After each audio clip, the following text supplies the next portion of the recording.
Chapter 721. The 100 Miles Godly Fist used bravery as its bones and strength as its flesh. It was brave and unyielding when fighting with others, fearless. In the past, when Fang Yan and Bai Lilu fought, they were fighting to the death. It looked like they were fighting with their lives on the line. Neither of them would hold back. Fang Yan never thought that Bai Lilu would learn the star-shattering fist after not seeing him for a while. Fang Yan never thought that Bai Lilu would learn to hide his strength during the fight. Was this the Bai Lilu he knew? Was this the Bai Lilu family's man? Pfft! Fang Yan despised him in his heart. Bai Lilu's punch was unstoppable. Before the punch arrived, the chi came first. Fang Yan's body bent and flew backward, as if he had been struck by a powerful force and collided with a powerful force. Bai Lilu's body was still in the charging position. His body was still flying in the air, and his fist was still in the forward position. On the surface, it seemed that Bai Lilu had a big advantage. Fang Yan was sent flying by his punch. But Bai Lilu knew that this guy was using Tai Chi's drunken crane riding the wind to reduce his strength. When he punched, it was like hitting a pile of cotton wool. The more strength he exerted, the faster the cotton wadding retreated, but could a stone hurt the cotton wool? That was obviously impossible. Drunken crane riding the wind, what a hateful movement. Bai Lilu thought angrily. He thought of the Fang family's genius martial artist, Mo Qingdi. When he was at his peak, his tendons were cut off by the dragon god and he fell to rock bottom. He lived on wine and sleep every day. But at that time, he created this desireless movement technique, drunken crane riding the wind. Everyone knew that he went to the cold land to look for the ice dragon's bloodline. Many people were suspicious and sympathetic of this behavior. Ice dragon. That was a legendary monster. How was it possible to find it? They knew that Mo Qingdi might never come back. A prodigy of a generation had fallen from grace just like that. People couldn't help but sigh in regret. When Mo Xiaodi was at his peak, Bai Lilu's target had always been him. He had thought that one day, he would be able to fight against such a master. But now, it seemed that he would never have the chance again. Logically speaking, Bai Lilu's punch, which had been accumulating power for a long time, should have missed, because he didn't even touch Fang Yan's body. However, he did not give up. He did not even change his move. His body flew even faster, drenched in the torrential rain and facing the cold wind. His entire palm had turned green. Although the green color was faint, it proved that he had comprehended the star-shattering fist for some time. Fang Yan retreated and rushed forward. When the force of the leap was exhausted, Fang Yan's body began to fall, and so did Bai Lilu's body. As soon as Fang Yan's toes touched the ground, Bai Lilu charged towards Fang Yan's face in a condescending manner. Pa. The fist incinerated the rainwater and smashed towards Fang Yan's head. Fang Yan's feet were like a pair of ice skates gliding on the water, and Bai Lilu's body was also chasing after him. The whistling of the wind, the pitter-patter of the rainwater, and the heavy breathing of people mingled together. Fang Yan retreated with drunken crane riding the wind in order to reduce the force of Bai Lilu's punch. Now, Fang Yan realized that this idea was too idealistic. Bai Lilu's star-shattering fist was ready but not released. Until now, the majestic force was still gathered on his fist and arm. In other words, if Fang Yan did not fight with him, his punch would always be a huge threat to Fang Yan. Fang Yan raised his hands and used the hands supporting the sky move. Bai Lilu threw out a punch and smashed it towards his palm. Bang! The fist and palm collided, making a crisp sound of impact. Kacha! Fang Yan's feet sank, and both of his legs stepped into the bluestone floor at the same time, all the way to his knees.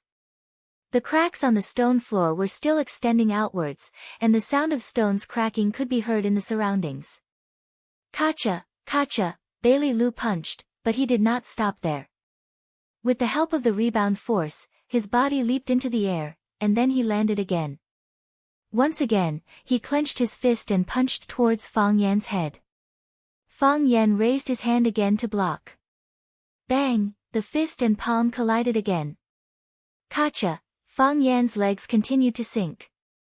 Bailey Lu's body rebounded into the air again, and he once again swung his star-shattering fist from above. Kacha, kacha, kacha. Fang Yan's body was like a wooden stake, being hit by a huge hammer again and again into the depths of the ground. Fang Yan's body sank, and both of his legs were almost completely submerged in the bluestone. He could feel the sharp stone fragments cutting his little brother between his legs. Bailey Lu's body flew into the air again, then he clenched his fists, and with strong winds and heavy rain, he rushed towards Fang Yan. This was the last blow. It was also a fatal blow. Walala, his body fused with the torrential storm, like a blurry shadow, a bolt of lightning that was full of lethality. Bang, bang, Bailey Lu punched again. Fang Yan raised his face, letting the bean-sized raindrops hit his cheeks, eyebrows, and eyes. The sky was gray, and covered by the curtain of rain. He could not see Bailey Lu's figure and expression at all. However, he could clearly see his fist, his cyan fist, which contained a violent power, was swung forward. Go to hell. Bailey Lu roared. Go to hell. Fang Yan also roared at the same time. This time, he did not use his hands to hold up the sky, but when Bailey Lu's fist was about to hit his head, he clenched his right fist and punched out. Bang! Bailey Lu's body was like a rocket that was launched, flying towards the boundless sky at a speed that was 10 times faster than when he came. Pfft! Fang Yan spat out a mouthful of blood, and his body fell weakly to the ground. The rain was a little lighter, and it pattered on this seemingly fresh world. The edges of the roof tiles were washed clean, and the leaves were bright.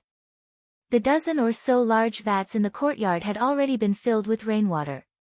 The raindrops that fell into the vats only caused ripples in the water. Bailey Lu only felt sweetness in his throat, and quickly drank a mouthful of strong alcohol. He did not expect that the strong smell of alcohol did not wash away the vomit, but choked it out. Pfft! Bailey Lu spat out a mouthful of blood, which was filled with the smell of alcohol. This was the 3rd time he spat out blood. Fang Yan did not even look at him. He lay on the old rattan chair under the eaves, drinking, and his eyes were fixed on the ripples in the big vats. The courtyard belonged to the old drunkard, and the rattan chair was naturally the old drunkard's rattan chair. Of course, the alcohol they were drinking was also the alcohol brewed by the old drunkard. The old drunkard was moved by the fact that Qianya Bing died in the small courtyard, and broke all the wine vats in his courtyard. On the day when Fang Yixing died tragically and returned to the village, the old drunkard brewed a few vats of shadaozi for himself. Before he finished those vats of shadaozi, he went to the extremely cold place. Therefore, shadaozi became Fang Yan's shadaozi. What exactly happened? Bailey Lu stared at Fang Yan with a face full of unwillingness, and said, I felt that you did not use the heart of Tai Chi. Did it become a dead fetus again? Without the heart of Tai Chi, how could your punch send me flying? What kind of kung fu did you use? It was not the first time they had fought. Bailey Lu knew Fang Yan's strengths and weaknesses, and Fang Yan also knew Bailey Lu's limits. However, he could not understand the way he fought today, or the punch he threw out to counterattack. He used the star-breaking fist, the most powerful star-breaking fist among the 100 miles godly fists. Even this move could not subdue Fang Yan, and it could not even subdue Fang Yan who had lost the heart of Tai Chi, the Bailey family's godly fist. Was it still a godly fist? Could it be that he had been deceived by his family? You deserve it. Fang Yan glanced at him and said with a sneer. He did not bother to explain too much to him. The current Bailey Lu was not at the same level as him at all. If he wanted to fight in the future, he would fight his father or his grandfather. As for Bailey Lu himself, he was too inexperienced. Bailey Lu smiled bitterly and said, You don't really think I'm here to avenge Bai Xiu, do you? Ever since I was a child, I've always disliked that guy. He's a wild child from the outside. Just because he's with Master, he thinks he's some big shot. If you hadn't killed him first, I would have come to him and taught him a lesson on how to be a man. Then why didn't you do it earlier? Fang Yan said mockingly. At that time, the star-breaking fist hadn't been mastered, right? Bailey Lu was a little embarrassed. He drank another mouthful of liquor and said, "Bai Xiu. Is he really dead?" "Dead," Fang Yan said straightforwardly. "It's good that he's dead." Bailey Lu sighed softly. "Although I used to think he was annoying, I didn't expect him to be so vicious. Such a guy actually appeared in our Swallow Fort." Master, in the end, Bailey Lu did not go too deep on the topic of master. He looked at Fang Yan and said, "I heard that you came back to force the emperor to abdicate." "It's not really to force the emperor to abdicate. I just want to find an answer," Fang Yan said. "Have you found the answer?" Fang Yan shook his head lightly and said, "I'm still looking." "If there's a need, you're willing to help." "I mean if there's a need for you," Bailey Lu said. Fang Yan squinted his eyes and smiled. He said, "Of course there's a need." Bailey Lu looked at Fang Yan with a puzzled expression. Fang Yan raised the bowl of liquor in his hand and said, to the old drunkard. Bailey Lu did not dare to call Mo Qingdi an old drunkard like Fang Yan. Although Mo Qingdi was not there, he still said respectfully, to elder Mo. Fang Yan drank all the xiaodao in the bowl in one gulp.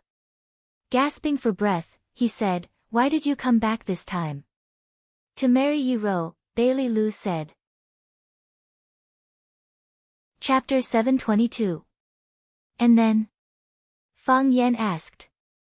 His voice blended with the falling raindrops and was masked by the whistling wind, making it almost impossible to hear him clearly. However, Bailey Lu heard it clearly. He could even hear the emotion contained in the word, "and then." He was angry, and he cared a lot about it, but he pretended to not care. "And then?" "Probably the same as Yi Fengsheng. The elders of the family go to the Yi family to propose marriage and give generous betrothal gifts. First, they choose a close date to drink a glass of engagement wine, and then choose an auspicious day to complete the wedding. Enter the bridal chamber, give birth to a child. Isn't that the process of marriage? After everything is done, the two people have to spend the rest of their lives together. I won't do anything to you." Fang Yan took a big gulp of wine and said with a smile, "Yi Rou will kill you." "Yes." Bailey Lu drank up the shadaozi in one breath, wiped the wine stain on the corner of his mouth, and said, "I'll drink another bowl. I can't drink such strong shadaozi outside, and I can't drink the shadaozi brewed by Senior Mo outside." Fang Yan ignored him. He ran to the wine jar in the room and took out another big bowl. He sat back on the small stool under the eaves and continued the topic. He looked at Fang Yan and said, "Yi Rou will kill me. I know Yi Rou will kill me, and they also know Yi Rou will kill me. But why do they still want me to marry Yi Rou?" Fang Yan looked at Bailey Lu with bright eyes and a little smile. He asked, "Do you like Yi Rou?" "I asked them why do they still want me to marry Yi Rou?" Bailey Lu said angrily. "I asked first. Do you like Yi Rou?" Fang Yan asked again, and the smile on his face began to widen.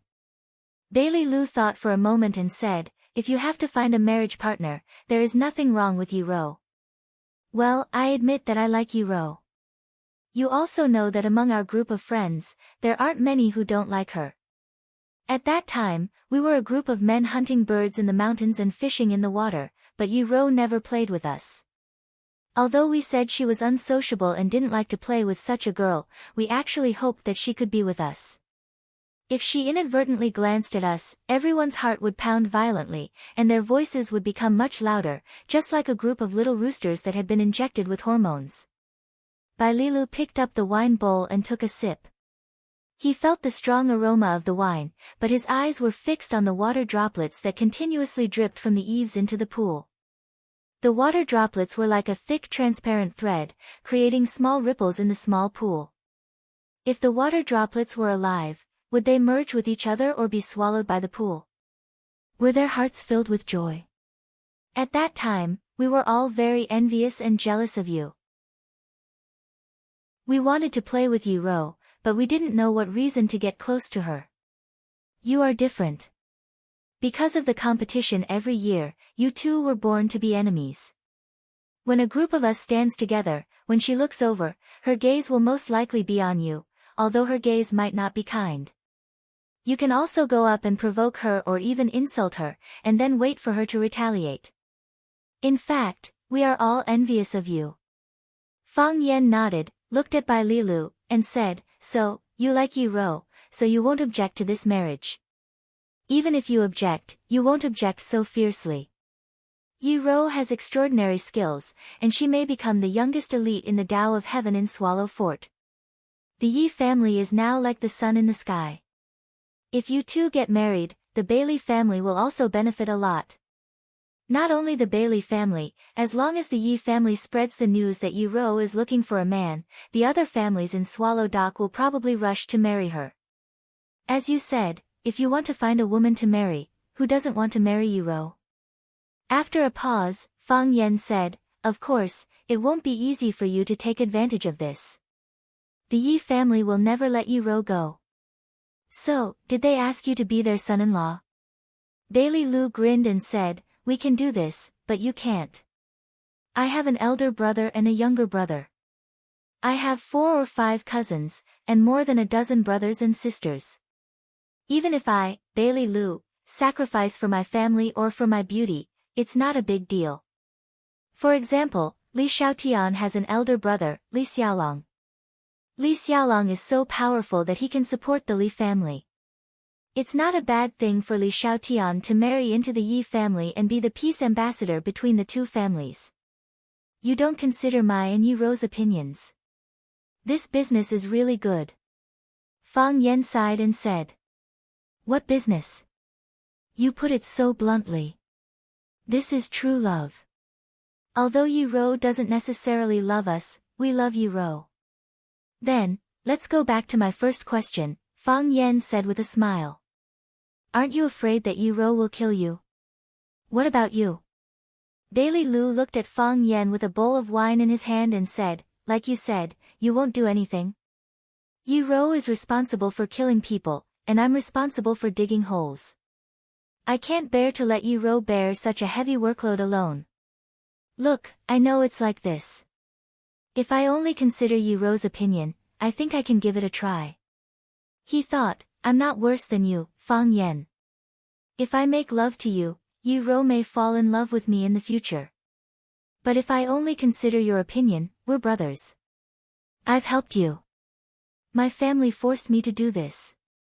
You can't just kill me with a sword. But if I have to consider your and Yi Rou's opinion at the same time, I'm afraid no one dares to accept this marriage, right? The weight of you and Yi Rou together is no less than that of those rich and powerful families. You are a smart man, Fang Yan said as he looked at Bailey Lu with a bowl of wine in his hand. Come on, let me toast you. Because I didn't steal your woman. No. Fang Yan shook his head and said, because you made the right choice. You should know that I will really kill people. I've already killed Bai Xiu. Bailey Lu clinked his bowl with Fang Yan's and said, some people are not easy to kill. Then kill them slowly, Fang Yan said. Anyway, I'm not too busy now. Once upon a time, there was a mountain called Monkey Mountain. There was a Taoist temple on the mountain, and there were a group of old monks in the temple.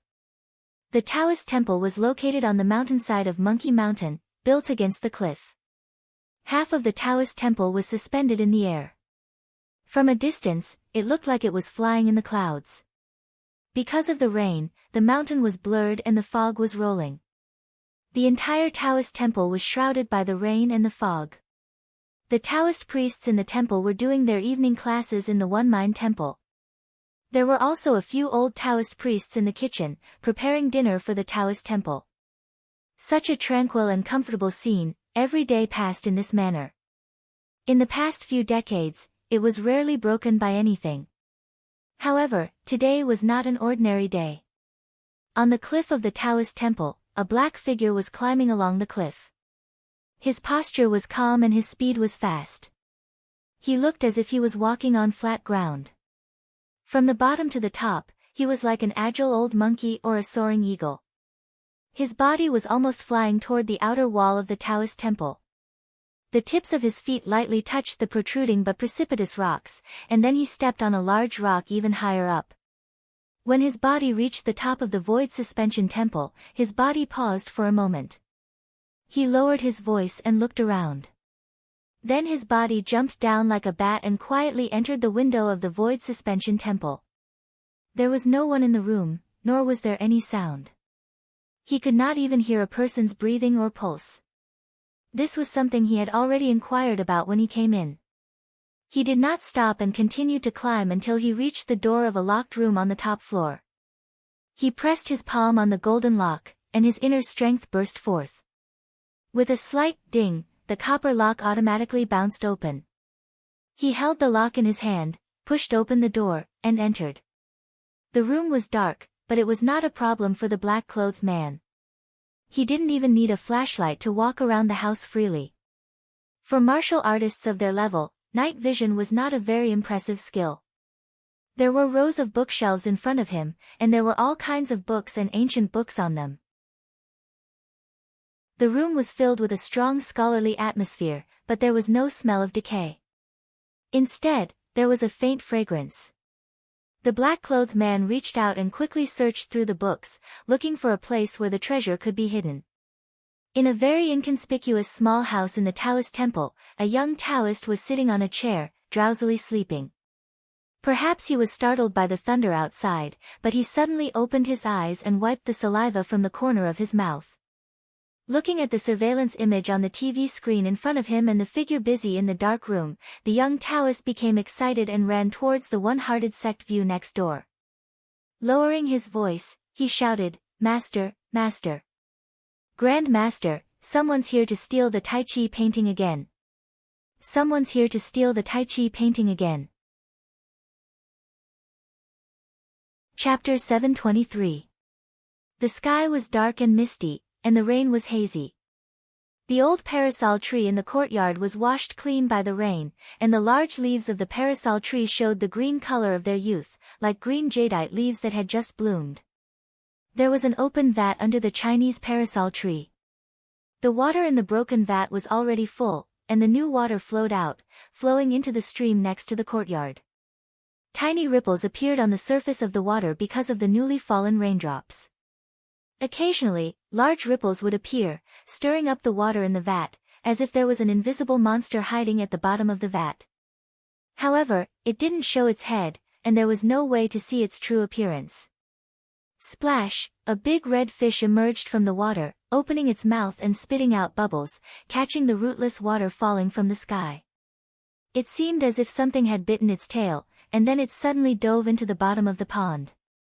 Splash! Water splashed everywhere, and the water swayed even more violently. With the heart of the water as the center, ripples began to spin in the vat. The black shadow was still searching in the room, flipping through the precious ancient books and then throwing them to the side. His movements were extremely fast, but he almost didn't make any sound. The room was still pitch black, and other than the flickering light from his pupils, it was difficult to see any other light. Swoosh! A cool breeze blew toward his back. If it was someone else, they would just think that there was a breeze blowing, and their back was slightly cold. However, for the black-robed man, even the slightest movement in the surrounding dozens of feet could not escape his perception. He didn't make any movements, but his body actually disappeared from where he stood. Crack! Countless fine threads of the horsetail whisk slapped the bookshelf, and the bookshelf was cut into countless pieces.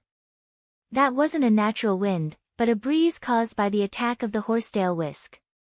After missing its attack, the horsetail whisk flicked, and it once again chased after the black-robed man not far away. This time, the direction of the horsetail whisk's attack was that pair of bright eyes. In this dark space, the pair of eyes were a little too bright. Swoosh! There was another faint breeze.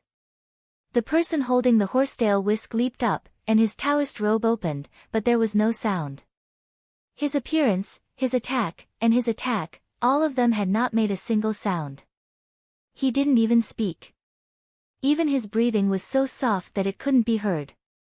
This person was using the Taoist's turtle breathing technique. His internal organs were like a turtle in a dormant state, but his body still maintained a powerful offensive ability. Asterisk pa, asterisk the black-clothed man's body disappeared, and the horsetail whisk struck the bookshelf again.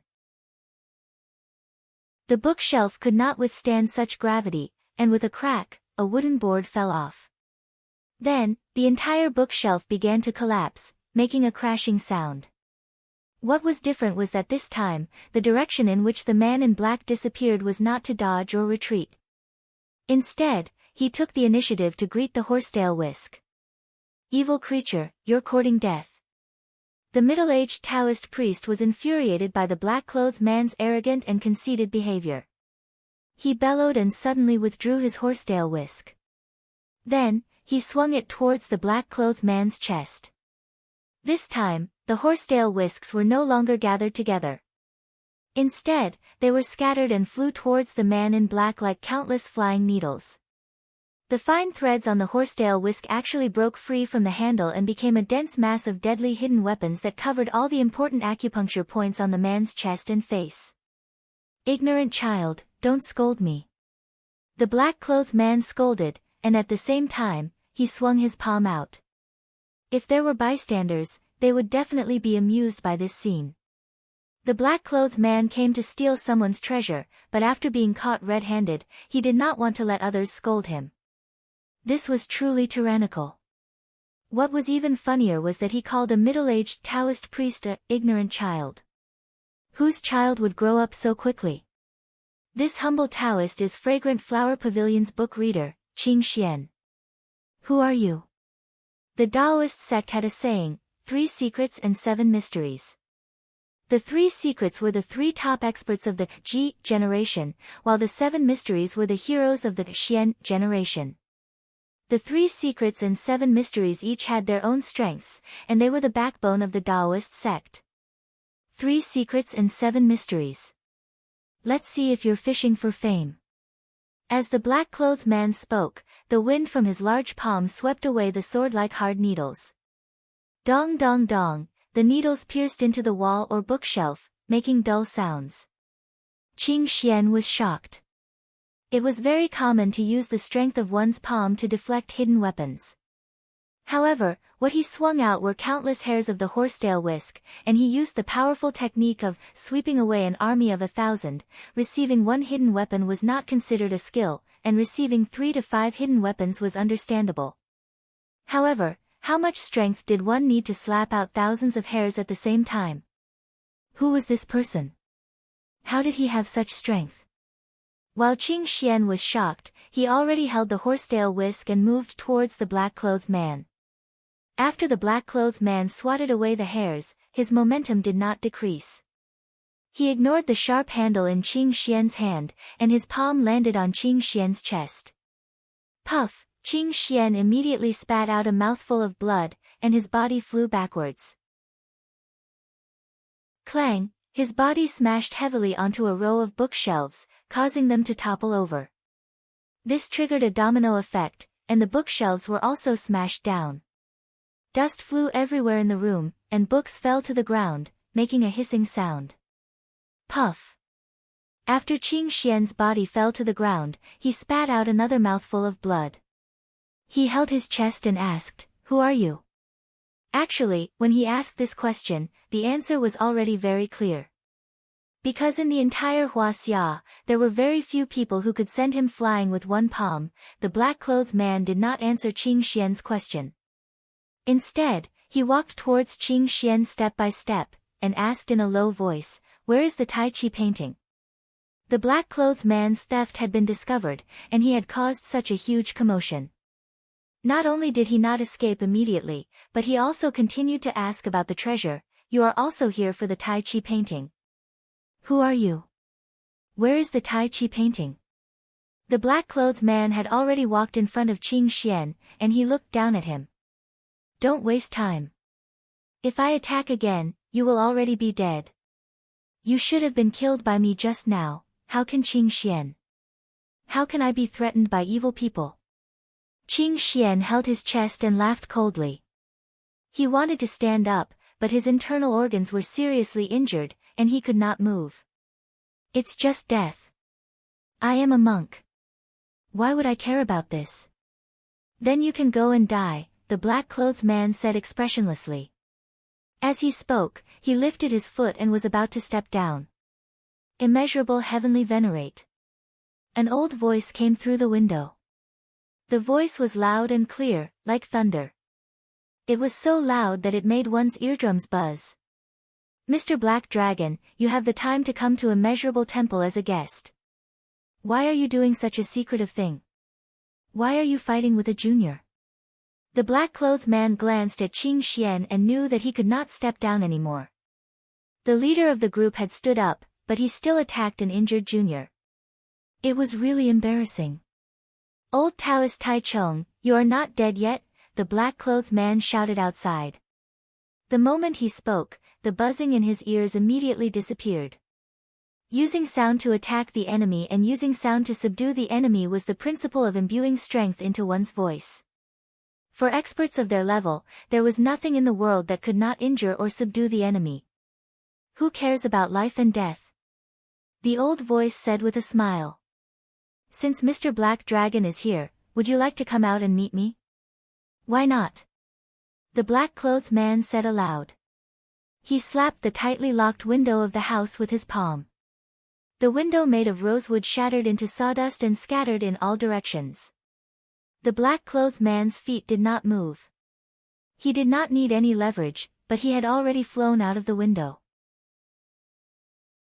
Cha! His feet landed on a blue stone in the courtyard. The blue stone did not move at all. Not even the rainwater beneath his feet was disturbed. Black clothes and a black hat. His entire body was shrouded in darkness. His face could not be seen clearly. Even his figure could not be seen clearly. He stood there motionless, but his body seemed to be wrapped in a layer of gauze, wrapped in a layer of fog. It was illusory and real, and one could never find his true body. In the courtyard, dozens of Taoist priests gathered around. There were old Taoist priests with white beards, and there were also some young and naive Taoist priests. They looked at the man in black who was hiding in the wind and rain with a common enemy. There was no joy nor sorrow, only some anger spreading in their hearts. They did not provoke anyone, but there was always someone who came to their house to steal things and hurt their loved ones. This kind of thing would not feel good to anyone. Were monks not human? However, they did not act rashly. Because the person standing in the black shadow was called the Black Dragon, the most elusive and most unfathomable Black Dragon, one of the 3 divine dragons of Huaxia. Even though they were experienced and knowledgeable, they had to say, the guest who came to visit today was also a legendary figure. In the middle of the crowd of Taoist priests stood an old man in a light-colored Taoist robe. The old man's hair and beard were all black, and there were not many wrinkles on his face. However, his voice was extremely old, like an old monster that had lived for hundreds of years. The old man straightened his back and stood in the middle of the crowd. He looked at the black-clothed divine dragon and said, "Which Tai Chi diagram do you want?" "Treasures of heaven and earth belong to virtuous people." The black dragon said calmly. Even though he was surrounded by so many people, he was not afraid at all. "You have no use for it. I will take it myself." "If you can't take it, doesn't that prove that you are a person without virtue?" Taoist Tai Chong joked. "I haven't taken it yet." "How do you know I can't take it?" "I'm afraid you can't take it," Tai Chong said with great certainty. "The world is so big. If I want to leave, who can stop me? If I want to come, who can stop me?" The black-robed man said with a sonorous voice. Chapter 724. The world is so big, if I want to leave, who can stop me? If I want to come, who can stop me? The black-clothed man's voice was powerful, and it sounded like he was full of confidence when he said this. And he stood there with his head held high, fearless of the wind and rain, looking like a majestic idiot. "Such heavy rain, can't you just stand under the eaves for a while?" It had to be said that some martial arts masters did things to show off, and it was still very objectionable. Did standing in the courtyard with an umbrella make people think that you're not a black dragon or a peerless master? Not friendly at all. Black Dragon, don't be presumptuous.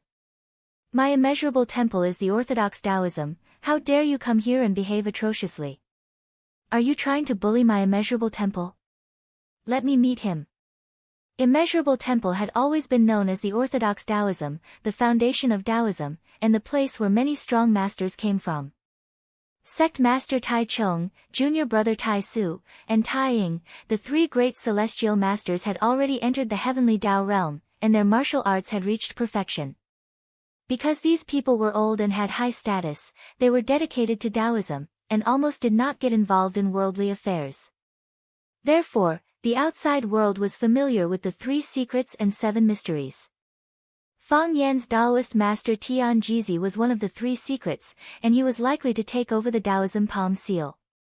Tao addict Song Zaniang was about the same age as Tian Jizi, but he had a very high seniority, and was the last disciple of the previous Taoism sect master. Fu Xing Tai Su was in seclusion and did not come out for several years, and Tai Ying was in the Monkey Mountains cave of no solution.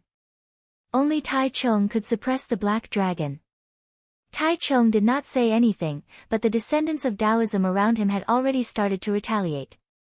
Although they were monks, they had profound cultivation and were proud and arrogant. Today, they were bullied by the black dragon, and they were already sulking.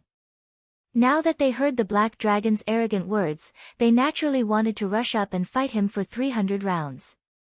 The black dragon sneered and said, "The 3 secrets and 7 mysteries are well known in the outside world, and I think they should have some real skills. But I just met a guy in the library who called himself Qing Xian. I think he should be one of the 7 mysteries."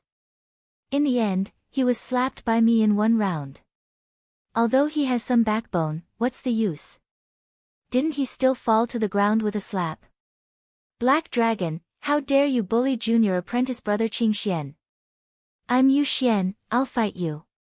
Everyone, let's get rid of this old fellow. He's really going too far.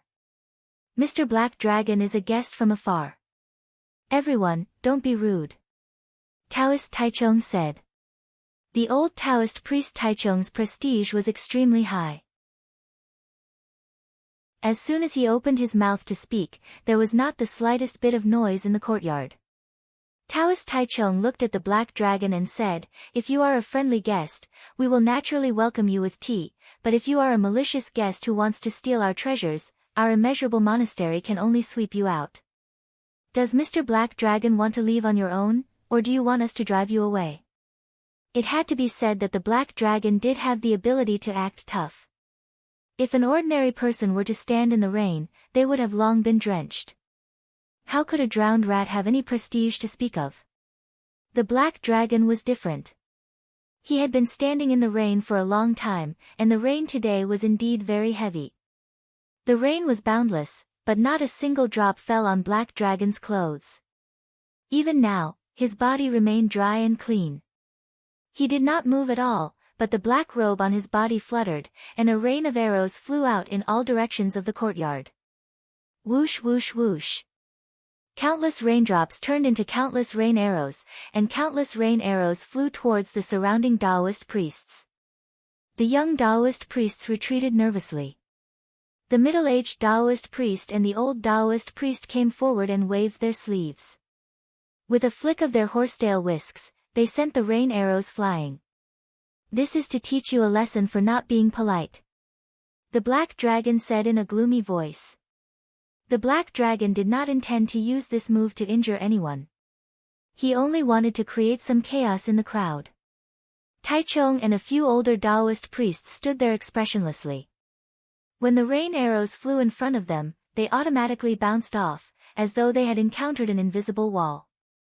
Even the young Taoist priest standing behind them would not be harmed in any way.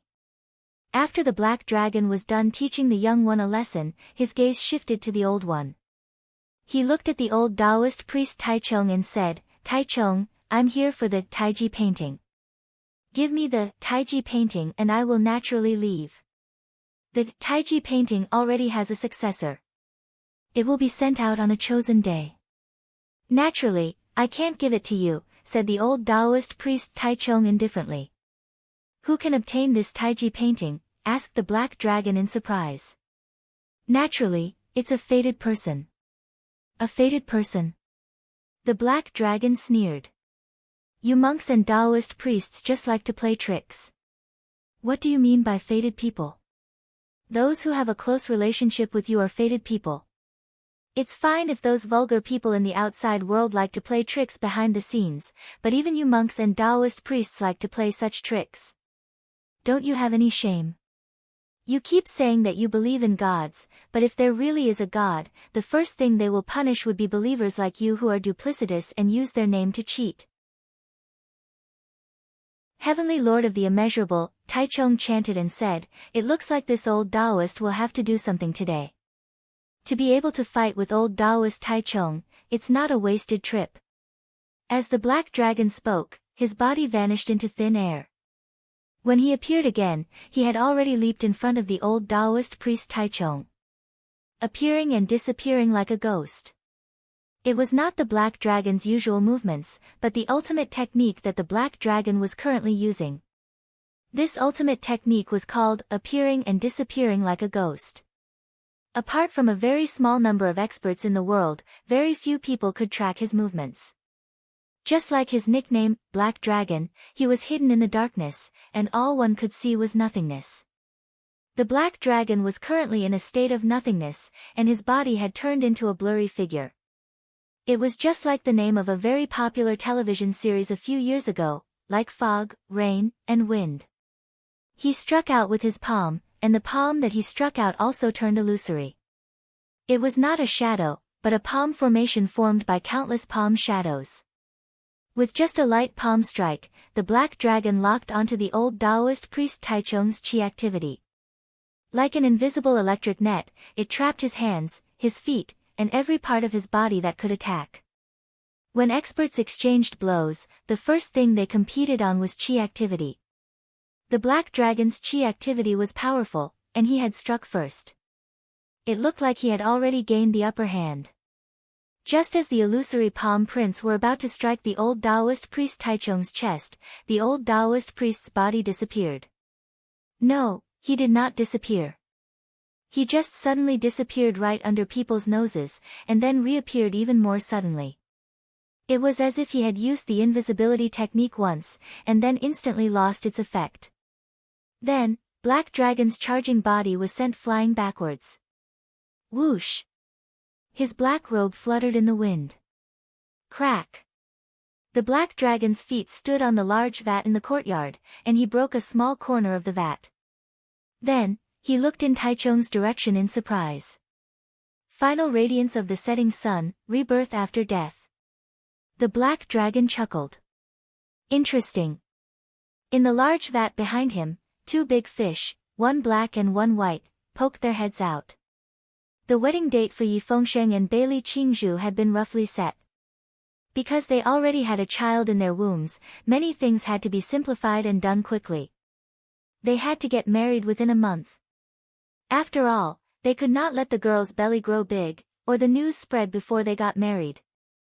If that happened, it would not look good on both sides. Fang Yan was originally going to return to Huaqing in the next few days. There were still a lot of things to take care of there. But now, it was very difficult for him to leave. On one hand, he had promised Zhang Jianjun that he would complete a mission for the country. He was duty-bound to help the country. Moreover, Swallow Dock had been doing this all these years. Some obtained merit, and some were buried in the earth. But, no one had ever retreated. In addition, he wanted to wait until his good brother Yi Fengsheng got married before returning.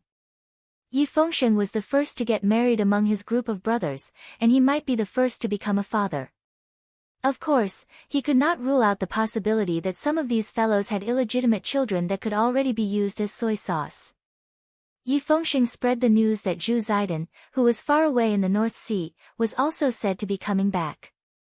At that time, his group of brothers could have a good reunion. Most importantly, Fang Yan could not bear to go back. During the days he was in Swallow Dock, he accompanied his mother to the mausoleum in the back mountain every morning to sweep his father's grave. He would pour a cup of wine for him, light a stick of incense, and then help his mother tidy up her vegetable garden. In the afternoon, he would chat with his grandfather, and push his wheelchair and the Vajra eagle around Shihisi. The rest of the time was used to accompany Yiro, walking with her, eating with her, watching the sunrise with her, and watching the sunset with her. Because Yiro was seriously injured while climbing the heavens path, she still could not practice martial arts. Therefore, Fang Yan took her around all day, and the Yi family did not say anything. Yi Dawen seemed to have forgotten the unpleasant conversation with his daughter, and turned a deaf ear to her disobedient behavior. It was as if it had never happened. Yiro and Yiro made a bet because of Fang Yan. Although Yiro won the bet, she still promised to take a day to go shopping with Yiro, although she did not know what to do. Hearing that Yiro were going shopping in Yanjing City, Fang Yan volunteered to take the responsibility of driving them. Now, he followed behind the two women, carrying big and small bags in his hands, but what he got was all kinds of dissatisfaction from Yiro. "Sister, we are going shopping, why do we need to bring a third wheel? I was going to take you to see a handsome guy." Yiro complained, but she pulled Yiro into one brand store after another to try on clothes and shoes. "You can also go to see handsome guys now. After seeing them, you will find that a man with inner qualities like me is really rare." Fang Yan said with a smile, and kept making eyes at Yiro along the way. When he was in Swallow Dock, he always had the feeling that he was being watched. He couldn't do anything intimate with Yiro. After coming out, the sky was high and the sea was wide, and it was easy to do something overboard. Fang Yan was even thinking of not going back tonight. He was going to find a hotel and get a room. But, what about Yiro? This third wheel is really annoying. Chapter 725. Fang Yan and Yezi disliked each other. They both thought the other was a third party. Yezi thought it was not easy for her to ask her sister Yiro out to go shopping. She wanted to introduce her to her life and social circle so that she would not be so introverted in the future. However, why did a man like Fang Yan follow them? Fang Yan's idea was even simpler. If they didn't go back to Swallow Dock at night, how many rooms should they get in the hotel? If they got one room, neither Yezi nor Yiro would agree. If they got 2 rooms, would he sleep with Yiro or Yezi? In this hostile atmosphere, Yi took Yiro's hand and walked into a world-famous luxury flagship store. There were bodyguards at the door and more than a dozen people were waiting in line at the door. Yezi seemed to be used to this kind of thing. She took Yiro and stood in line at the back of the crowd. Fang Yan walked behind them with big and small bags and whispered to Yiro, "Shall we go to another store? There are too many people in this store and we need to wait in line." "Idiot." Yezi rolled her eyes and sneered, "This is to make it easier for distinguished guests to shop, so they limit the number of people entering the store at a time. If this kind of brand store is as crowded as a super mall, who would want to go in?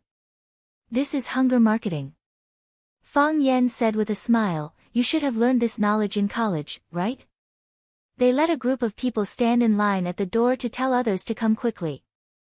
"If you don't come soon, there will be no more customers." This kind of solicitation is so childish and so many people are fooled. I really don't understand. You are childish. The things in this store are all limited products. If you don't buy them, they will be bought by others. You won't understand. When Fang Yan was about to refute, he saw a beautiful woman in a red dress walking towards them with a middle-aged man. She said in a sweet voice, "Honey, this is the place. I want that new bag. Can you buy it for me?" The middle-aged man seemed to dote on his little lover. He put his arm around her shoulder and said with a smile, "Okay, if you want it, we will buy it." "Thank you, husband." The woman pounced on him and kissed him hard on the face in front of everyone in the mall. When the woman came to the door, she saw Yi, who was waiting in line at the door. She exclaimed and said, "Hey, isn't this Yi Xinchen?" "Yi Xinchen, why are you here?" Yi glanced at the woman coldly and said, "What do you have to do with me eating? There's no food here." The woman giggled and hugged the middle-aged man next to her. "Honey, this is my classmate, Yi Xinchen. Her favorite brands are Nike and Adidas Shamrock. I've never seen her here before. Yi squinted at her college classmate, Lee Mo, and sneered, "What's wrong with me liking Nike and Clover? At least I bought it with my own money. It's refreshing and comfortable to wear." Unlike some people who are like blood-sucking maggots. Who knows what kind of shameful things they would do for a bag. Fang Yan knew the background of the Yi family. With Yi Daoling's status as the economic lifeline of the country at this time, wouldn't it be easy for his baby daughter to buy any brand of bag? Besides, the Yi family also had their own business. Their business was very big. Although they were not as rich as Qinitian, it was not too difficult to buy this brand store or the Friendship Mall where they were standing now. Because of Yi Daoling's sensitive identity, Yi would not wear clothes that were too ostentatious to bring trouble to her father. Besides, although Yi did not learn martial arts, she also had the inheritance of a martial arts family. Her usual clothes were mainly casual and sportswear like Nike Clover. Occasionally, she would extravagantly buy a branded bag and an expensive skirt. Unexpectedly, Ye's low-key had also become the point of attack between the classmates. "Yi Xinchen, what are you talking about? Who is a blood-sucking maggot? You asked your parents for money, aren't you a blood-sucking maggot?" Okay. The middle-aged man patted Li Mo's shoulder and comforted her, "We are all classmates. Don't be angry." When the middle-aged man saw Ye's appearance, he had an instant feeling of amazement. When he saw Yi Ro, who was holding Ye's arm, he felt that this woman should only be in heaven. It was rare to see her on earth. He was a playboy. He had the calmness of a middle-aged man, but he still felt that his heart was beating fiercely. The man took the initiative to reach out to Yi and said amiably, "Yi Xinchen, hello, I am Hu Jianyu. Do you like this brand too? Li Mo also likes this brand of bags and clothes. I don't know how many I have bought for her. You and Li Mo are classmates. It is rare for us to meet today. Do you want to go shopping together? This has nothing to do with vanity. Girls still need a few beautiful clothes and a branded bag to keep up appearances. Don't you think so?" Hu Jianyu had already revealed his wealth in a few words, and he also revealed the information that he was interested in Yi. As for whether they would accept his kindness or not, it would depend on whether they were tempted by his bait. He had seen too many women like this. On the surface, they were as cold as icebergs or looked like they were not moved by money, but in private, they would take the initiative to leave their phone numbers, waiting for a more fierce attack. Yi was not willing to shake hands with Hu Jianyu at all. She stared at him coldly and said impatiently, "I don't know you. Yi Xinchen, you didn't know me before, but you will know me in the future. You see, even if we met before, I didn't know your name, right?" I said, "I don't know you, and I don't want to know you." For Yi, such a man was really not appetizing at all. Not to mention the outstanding young people working around her father, even some pursuers in the school were thousands of times better than him. Although she liked to keep a low profile, her father was in such a prominent position. How could she hide it from some people? At least the sons and daughters of some of the heads in the state ministries and commissions were aware of her identity. She never grouped with others, but those people still intentionally or unintentionally pulled her into such a circle.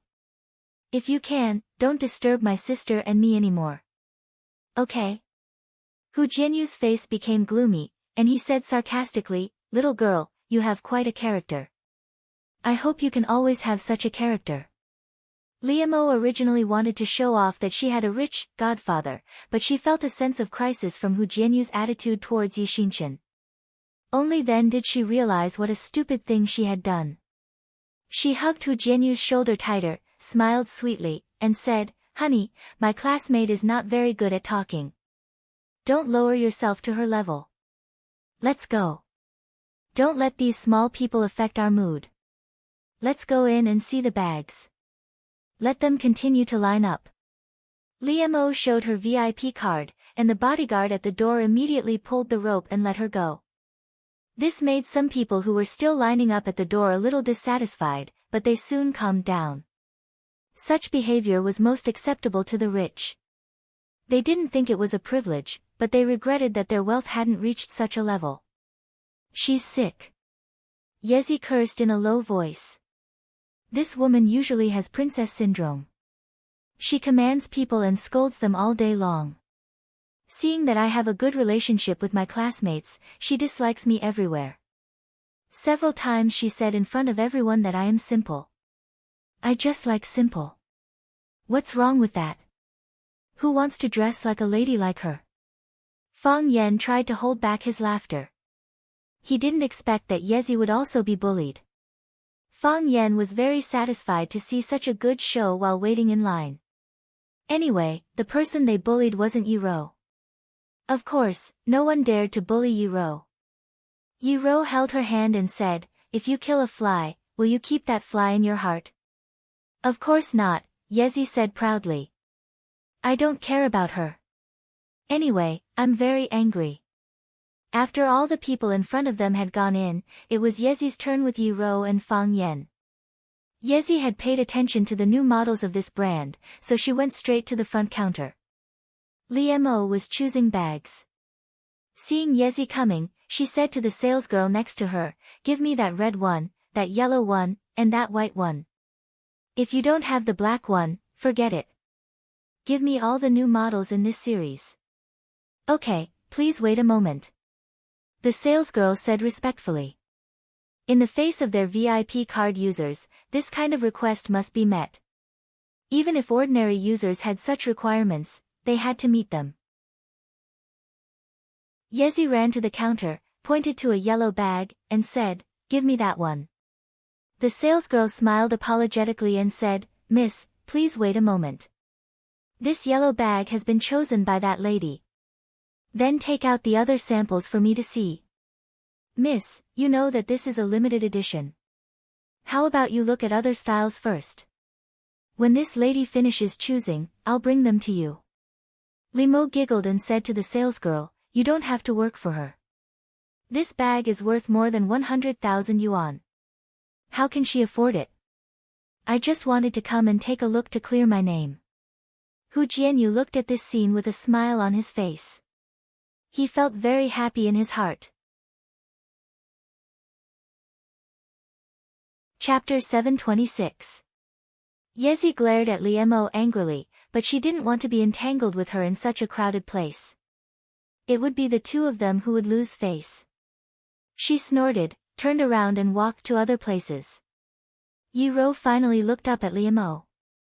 She didn't say anything to her, and followed Yezi to the clothing area.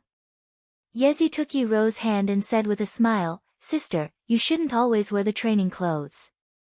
Although I think you look good in the training clothes, you should always wear some clothes that girls like, right? I think you will look like a fairy if you wear a beautiful dress.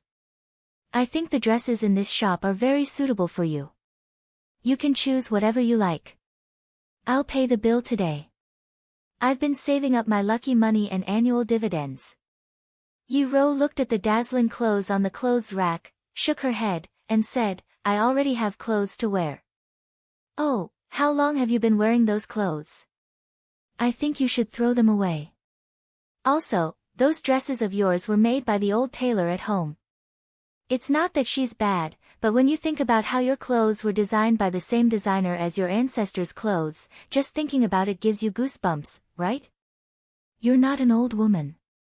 Fang Yan quite agreed with Yezi's suggestions. Who didn't want their girlfriend to dress up beautifully? Who didn't like their girlfriend to dress up gorgeously?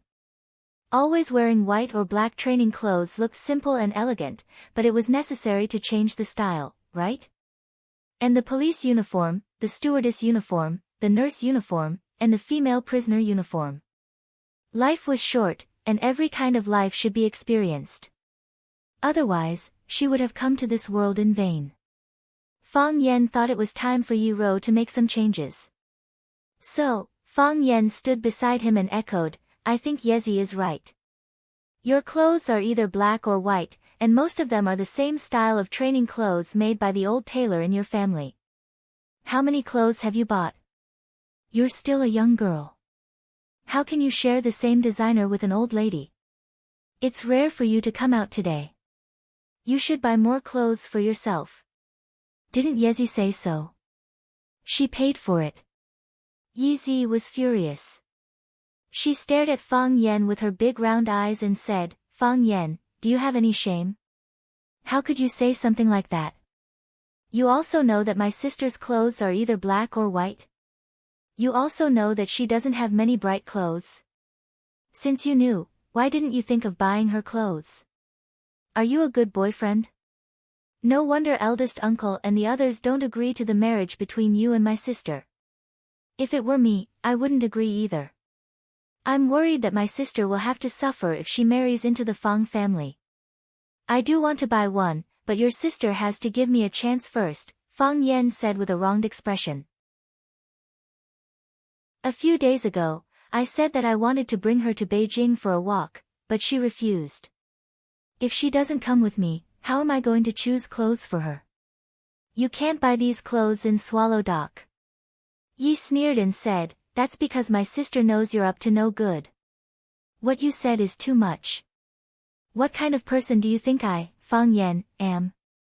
I never thought of deliberately taking your sister to a hotel in Yanjing to get a room. Anyway, she's my wife. Why should I be anxious about this kind of thing? You said it. Then tonight my sister will go back with me and stay at my house. I've also stayed at your house. Your house is not big, and it's not convenient to stay there. I've already booked a hotel room. Fang Yan, didn't you say that you never thought about it? I didn't think about it, Fang Yan said. That's what I naturally did. Moreover, I booked a double standard. Each of us has a big bed. Can sleeping in the same room make you pregnant? Shameless. You're prejudiced against me. Anyway, I won't let my sister be alone with you. How can you be so shameless? I only booked a room. Why do you have to come and squeeze with us? What if you peep at me when I take a shower and change clothes? Let me tell you, I'm still a virgin. Although I've been laughed at, it proves that I'm not a casual man. I'm not willing to share the same room with a woman I'm not familiar with. Who wants to share a room with you? Who wants to peep at you taking a shower and changing clothes? You want to peep at me taking a shower and changing clothes, right? Look, you've exposed yourself. You just want to sleep in the same room with us. Fang Yan looked at Yi Ro and said seriously, let your sister go home by herself at night. You can't leave a beauty with us. You know that I'm not a man who can stay calm even when I'm in love. Yi Ro smiled and watched Yi and Fang Yan quarrel. Although she didn't like to talk, she liked such a lively scene. Because she felt that Fang Yan regarded Yi as his family. She regarded her family as his family, and she liked this feeling. Sister. Yi stamped her feet and said, you can't sleep with him at night. But I can't sleep with you. Who wants to sleep with you? In your dreams. Yi wanted to rush up and beat up Fang Yan. She said, my sister will sleep with me tonight. You can sleep in the hotel. Yi Ro is my girlfriend. Why should she go back with you?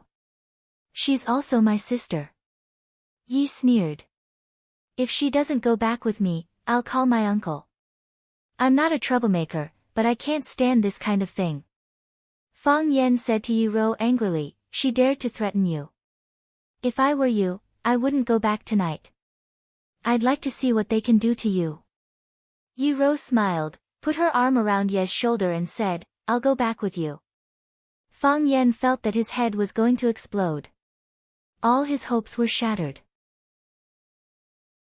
The police uniforms, the flight attendant uniforms, the nurse uniforms, and the female prisoner uniforms were all gone. Yi glanced at Fang Yan proudly and said, where were we? By the way, we need to choose clothes. Yi took Yi Ro's hand and walked to the clothes rack. She picked out a blue dress and said, sister, I think you must look beautiful in this dress. Why don't you try it? Miss, you really have a good taste. This is our latest style this year. The salesgirl next to her flattered in time. Yi Ro didn't hesitate. She lifted the dress and walked into the changing room. Yi and Fang Yan were waiting at the door. Yi sneered and said, "Don't think I don't know what you men are thinking." "You really don't know," Fang Yan said seriously. "Don't you just want to sleep with my sister?" "No, I don't. I just want to give your sister a chance to sleep with me." Fang Yan shook his head and said, "I'm afraid that your sister will be suffocated." "Fang Yan. We're all adults. We have to face this kind of problem. I knew you were shameless, but now I know you're even more shameless than I thought. I just don't understand why you don't like me. Why should I like you? What do you have that makes me like you? I'm kind-hearted and kind. You don't have any of these, do you? Yo, are you flirting with your boyfriend?" The annoying voice sounded again. Liamo walked over with her boyfriend, Hu Jianyu. "Liamo, he's not my boyfriend," Yi retorted angrily. It was okay to say that she was poor or ugly, but it was too insulting to say that Fang Yan was her boyfriend. Yi couldn't accept it at all. Calm down, calm down. I'm just saying," Liamo said with a smile. "I know you have a good relationship with many boys at school. At that time, I also thought they were your boyfriends. But then I thought it was not right. How can someone have so many boyfriends? So, this one must not be your boyfriend." "Liamo." Yi raised her voice and shouted. This time, she was really angry. "Are you done?" "What do you mean I'm done? I came to say hello to you when I met my classmates. What's wrong with that? What's wrong? Did I expose your secret? Did I let you expose the fact that you have a lot of lovers? I didn't say anything wrong. It's just like that. Do you believe that I won't tear your mouth apart?" "I don't believe it," Liamo said word by word. "Yi Xinchen, those boys flatter you. I won't give you face. I don't believe it. I'm standing here today. What can you do to me?" Yi didn't say a word. She slapped Limao's face. Pa! Limao's slap missed because her tender arm was held by Meng Jianyu, who had been keeping an eye on her. Meng Jianyu scolded Yi while feeling the smoothness in his hand. He said with a straight face, "Why are you so uneducated? You can't beat others with words. Who are your parents? Is this how they discipline their children? You look beautiful, but what you do is so shameful. You're a typical green tea bitch." Fang Yan. Yi cried. At this time, she really needed support. Fang Yan threw the big and small bags in his hand on the ground. He looked at Meng Jianyu and said, "Let go of your hand." "What are you?" Meng Jianyu stared at Fang Yan with disdain and said, "Where did this little wild dog come from?" "But it's true. A bitch with a dog is a genius." Fang Yan grinned and said, "It's quite smooth." As he spoke, he punched Meng Jianyu's nose. Chapter 727. Crack, there was a crisp sound, and then a stream of blood rushed forward. Because Meng Jianyu was facing Yezi, when his nose spurted blood, Yezi and the salesgirl standing next to her suffered at the same time. Yezi's body was splashed with some bright red blood, and the salesgirl, who was about to step forward to stop the fight, was covered with red blood. Ah! The salesgirl was a young and beautiful girl. She had never experienced such a scene. She reached out to touch her face, and then her hands were full of blood. She was so scared that her face turned red and she screamed. Meng Jianyu glanced at the salesgirl and thought to himself, "He hit my nose, why are you screaming? How can you steal the limelight like this?" After condemning the salesgirl for overstepping her authority, Meng Jianyu screamed at the top of his voice like a victim should. Ah! Meng Jianyu also screamed. He felt that his moaning was much more authentic and passionate than the salesgirl. His nose really hurt. His body fell back a few steps quickly, and then he stopped leaning against a shelf. Meng Jianyu reached out to touch his nose, but the pain there made him dare not touch it at all. He couldn't even touch it lightly. Women with big breasts reacted slowly. Liemo finally saw what was happening in front of her. After screaming, "Ah," 3 times in a row with a high decibel voice, she finally stole the limelight. Liemo carried the bag in her hand and quickly ran to Meng Jianyu's side. She reached out to touch his nose and cried, "Honey, how are you? Are you okay? It hurts." Slap, Meng Jianyu slapped her face and scolded, "Are you AF** king idiot? Didn't you see my nose? My nose collapsed. It collapsed. Motherf***, it hurts like hell. I tell you, it's not over today." Liemo was slapped in the face, leaving a clear palm print on her face. After standing there for a while, she ignored Yezi's sympathetic eyes and walked towards the man again. She blushed and apologized, "Honey, I'm sorry, I was too worried about you. Are you okay? Let's go to the hospital." "What hospital?" "Call someone for me." Meng Jianyu pointed at Fang Yan and then at Yezi. He covered the blood on his face and cursed, "I want them to die. I want them to die without a burial place. Bitches and dogs will last forever. This son of AB**tch dared to hit me. He broke my nose, I want him to suffer a fate worse than death. Call old Six, quickly call my good brother old Six, ask him to bring his brothers here." The door of the changing room was opened from the inside, and Yi-ro, who had changed into a long blue dress, stood at the door. She saw where Meng Jianyu was pointing and heard her cursing. She couldn't help but raise her brows and say, "Don't scold people. Don't curse. I'm going to F***king beat someone up." Meng Jianyu turned around and saw Yi-ro. He was instantly stunned. But at this time, he was so angry that he lost control of his emotions. "You're not a good person either. One look and I can tell you're a green tea bitch." Yi-ro didn't understand what green tea bitch meant, but she understood the sentence, "You're not a good person either. How dare you insult my woman? I don't even dare to curse, but you dare to curse my woman." Fang Yan strode forward, wanting to give this reckless guy a piece of advice. Unfortunately, it was too late. Yi-ro's body suddenly jumped up. Yes, in this world-famous luxury store, she was wearing a blue dress that she had just changed into, and her body jumped up high like a little fairy. She jumped so high that Fang Yan could hear the exclamations around him, "Look, that girl, Mom, sister jumped so high, amazing, is this a movie?" Yi-ro's body almost hit the ceiling of the store. She flew over the heads of several customers, and then began to fall. She flew above Meng Jianyu's head. When Meng Jianyu looked up, he could clearly see Yi-ro's feet, his pupils dilated, and his mouth opened wider. Then, he couldn't see anything. Yi-ro slapped Meng Jianyu's face with one foot, and kicked sideways with the other. Bang, Meng Jianyu's body flew up into the air, and then rolled away on the ground. Crack, Yi-ro landed lightly on the ground. She did look like a beautiful fairy.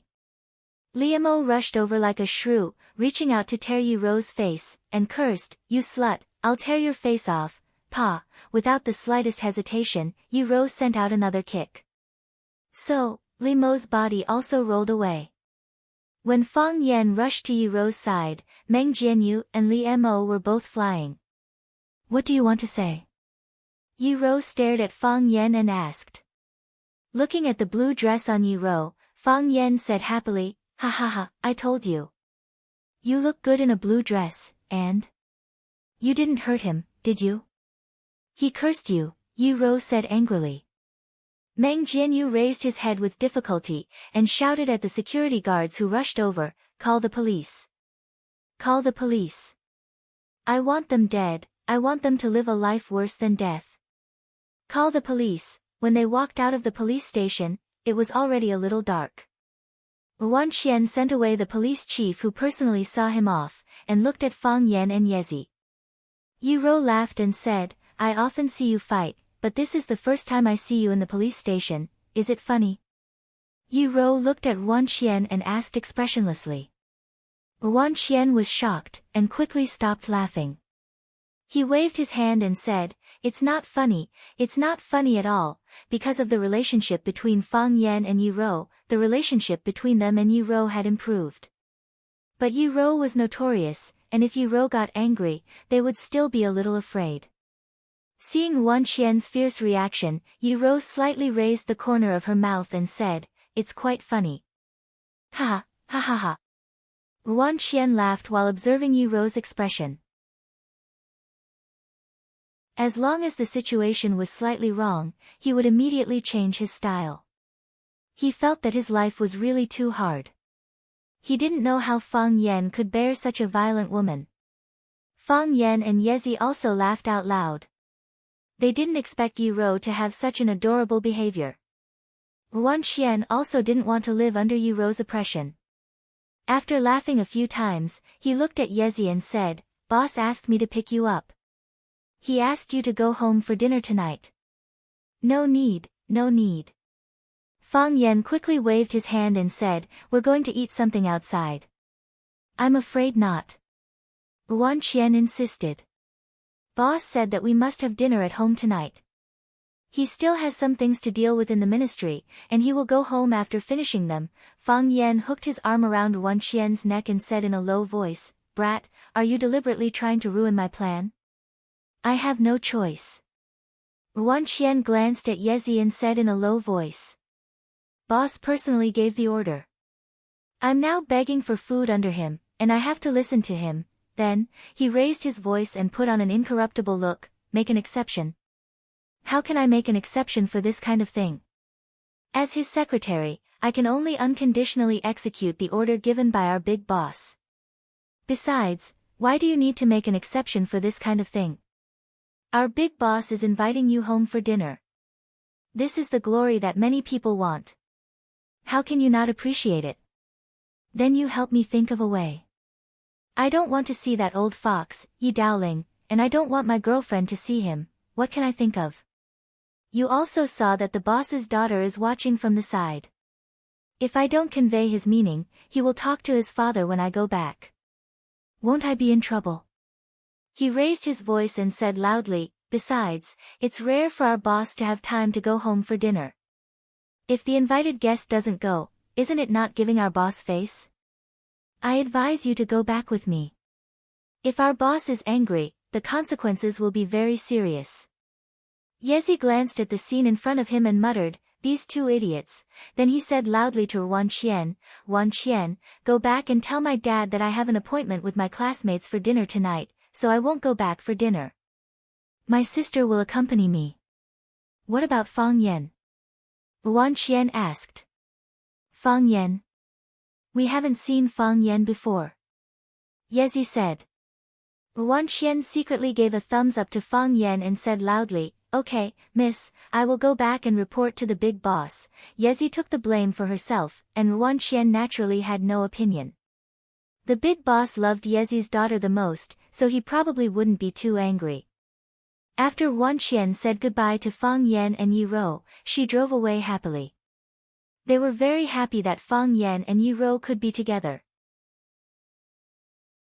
Of course, they were also happy that Fang Yan and Qinitian were together. However, if Fang Yan was together with Yi Rou and Qinitian, they would feel bad. They were both men with two legs. "Why?" Yezi looked at Fang Yan and said, "Are you satisfied now? What do you want to say?" Fang Yan said with a smile, "I don't understand, still pretending." Yezi's face was full of contempt. "Don't you want to sleep with my sister? Why don't you dare to say this kind of thing?" Chapter 728. Inside the police station, Meng Jianyu's face was swollen.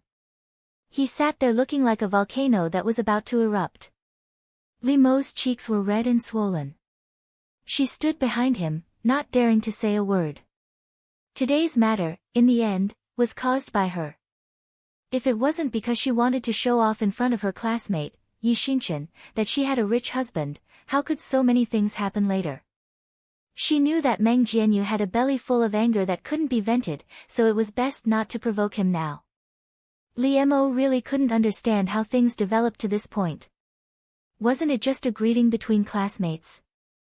This wasn't the first time something like this happened. The police chief, Wei Xiancheng, came back. When he saw Meng Jianyu sitting there, his face became gloomy, and he was about to walk right in front of them. Old Wei. Brother Wei. Meng Jianyu saw Wei Xiancheng and quickly jumped up to stop him. Brother Wei, it's settled just like that? They hit me, and they just let him go. It's settled just like that? Wei Xiancheng raised his eyebrows and looked at Meng Jianyu with an even more embarrassed expression. He said, Meng Jianyu, how do you think this matter should be settled? They hit me, there should be some punishment, right? Isn't that right? Then how do you think the punishment should be? Lock them up for a few days. There should be an apology, right? Let them go just like that. Look at my face, didn't they hit me for nothing? Meng Jianyu relied on the fact that he and Wei Xiancheng were old acquaintances, so his tone was a bit casual.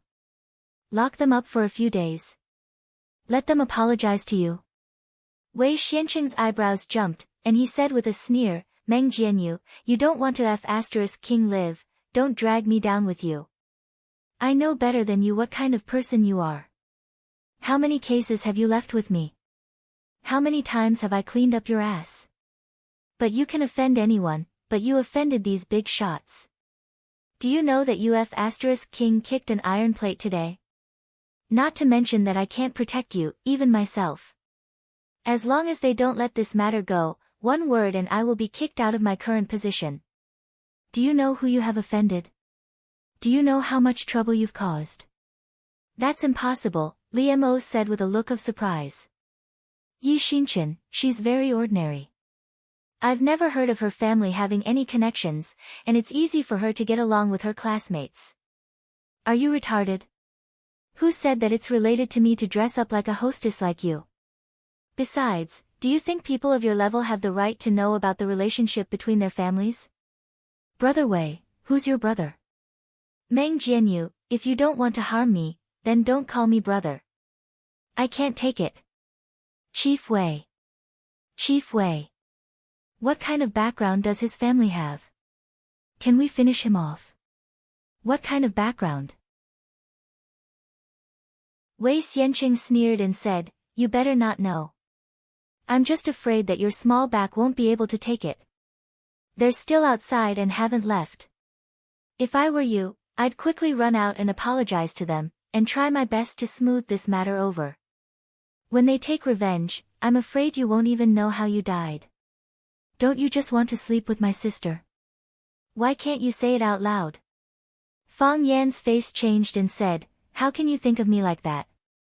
I want to sleep with your sister, but that's to protect her. You saw it just now. That person is very powerful. Your sister beat him up like this. What if he calls for revenge at night? Yi sneered and said, does my sister still need your protection? You don't know the situation. Fang Yan said with a serious face, your sister's body hasn't fully recovered from last time's injury. She jumped so high this time and used her body's true qi. Her body is extremely tired. If I can't stay by her side, her situation will be very dangerous. Fang Yan thought for a moment and added, I also have to transfer true qi to her at any time to prevent her internal breathing from becoming chaotic and damaging her dantian and sea of qi. Do you know what kind of bad effects a damaged dantian and sea of qi will have on us martial artists? Yi shook her head and then nodded. Although she didn't practice martial arts, she was born in an ancient martial arts family and had some basic knowledge of some martial arts. She will die, Fang Yan said in a low voice. Do you think I should sleep with your sister? I know you're lying to me. Yi looked at Yi Ro with uncertainty and said, my sister looks good. Fang Yan shook his head and said, your sister. She's too headstrong. Her body is so fragile, but she still pretends not to let you worry about her. Do you know how many times she secretly shed tears these days? Yi punched out and scolded angrily, Fang Yan, you idiot. My sister doesn't cry at all. Really? Fang Yan dodged Ye's attack neatly and said with a smile, how can a woman not cry? My sister doesn't, Yi said proudly. I've never seen my sister cry, that's because she doesn't want outsiders to see her inner weakness, Fang Yan retorted. He walked to Yi Ro and looked at her lovingly and said, let's go eat first. Then I'll buy you some clothes. Just now when Yi Ro was trying on clothes, there was such a conflict. In the end, Yi Ro kicked and ended the farce that made people not know whether to laugh or cry. However, the shop called the police.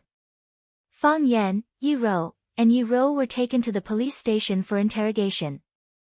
Although Yi Ro called his father Yi Daoling on the way, and his father immediately sent his secretary Wan Qian to deal with it.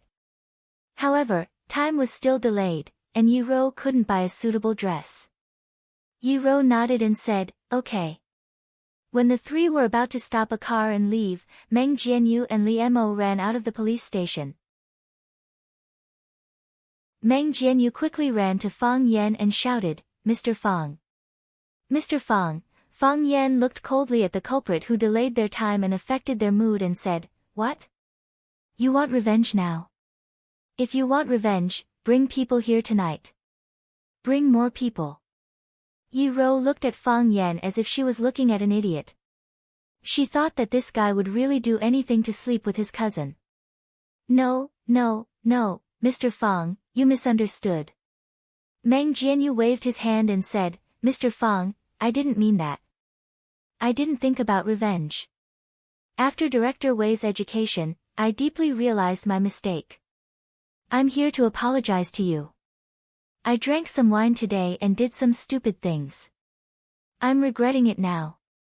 Mr. Fang, please forgive me this time. I won't make such a mistake again in the future. Okay. He reached out to pull Li Mo to the front and said, Li Mo and Miss Yi are classmates. This is really a case of water rushing against the temple of the Dragon King, one family fighting another. Little Mo, you should also apologize to Miss Yi. This matter is all on us. Li Mo looked at Yi Ro strangely, as if it was the first day she met her. This girl who dressed in ordinary clothes, did things in an imposing manner, and got along well with her classmates in the class. Yi Xinchen, who was even secretly called a female loser, actually had such a terrifying identity. Even her husband. Even a guy like Meng Jianyu couldn't suppress her. She had such a powerful identity and background, why was she so low-key? Li Mo. Meng Jianyu was a little impatient and said in a low voice, quickly apologized to Miss Yi. Li Mo tried to squeeze out a stiff smile, looked at Yi Ro and said, Xinchen, what happened today is my fault. I caused trouble and deliberately wanted to anger you. You are a magnanimous person, don't lower yourself to my level. Yi Ro looked at her coldly and said nothing. She knew that she was not truly repentant. Bullying the weak and fearing the strong was a cancer that grew in her bones. To such a person, to a person who was not even a friend, what was there to say? Words like, forgive, should only be said to people who care about you, right? Seeing Li Mo apologize, Meng Jianyu's expression softened a little. He looked at Fang Yan with a smile and said, Mr. Fang, this matter is over. Fang Yan squinted at him and said, are you afraid of our revenge? No. Why would I? How could a person like Mr. Fang lower himself to the level of a nobody like me? Isn't that right? Meng Jianyu said and laughed. Fang Yan did not laugh. He looked at him seriously and said, why wouldn't I lower myself to the level of a nobody like you? The big shots bully me because they think I'm weaker than them. You bullied me before because you also think we are weaker than you. Now that you realize that the situation is not right, that you have hurt yourself from kicking yourself, and then you boast that you are a nobody, I hope that we, who are big shots in your heart, will not lower ourselves to your level. Mr. Fang, that's not what I meant. I can compensate. When you bully others, you're arrogant and willful, but you don't give up on bullying me just because I'm a nobody. Instead, you look down on me even more. You're like a vicious dog. When you're young, you can only bully animals that are weaker than you. When you grow up to be a strong dog, you'll bully even more animals that are weaker than you. You won't become kind and restrained just because you're strong. Instead, you'll become even crazier and more savage. Mr. Fang, this is really a misunderstanding, so, why should I give you a chance to become a stronger dog? Fang Yan looked at him with a smile and said, go back. When you go back, you will find that you have become nothing. Chapter 729. Shao Jiangnan. It was the most popular Hangzhou cuisine in Yanjing. Yi Rou liked to eat light food, so Fang Yan chose this place for dinner. At the dinner table, Yi Rou looked at Fang Yan with a puzzled face and said, are you really going to make Meng Jianyu lose everything? A man should keep his word. Fang Yan leaned over to Yi Rou and studied the menu with her. He said, if you say you want to kill his whole family, you must kill his whole family. If you say you want to make him bankrupt, you must make him bankrupt. Don't order the braised pork. It's too greasy. The bamboo fish here is good, and the fish soup is very delicious. I think you will like it. What are you going to do? Yi Rou was very curious about this kind of thing. For a big shot like me, it's as easy as killing an ant if I want to take revenge on someone. I can do it by just making a phone call. Fang Yan bragged shamelessly. Are you going to call Lu Chaoga? Yi Rou asked aloud. Or Qi Tian? Both of them have the ability to do that. Because Fang Yan and Lu Chaoga had a close relationship with Qi Tian, Yi Rou was particularly displeased about this. She thought Fang Yan was a scumbag who played around with girls. Fang Yan said without raising his head, why do I have to call them? I can call Lu Shulan Valley. Fang Yan did call Lan Shulan Valley. He believed that Lan Shulan Valley would understand what he meant and solve the problem neatly. He also hesitated to let Lu Shu handle this matter, but Lu Shu's means were dirtier and more vicious. It would hurt the harmony of the world. In the end, he still gave Meng Jianyu a chance to live. Lan Shulan Valley and Lu Shu were his partners and also two of his capable men. Their characters were both extreme. One seemed to be generous, but in fact, he was good at moderation. He could easily wander between the Lan family and himself, and he was a rare handsome man. Lu Shu's temperament had changed greatly. He looked gloomy but was cruel in his bones. If he hardened his heart to deal with someone, that person would probably be in a state where they could neither live nor die. But the people you really trust are Lu Chaoga and Qi Tian. Men will naturally believe in women who treat them well. Then shouldn't I trust your sister even more? Fang Yan ordered 2 more snacks and told the waiter to place the order. He looked at Yezi and said, why don't you ask your sister to kill Meng Jianyu and his little lover? Do you have a bad relationship with people in school? Why are even your classmates targeting you? When I was teaching in school, both teachers and students liked me very much. I was the school idol of Rosefinch Secondary. Keep bragging. Yi sneered and said, many people didn't like you when you went there just now, right? Also, don't think I didn't notice that you were deliberately changing the topic. How is this possible? Fang Yan immediately retorted, when I just went there, they just didn't know me, so they didn't like me. When they know what kind of person I am. I want to hit you. Yi interrupted Fang Yan's bragging and said, I know everything about you. My father has your information on his desk. Fang Yan looked at Yi Rou and said with a smile, you see, your family is still investigating me. They want to see if I'm qualified as a son-in-law. Then he looked at Yi and asked, did they give me a score? How many did they give? It is said that children from rich families will give scores to all their suitors. The one with the highest score will have a chance to win. I don't know whether they gave you a score or not. But it is true that they don't want you to be with my sister. Fang Yan squinted his eyes and smiled, saying, we will definitely be together. Are you so sure?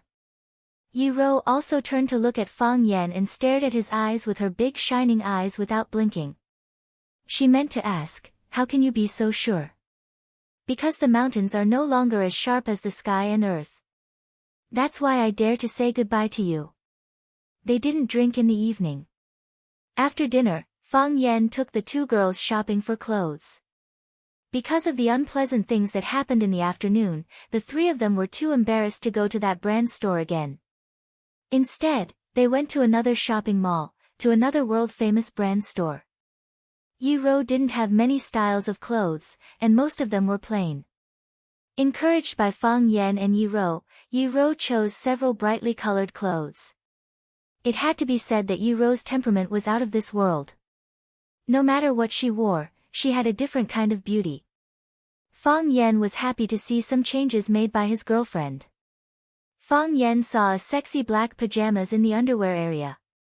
Seeing that Yi was trying on shoes, he quietly pulled Yi-Ro over and pointed at the pajamas, saying, "I think this one suits you very well." Yi-Ro held the almost weightless black silk pajamas in her hand and asked, "Do you really think this one suits me?" "I think it's quite good." Fang Yan said seriously, "And you didn't bring your pajamas this time. You need to buy a pajamas. Otherwise, what will you wear at night?" Yi-Ro nodded and said, "Since you think it suits me, then buy it." Okay, I'll pay for it." Fang Yan nodded excitedly and said, "It looks more suitable for you, doesn't it?" Yi-Ro whispered behind him. "How come?" Fang Yan was scared and quickly denied, saying, "This one is too small for me to wear." When they came out of the shopping mall, the whole city was brightly lit and had entered the carnival season at night.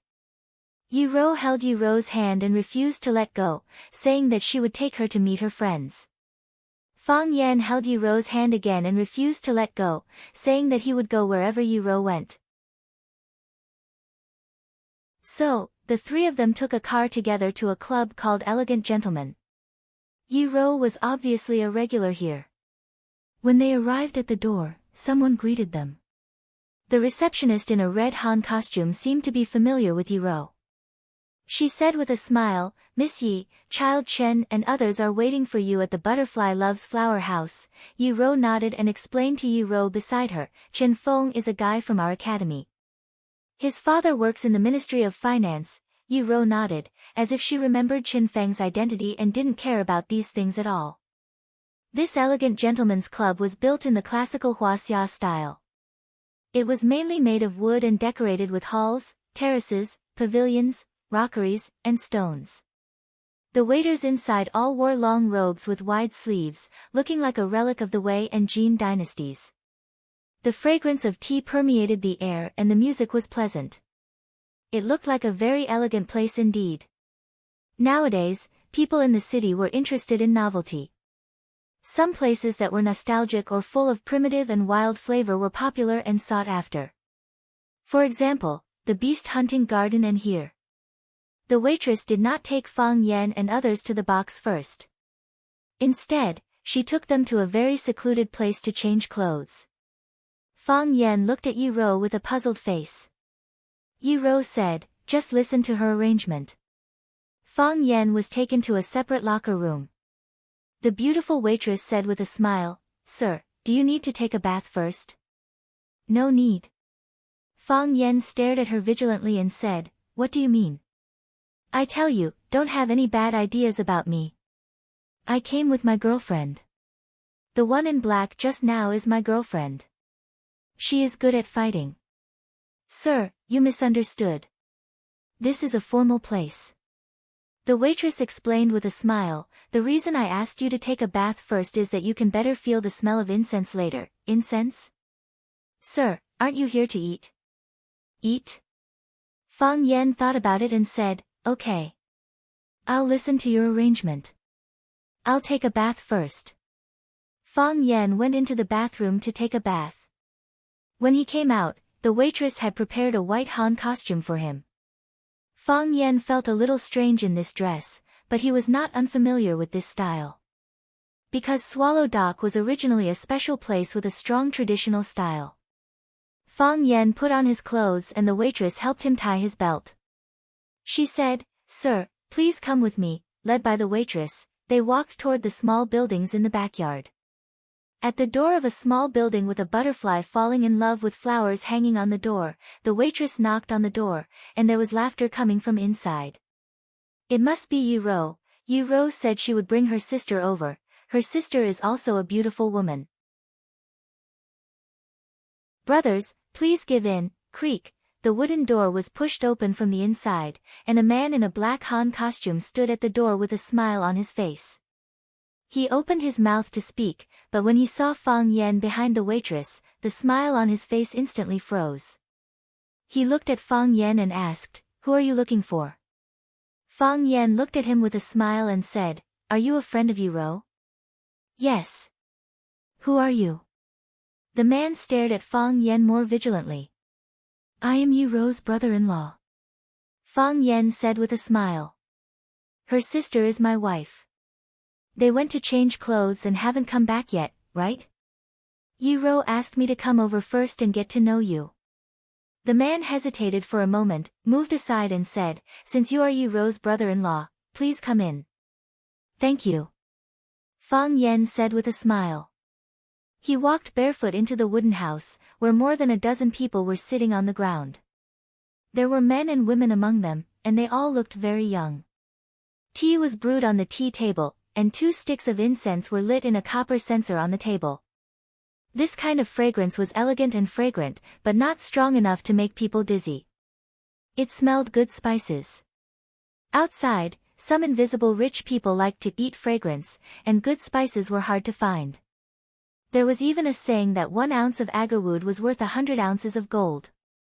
However, the arrival of Fang Yan suddenly broke the lively atmosphere of the scene. Everyone looked at the intruder with a strange expression.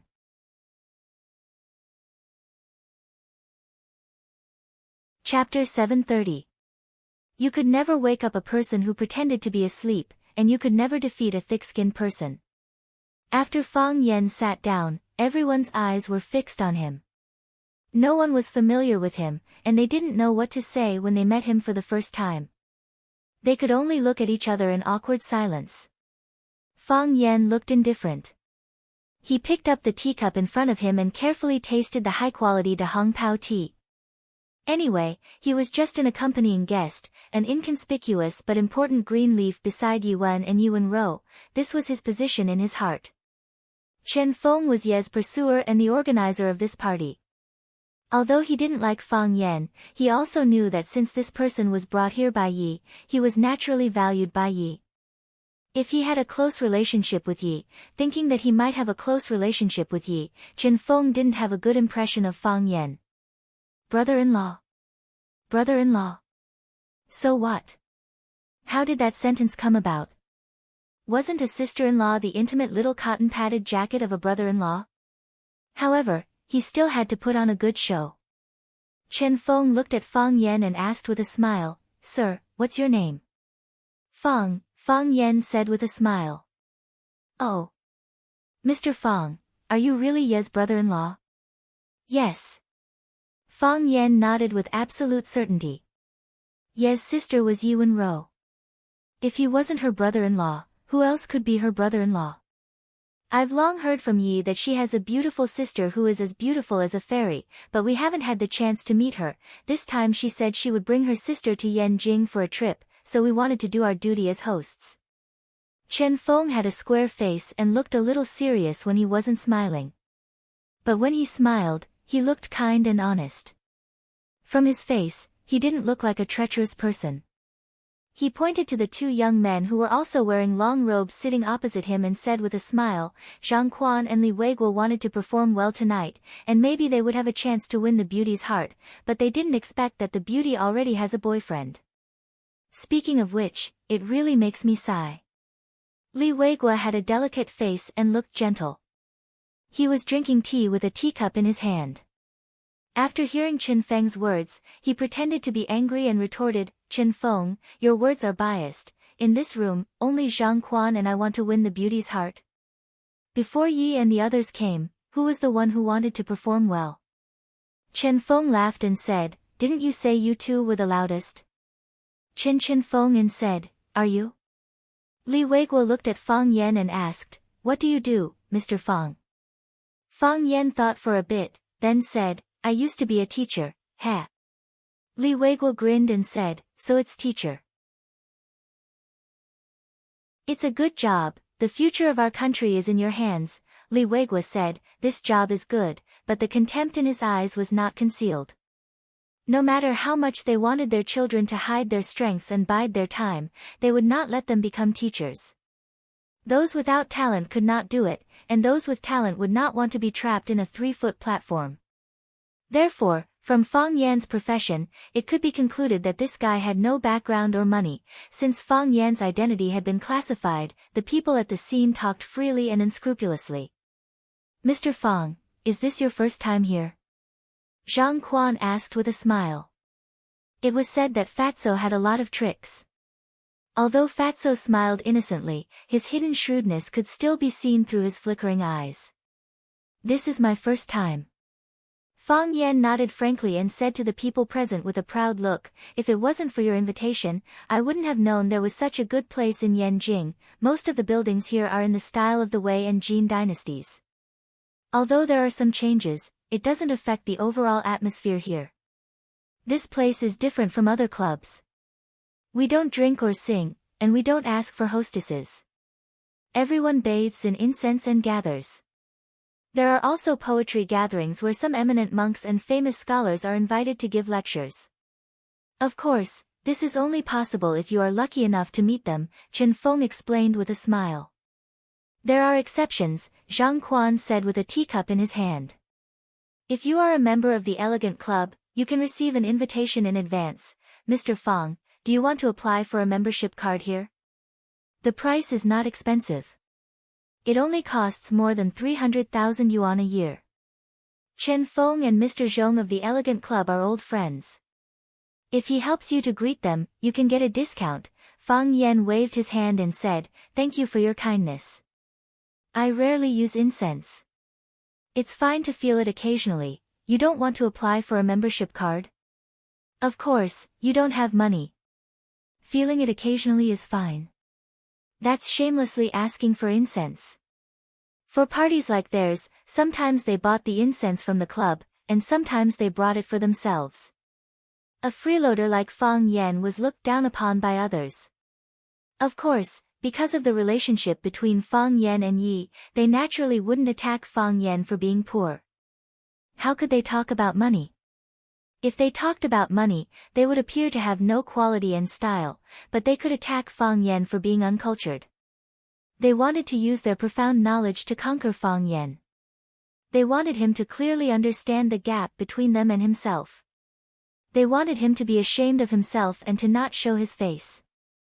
So, Li Weiguo suppressed his excitement and asked a very stupid question, "Mr. Fang, did you use incense before?" Fang Yan held the teacup and carefully looked at Li Weiguo's expression. It seemed that he was thinking about something very important. After a long time, he nodded and said, "I used incense." "That's great."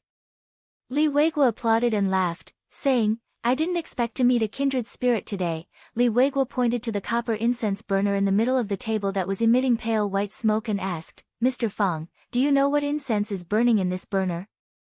Yi and Yi Rou also changed into wide robes with big sleeves. Yi Rou chose plain white. White and black were her favorite colors. Yi chose cyan, like the weeds in spring, looking full of youth and very bright and lovely. Yi looked at Yi Rou in the white robe and couldn't help but praise her, saying, "Sister, you look so beautiful in the Han costume, just like a fairy." Yi Rou smiled silently. She was very fond of her sister. She touched her sister's hair and said, "How can there be a fairy in the world?" "You are." Yezi said proudly, "I heard from my father that if you succeed this time, you will become a fairy." "Sister, although I don't know what the way of heaven is, it must be something great to make my father and my uncles so excited. You have always been the most powerful. Not only in our Yi family, but also in Swallow Dock. You are very powerful in the whole Huaxia." Yi Rou thought for a moment and said, "Fang Yan is also very powerful, sister." Yi Rou complained. "Do you like to speak up for him so much? How is he powerful? How can he be compared with you? He is really powerful." Yi Rou pulled Yi Rou to sit down on the rattan chair and said seriously, "Do you know he has the heart of Tai Chi?" "Yes." Yi Rou nodded. "So what? Didn't you still beat him black and blue like a pig?" "Yes, this was Yu Rou's understanding of Fang Yan. Not only Yu Rou, but many others also thought that Fang Yan's kung fu was just so, the heart of Tai Chi. The name sounded powerful, but he was still beaten black and blue by Yu Rou. In this way, it proved that the heart of Tai Chi was actually a fake product, which was deliberately mystifying by the Fangs. However, they had never seriously thought that Fang Yan's opponent was Yu Rou, who was known as the once-in-a-century genius of Swallow Dock. Because Yu Rou was so powerful, it seemed that Fang Yan was not powerful at all. He is better than me, Yu Rou said softly. She was not used to talking to people loudly. Even the people closest to her talked to her in a flat and expressionless manner. However, this was her unique style. A kind of domineering and cold personality. Tai Chi has a heart. This is the consensus of all the people in the inner Jianghu who practice Tai Chi hard. Think about it, how many people learn Tai Chi? There must be hundreds of thousands of people in the world, right? But think about it again, how many people among hundreds of thousands of people understand the heart of Tai Chi? And at Fang Yan's age, how many of them are there? Yu Rou widened her eyes and said, so powerful. But, I know. You want to say that he was defeated by me every time we competed, and he even ran away. It was really shameful. Yu Rou rarely interrupted others and said, Tai Chi is about letting nature take its course and follow the heart, but what was Fang Yan's heart? At that time, he couldn't find his heart at all, but I know that his heart was not as simple as defeating me. What was the point of defeating me? What was the point of defeating a woman? Just like Bai Xiu was always unwilling to fight with me, Fang Yan also thought that it was not necessary to fight with a woman until both of them were defeated. Humph, Yu Rou sneered and said, those annoying guys. So what if she was a woman? They couldn't defeat a woman, damn the sand pig doctrine. So, at that time, Fang Yan had been holding back. Yu Rou lowered her voice, and even her eyes became extremely soft. I hit him hard again and again to force him to use his full strength, but he still didn't do his best. Yu Rou was surprised and said in a low voice, so, Fang Yan had already started to hit on you at that time, he did it early.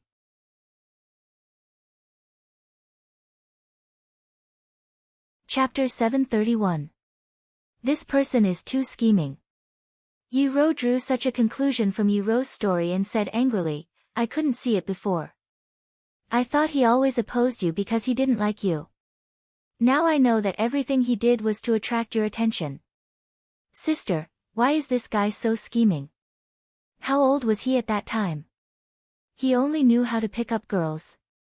Yu Rou didn't expect that you would have a different understanding of Fang Yan after she explained the situation in the past to Fang Yan. Anyway, in her eyes, Fang Yan was not a good person, but you were already very beautiful at that time. There are many boys in Swallow Fort who like you. It's just that you don't care about them. That Fang Yan is always glaring at you, picking on you whenever there's a problem, looking for trouble whenever there's a problem. Instead, he keeps loitering in front of you. This method of picking up girls is so old-fashioned. I didn't expect it to be so effective. At that time, Fang Yan didn't like me, Yu Rou said aloud. Why didn't he like you? Why didn't he like you? Yu Rou said angrily. After a pause, she gritted her teeth and said, I know, the person he liked at that time was Phoenix. What's so good about that woman in Yushao? She's not as beautiful as you. Yu Rou shook her head and said, everyone has their own eyes when it comes to liking. How can there be a standard? There is. Yu Rou said proudly. She pointed to her little face and said, everyone likes me, that's because you're cute, Yu Rou said. I'm cold and always like to hit people, sister, do you know? You're the cutest when you're cold and hitting people. When you and Fang Yan competed in martial arts, I would be there as long as there was a chance. That's because I think you're the coolest when you beat Fang Yan until he begs for mercy. You're so cool. Even if he knows the heart of Tai Chi, it doesn't prove that Fang Yan is better than you. Yu Rou insisted on her point of view and said, sister almost succeeded in climbing the heavenly law. Why didn't he? It proves that he's still not as good as you. He had the heart of Tai Chi at a young age and was already the best disciple of Tai Chi because of his father's death. He observed mourning for 3 years. After he went out, he comprehended the light of Taiji. Only with benevolence and compassion could one have the heart of Taiji. He had the spirit of justice and selflessness and was the best disciple of Tai Chi. He had the light of righteousness and was the best disciple of Tai Chi. This was a principle that all martial artists understood. His heart wasn't bad, but his mouth was too poisonous, which always made people forget about his true nature. Think about it, when did he really hurt anyone? Even when the Fang clan was bullied to that extent a few years ago, after he obtained the Taiji heart, when did he ever find trouble with others? Father died tragically. If this happened to anyone else. Apart from Bai Xiu, Li Xiaotian, Zhu Zaidan, and the others from Swallow Dock are all outstanding people, but if they were to suffer such a blow, would they still be able to keep their minds clear? Rou, Yi, Tai, can they do better than Fang Yan? Yuan Rou sighed softly, her voice filled with deep pity as she said, he has an enemy in Hua City, and an enemy of the country in Yanjing. He has to face a colossus like the Jiang family, and because of Senior Mo, he even has to face the pressure of the divine dragon. Every step he takes is like walking on thin ice, it's really not easy. If it was another man, would he have the time to go shopping with you? He still has the mood to joke around with you. Up until now, he still maintains his innocence and smiles. Such a man, I'm afraid it's hard to find in this world, right? Yezi was in a daze for a long time and said, Fang Yan did not have it easy, especially during the years when his father was killed, he seemed to have changed into another person. I don't know what's going on, but when I saw his cheeky smile, he suddenly stopped smiling. It makes me feel very uncomfortable. Seeing that Yu Rou was lost in her own thoughts, Yi pulled Yu Rou's sleeve and said, Sister, are you really going to marry him? Yu Rou looked at Yu Rou in confusion, not understanding why she asked such a question. I always feel that you can look around, Yu Rou said with a serious face, Sister, you don't go out often, so you have less contact with men. I think, there are many men out there, very good men. Men who are not as good as Fang Yan. You should look around and choose more. A woman's marriage is a lifetime event. Uncle and the others don't want you two to get married, and there are many obstacles in between. Even if it's difficult to get together in the future, some people will always be hurt. Wouldn't it be better if you can have the best of both worlds? Yu Rou looked at Yu Rou and asked, have you ever really liked someone? Yu Rou nodded and said with a blush, have you? Didn't I tell you? When I was in junior high, there was a boy in my class who was very handsome when he played basketball. Have you ever loved someone? Love? Yu Rou's expression was a little confused. What kind of feeling could be called love? If you are willing to live and die with someone for the rest of your life, you won't feel bored. Yu Rou said. Except for him, no one else can. That's the kind of feeling. Yu Rou shook her head and said, not yet. I'm not even sure what kind of man I will find. Except for him, no one else can. Yu Rou's voice was still calm, but her tone was unquestionable. If he asks me to marry him, I will say yes without hesitation. So, I will marry him. Yu Rou was silent for a moment, fiddled with her hair and said, forget it, that's between you two. Why do you explain so much to me? Yu Rou looked at Yu Rou and said, I understand your intention. You arranged such a gathering to let me see more men, to see some other outstanding men in Yanjing. But, my eyes can no longer contain other men. I won't even look at them. Yu Rou smiled bitterly and said, I know I can't hide it from you. My dad asked me to do this and take you to see more people. I don't want to. I understand. Yu Rou nodded. She wanted to believe Yu Rou's explanation, and she also knew that there were other elders' thoughts in it. However, since she fell in love with that man, nothing was more important than this. Oh no, Yu Rou suddenly exclaimed. What's wrong? Let's go and have a look. Yu Rou jumped up and pulled Yu Rou out. What happened? I hinted to Chen Feng and others to embarrass Fang Yan. I don't know how badly they have bullied Fang Yan now, Yi Rou said anxiously. Yi Rou didn't worry at all after hearing Yi Rou's words. She was still pulled by her sleeves and walked quickly, but she looked calm and said, "It'll be fine." "What about them?" Yi Rou smiled slightly. She didn't believe that anyone could bully Fang Yan. They walked quickly and came to the Butterfly Loves Flowers box under the guidance of the waiter. As soon as they arrived at the door of the box, they heard Fang Yan's voice coming through the wooden doors and windows. The heart of wood is placed in the water. Those that can sink in the water are called agarwood, and those that can sink with the water are also known as water sinks. Those that are half sunk are called plank incense, those that are not sunk are called yellow ripe incense. It's recorded in the Compendium of Materia Medica, not by me. The most precious agarwood is agarwood, which is also divided into different grades. Japanese subdivided into 5 grades, such as white agarwood, red agarwood, yellow agarwood, purple agarwood, black agarwood, and many other names. Agarwood is often not available for money nowadays. It is said that the grade of agarwood is based on the comfort of the taste, and white agarwood is the highest. Of course, I haven't tasted this kind of white agarwood before. The most used one is purple agarwood. After agarwood is red earth agarwood. Those that grew in yellow-colored yellow soil were called yellow soil agarwood, those that grew in red-colored red soil were called red soil agarwood, and those that grew in brownish-black soil were called black soil agarwood. What was burning in the copper stove should be red soil agarwood. If I'm not wrong, it should be the relatively rare red earth agarwood. Which place has the best red earth agarwood? Someone asked aloud. It could be heard that the voice of the person who asked the question was very humble.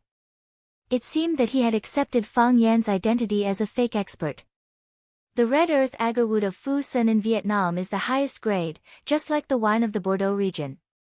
It has a symbolic meaning. When we drink outside, when we hear that it is the red wine of the Bordeaux region, we all feel that it is a grade higher than other wines. The grade of red earth agarwood is determined by age. For example, the quality of the same material buried in the soil for 100 years and 200 years is different. The higher the value, the better. The longer it is buried in the soil, the original softwood parts will be eroded by soil organic matter and the remaining immortal essence will be lost. Thus, a fundamental change will occur. The aroma will become stronger without the smell of wood. If it is buried for a long time, the surface will crack. This is what people in the industry call carbonization. This kind of agarwood is the best and the most expensive.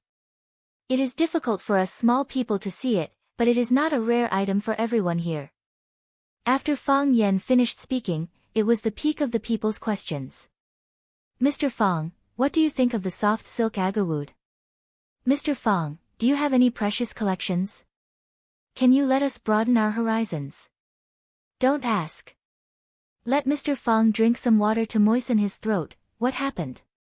It sounds different from what I imagined. Didn't we agree to let these people embarrass Fang Yan? How come they all become his fans in a short time? You're more knowledgeable than me. There was a smile at the corner of Yi Wen's mouth. Ye's expression was stiff. She looked at Yi Rou, opened the wooden door and walked in.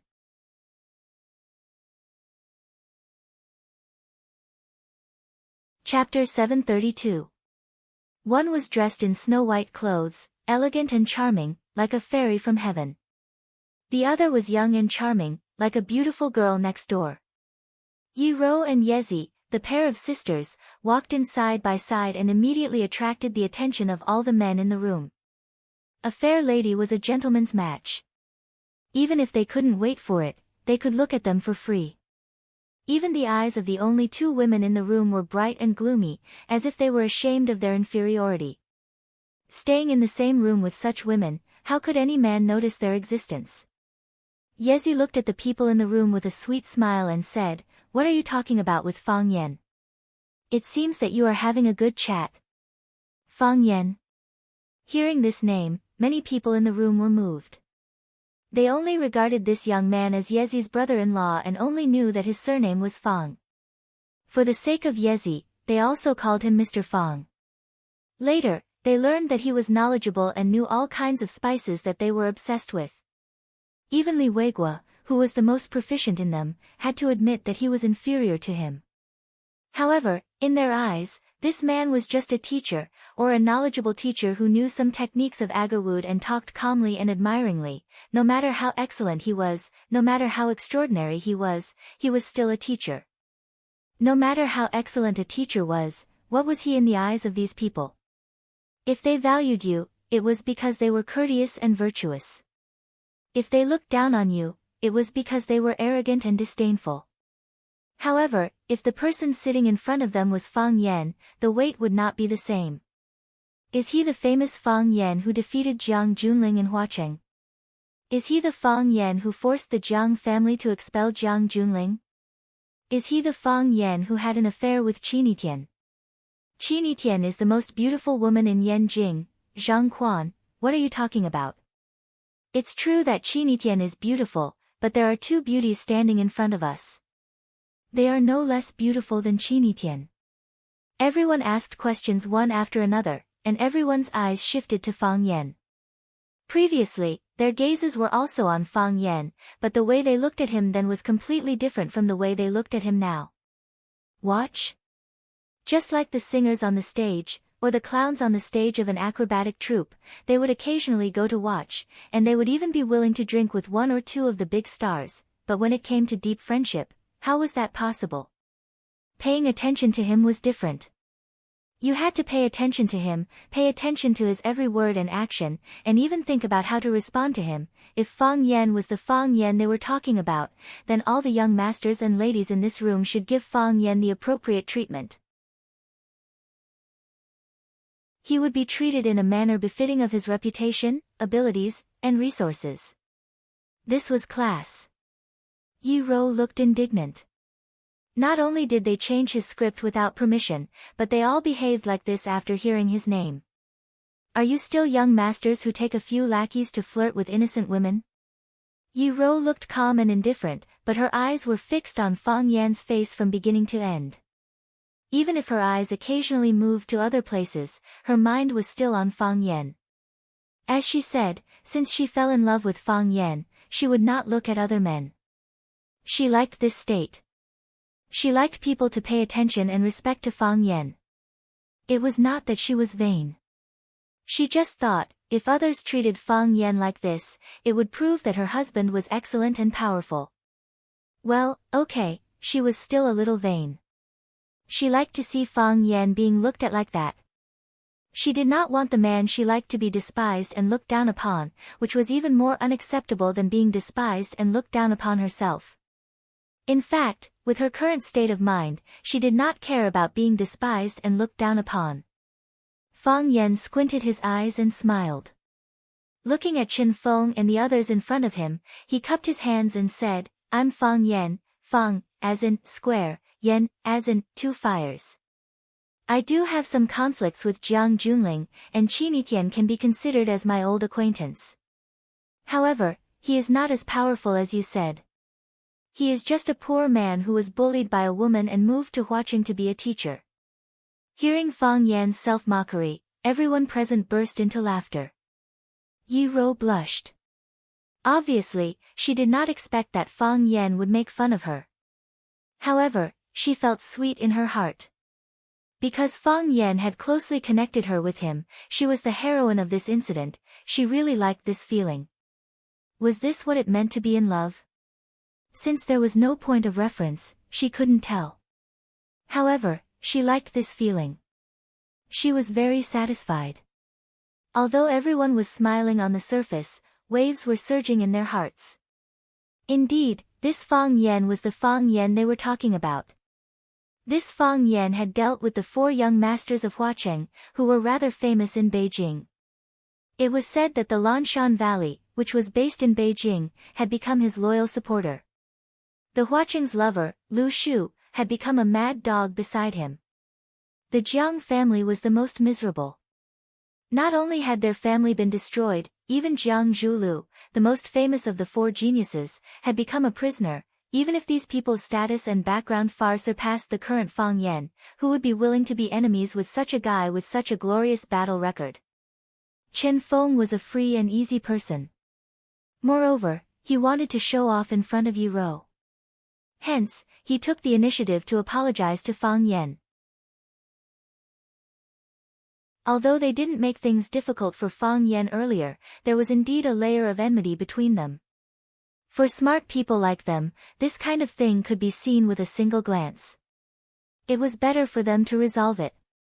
Fang Yan waved his hand and said, "I'm just a small character with a small nose and small eyes. What's there to not recognize? We didn't know each other before, but now we know each other, right?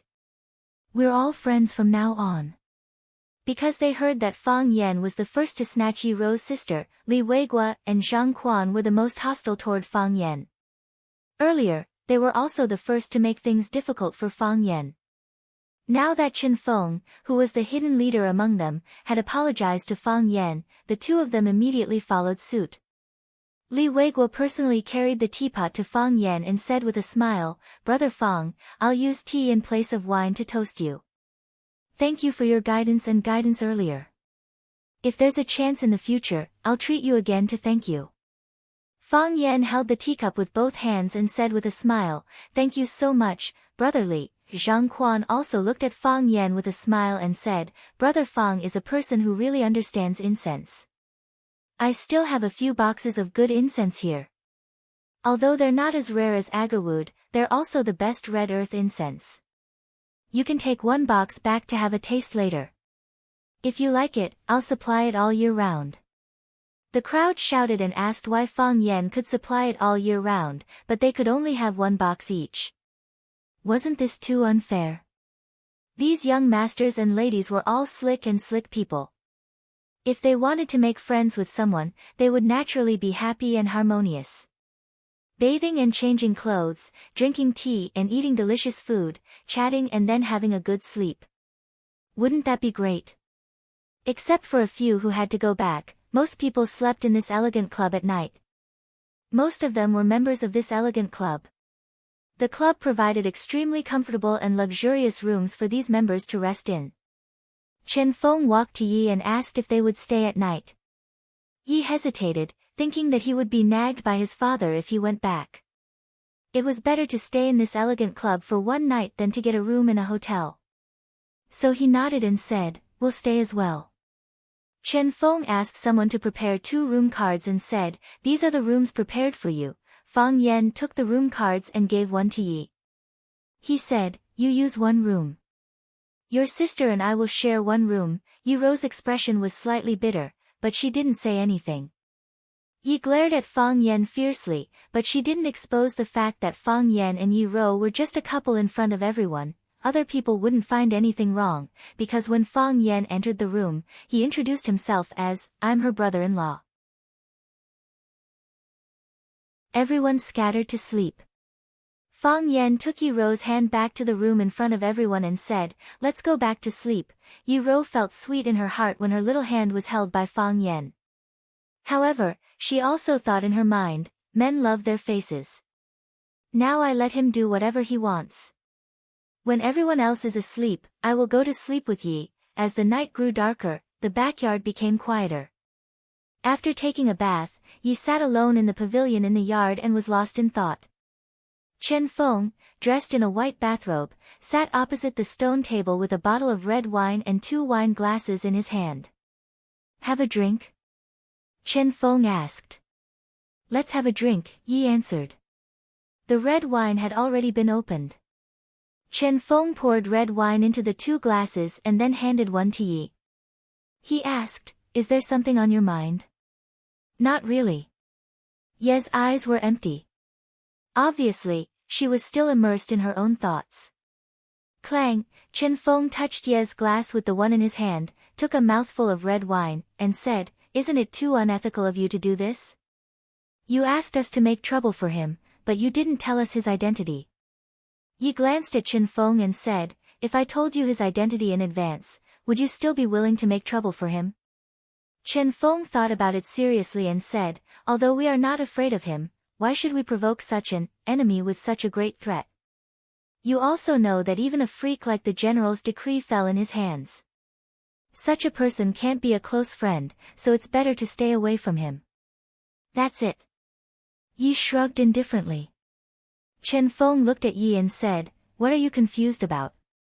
I'm thinking about a problem. What problem? What is love? Chen Feng's eyes widened, and then his eyes became burning. He said, that is, no matter when we meet, we will be attracted to her again. Yi thought about it seriously, but in her mind, the tall and straight figure of Fang Yan standing up for her when Meng Jianyu pounced on her, the girl shook her head and threw the picture out of her mind. She said, this is really a troublesome thing.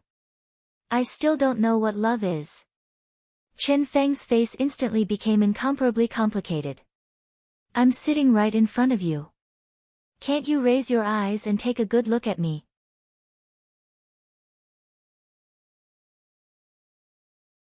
Chapter 733.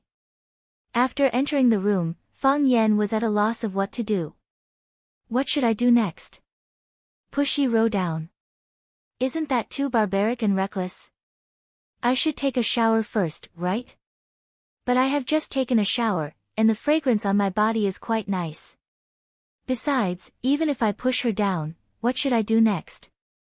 Is it really so easy to let Yi Ro get my body and my virginity? Every man's first time is extremely precious, and it is the most important and sweet memory in their life. Isn't it too easy to lose it so easily? At the very least, even if the two of them really complete the great harmony of life. It is said that men's first time is very fast, and 9 out of 10 men will do it in a second. If I do it in a second, will Yi Ro laugh at me? Even if she doesn't show it on her face, she must despise me in her heart, right? Every time we spar, I always step on you. Now that I finally give you a chance to climb on top of me, you fall down so easily. Are you still a man? She must be thinking this in her heart. Thinking of this possibility, Fang Yan had a feeling that he would rather die than live. As a virgin, he really felt a lot of pressure. Fang Yan found the remote control and turned on the TV. The TV screen was showing Animal World, and 2 leopards were mating. Fang Yan grinned, but he soon restrained himself. She wouldn't think that I was hinting at something, would she? Fang Yan didn't want to appear too wretched, and he didn't want to change the channel. So he asked Yi Ro, what do you want to watch? Yi Ro walked to the living room and sat down, saying, anything. This question was too clever and perfunctory. It was useless to ask. Fang Yan put down the remote control, looked at Yi Ro, and said, let's talk for a while. Yi Ro looked at Fang Yan strangely, thinking, aren't we talking all the time? However, she still nodded obediently. Yi Ro had a cold personality and didn't like to talk. Moreover, if someone touched her bottom line, she wouldn't hesitate to punish them severely. But when she was alone with Fang Yan, her docility and obedience could melt anyone's heart. Fang Yan sat down beside Yi Ro. He thought for a moment and moved closer to her. After some thought, he moved closer. When their bodies were close to each other, he could feel the softness of Yi Ro's body and smell the fragrance of Yi Ro's breath. He couldn't help holding Yi Ro in his arms and covering her mouth with his. He thought it was more direct to communicate in this way. Besides, this wasn't the first time they had come into contact with each other. Yi Ro's lips were soft and her tongue was sweet. Although she wouldn't respond too intensely when kissing, she wouldn't bite off Fang Yan's tongue like the first time. Besides, her body was much softer now, unlike the previous few times when her entire body was stretched taut like a tree stump. Now her body was still a little stiff. Experienced people could see that Yi Ro was a little nervous, but Fang Yan wouldn't care about it at this time. All of this was because he was also very nervous. Men were not easily satisfied. He kissed Yi Ro's lips and then began to grope her breasts. Fang Yan always wanted to do this before, but he didn't dare to, he was afraid of being beaten. Today was the best time and the best time. He was in another city, not in the Swallow Fort where people were constantly monitored and suppressed. After shopping for a day, he went to the police station, bought a lot of clothes, took a bath, drank good tea, and smelled good fragrance. The room was elegantly decorated, very stylish and romantic. On this starless and moonless night, Fang Yan felt it was time for him to become a diligent man and start to kill monsters and level up. This was something he had never done before. He was also going to climb to a new height, a new world that he had coveted for a long time. It was said that men were born with an abnormal attachment to women's breasts because the first mouthful of food they ate came from them. A woman's breasts were children's tableware, but most of the time, they were men's toys. They could play with them for a lifetime without getting tired. Yi Ro was thin, but her breasts were round and plump. Unlike those giant breasts that were on the verge of collapse as if two rabbits were stuffed into their clothes, they were firm and well-proportioned. They were neither too big nor too small, which complemented her appearance and temperament. Fang Yan wanted to touch Yi Ro's breasts. Of course, it was a little rude to say so. However, this was the thought that men would have when they saw the goddess they loved. For many people, they would be happy to accept even if she was a little ugly and had a little bigger breasts. Fang Yan straightened his back and slightly distanced himself from Yi Ro's body. Yi Ro opened her closed eyes slightly as if she had realized something. She closed her eyes again and took the initiative to stick her body to Fang Yan's chest. Yi Ro began to resist, although her way of resistance was unusually gentle. Resistance is a normal reaction. Fang Yan encouraged himself in his heart. It's not that she doesn't like you, but she hasn't gotten used to being touched by you. She's just shy. When Fang Yan thought of this, he distanced himself from Yi Ro's body again. However, Yi Ro quickly stuck her chest to Fang Yan's chest again. Their bodies were so tightly pressed that nothing could get through. Fang Yan secretly felt sorry for his right hand. He thought, "Brother Right, I'm sorry that you've been wronged. Your treatment is far worse than my chest." Therefore, Fang Yan suddenly pressed Yi Ro under the sofa with all his strength. Fang Yan's body was on top of Yi Ro's.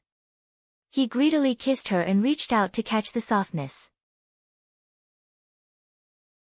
As soon as he touched it, Yi Ro opened her eyes and stared at Fang Yan without blinking. Fang Yan touched it, but Yi Ro didn't hit him.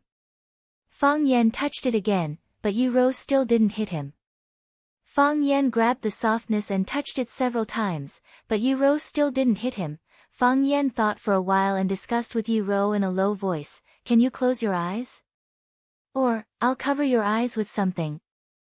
I'm very nervous when you look at me like this. I feel like you'll punch me away at any time.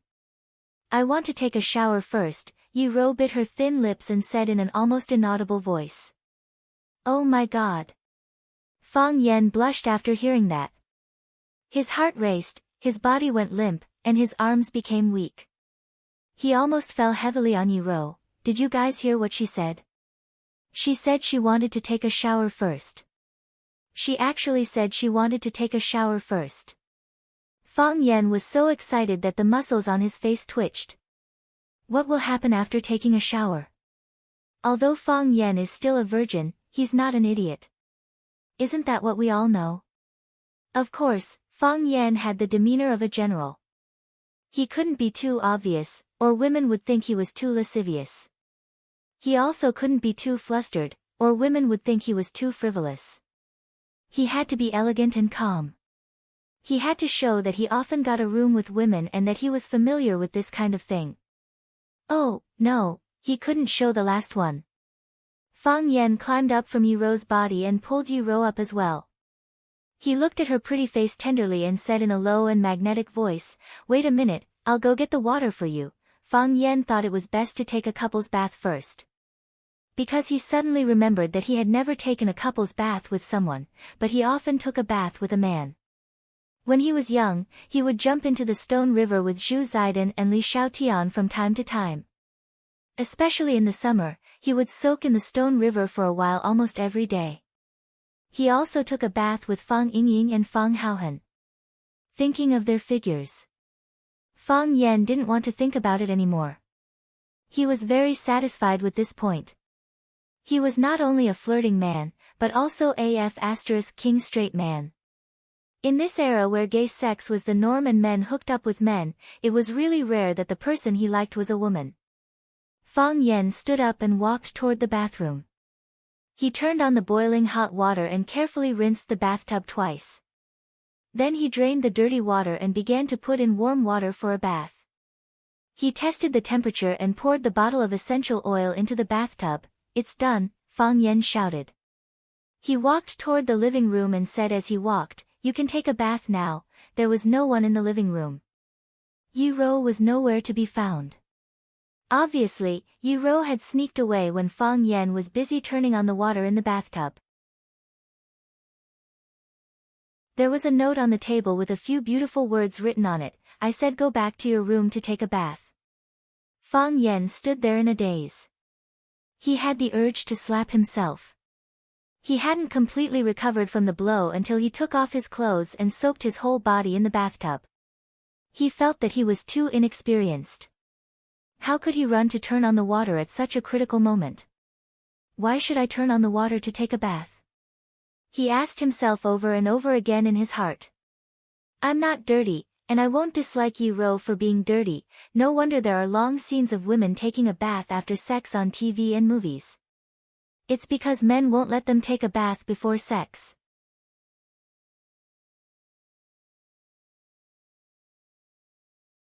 Chapter 734. When they met in the restaurant the next morning, everyone looked at Fang Yan with strange eyes. Only Fang Yan knew that he was no different from yesterday. The ugly virginity hat was still on his head. Yi Rou didn't like shopping, but she liked to go shopping with Fang Yan. In other words, as long as she was with Fang Yan, she was willing to do anything. Even if they didn't do anything, it was a sweet joy to just look at each other quietly. Yi Rou knew how to drive, so she drove Fang Yan's refurbished and painted antique Hongqi car back to Swallow Dock. Yezi had to stay in Yanjing to study, and there was still more than a month before the final exam. Before that, she couldn't skip classes and run to Swallow Dock. The Yi family attached great importance to studies and the education of their children. Yi Daoling wouldn't allow his baby daughter to be mediocre in both literature and martial arts and could only rely on him to make a living. Of course, such things were not uncommon among the powerful. Fang Yan didn't go back with Yi Rou because he had other things to do in Yanjing. When he was having breakfast with Yi Rou and Yezi, he received a call from Zhang Jianjun. He asked about Fang Yan's whereabouts and said that a car would pick him up later. Fang Yan said the name of the elegant place, and Zhang Jianjun said with a smile that he knew where it was. He asked Fang Yan to wait in the club and a car would pick him up later. It wasn't until the afternoon that Fang Yan's phone rang again. It was a woman named Qing Niao who called. She said that she was ordered to pick up Fang Yan to the headquarters. Where is the headquarters? Fang Yan asked aloud. You'll know when you get there. Qing Niao was very tight-lipped, and her tone was very impatient. She said, the car is waiting for you at the entrance of the club. She said the car, not she. It seemed that there was a hidden hostility to Fang Yan in her words. This made Fang Yan a little puzzled. When did he offend this bird? Puzzled, Fang Yan still walked toward the entrance of the club. This was an appointment with Zhang Jianjun, and behind Zhang Jianjun stood the old man. Therefore, he could only comfort his slightly restless heart with the words, the king of hell is easy to see, but the little devil is difficult to deal with. After all, even the old man had praised him, so why should he care about other people's attitudes? Swallow Dock had things they had to do. This was a tradition that had lasted for thousands of years. Why would he need to look at anyone's face? Fang Yan arrived at the parking lot in front of the clubhouse. A woman in black tights was leaning against the car and smoking. She had thick eyebrows, short hair, an oval face, and exquisite facial features. She could be considered a unique beauty. Seeing Fang Yan coming over, he didn't ask Fang Yan's name. He pinched the cigarette butt in his hand and said, let's go. After that, he opened the door of the passenger seat and jumped in. Fang Yan noticed a detail. She used 2 fingers to put out the burning cigarette butt and brought it directly to the car. She didn't have the habit of throwing cigarette butts around. This made Fang Yan have a slight favorable impression of her. There was a driver in the front and someone in the passenger seat, so Fang Yan opened the back door of the Buick and sat in. The driver started the car and rushed toward the Yanjing city. Because Fang Yan wanted to know where their headquarters was, he paid attention to the scenery outside along the way. He wanted to see if it was a place he was familiar with or a road he had walked before. The woman called Qing Niao also looked at Fang Yan through the rearview mirror from time to time, but she didn't stop Fang Yan's behavior. Obviously, she also knew that this kind of thing didn't need to be kept secret from Fang Yan. The car drove to the center of Yanjing City and finally drove to the entrance of a small island. Facing the heavily guarded gate, Qing Niao opened the window and handed over a black card. The person inside the gate swiped the black card on the computer, and a huge Longtu case immediately appeared on the computer screen.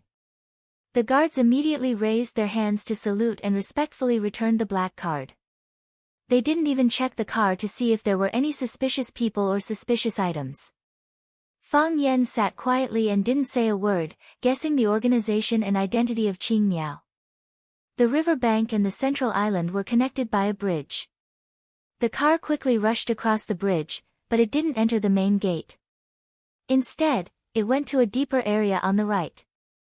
They passed through 2 more checkpoints, and each time, the green bird simply handed over the black card, and they were allowed to pass. The car stopped in a small parking lot, and Qing Miao opened the door and got out. She didn't talk to Fang Yan, but just looked at Fang Yan with indifferent eyes outside the window. Fang Yan knew that he needed to get out of the car as well. Sure enough, as soon as he got out of the car, Qing Miao led the way in front without saying a word. The driver didn't follow them, but drove the car away quickly. After passing through another stone archway, what entered his eyes was a series of small courtyards that were arranged in a picturesque disorder but not closely packed together. Fang Yan understood what this place was. The Mystery Department. He had long heard of the Mystery Department, and knew that it was a special organization within the Red Wall that specialized in the security of the country's leader. It was also an extremely hidden organization. These people were secretly responsible for the security of the country's leader, and also dealt with some powerful and destructive enemies and very difficult matters for the country. There were many talented people in the Mystery Department, and there were many experts. He had once imagined what the Mystery Department would look like, but he didn't expect the headquarters of this organization to be openly exposed under the sun, in the bushes. Of course, it was in the bushes under the sunlight of the Red Wall. Fang Yan carefully looked at the small buildings, thinking about what kind of people lived in these small buildings. Of course, what he was most concerned about was where Dragon God was. Logically speaking, the people of the outside world didn't know what kind of experts were in the Mystery Department. However, because the Fang family paid extreme attention to Dragon God, and Dragon God's reputation was too great. Therefore, not only the Fang family, but other people in the Jianghu also knew that Dragon God had entered the Red Wall. It was just like how they knew that Azure Dragon had fallen in battle, and that Black Dragon had appeared and disappeared mysteriously. Qing Miao, who was walking in front, clearly felt the change in Fang Yan's mood.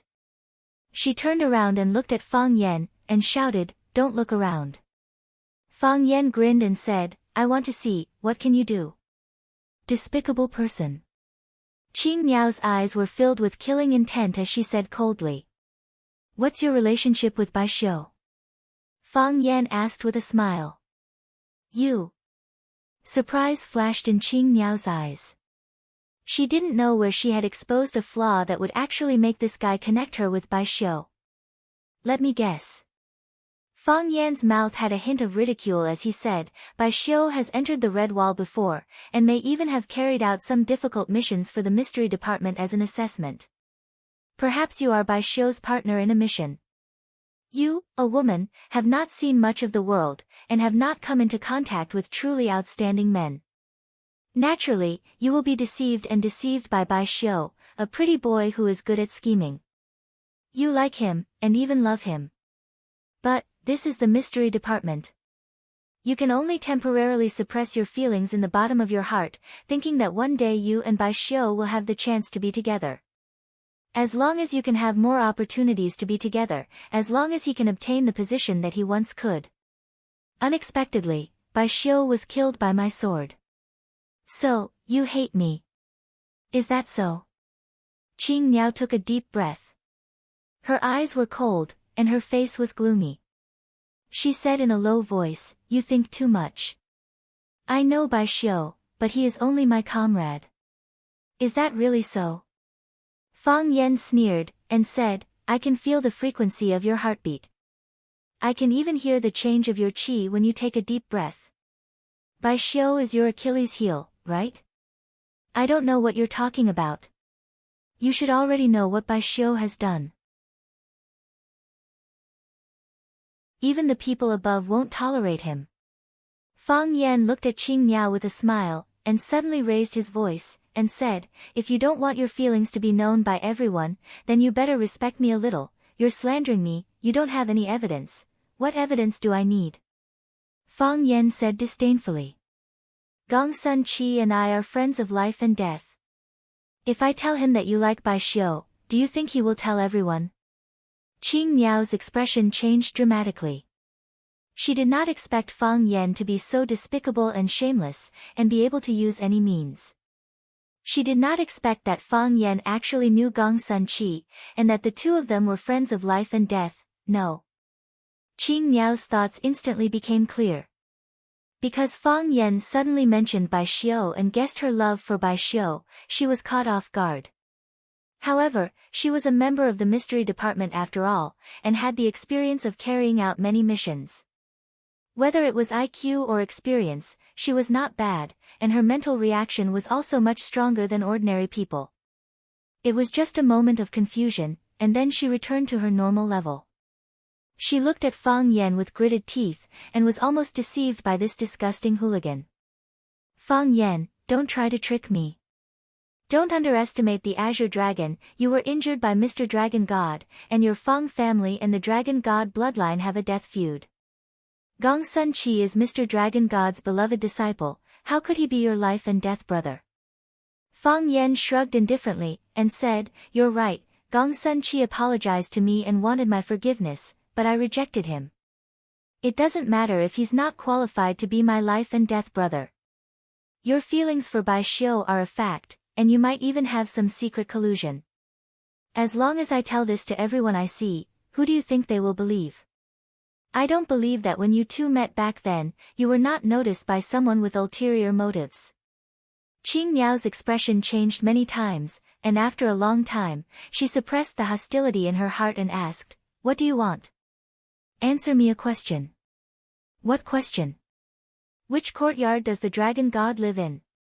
Qing Niao was shocked, and said, "You want to challenge Mr. Dragon God?" "No."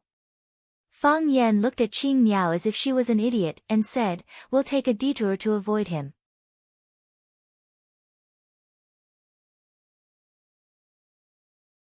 Chapter 735. The green bird knew that Fang Yan had a grudge with the divine dragon lineage. The divine dragon had been living among the people for decades, and the moment he entered the capital, he challenged Azure Dragon, who was at the pinnacle of martial arts, to not underestimate his enemy.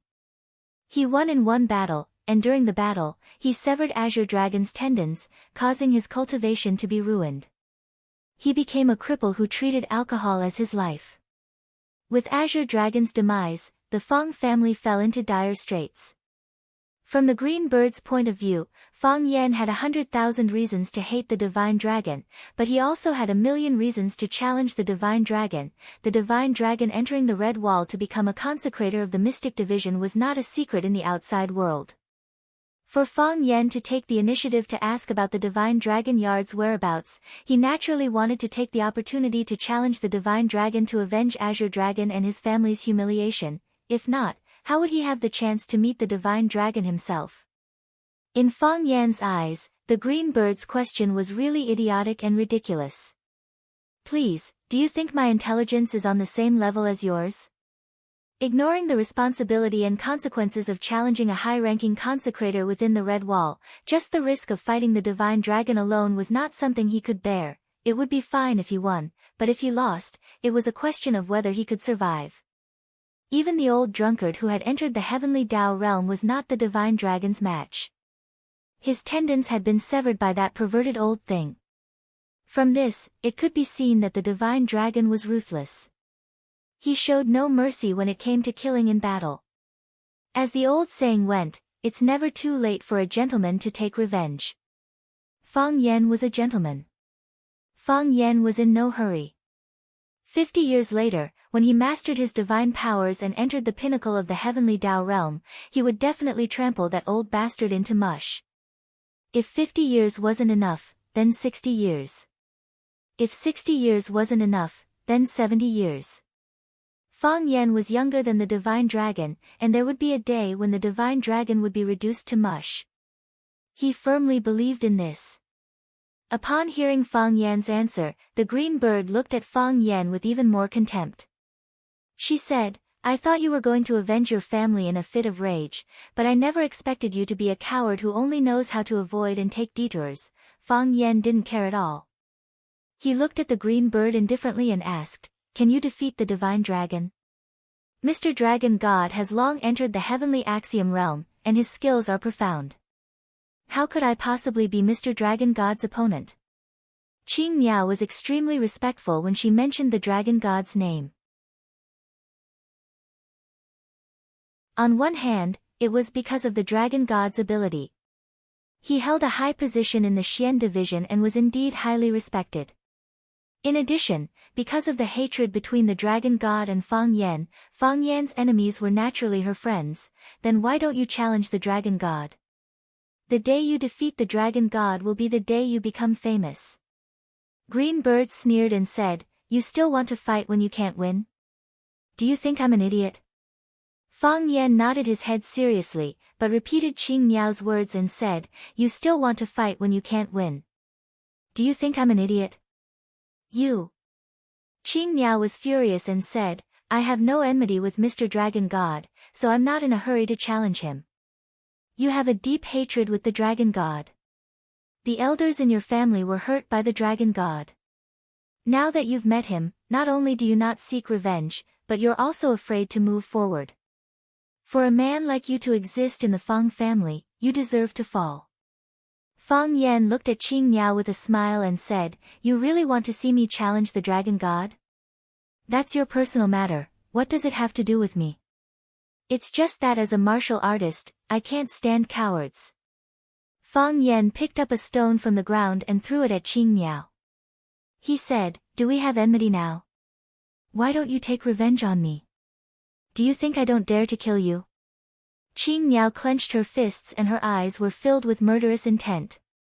Dust rose up from where her feet were standing and scattered in all directions. That was because she began to accumulate strength in her feet. She could rise from the ground and give Fang Yan a killing blow at any time. Of course you don't dare. Fang Yan said with a smile. If you dare to make a move, I'll shout that you're going to kill me. The fact that you're Bai Xiu's girlfriend will be known to the world. Who's Bai Xiu's girlfriend? Qing Miao's eyes were about to spit fire. She forcefully suppressed the hostility in her heart and shouted, Fang Yan, don't slander me. You're angry. A proud smile appeared on Fang Yan's face. He said, Do you feel that the world is dangerous now? Do you know that you can't speak up now? Do you know what it feels like to be wronged?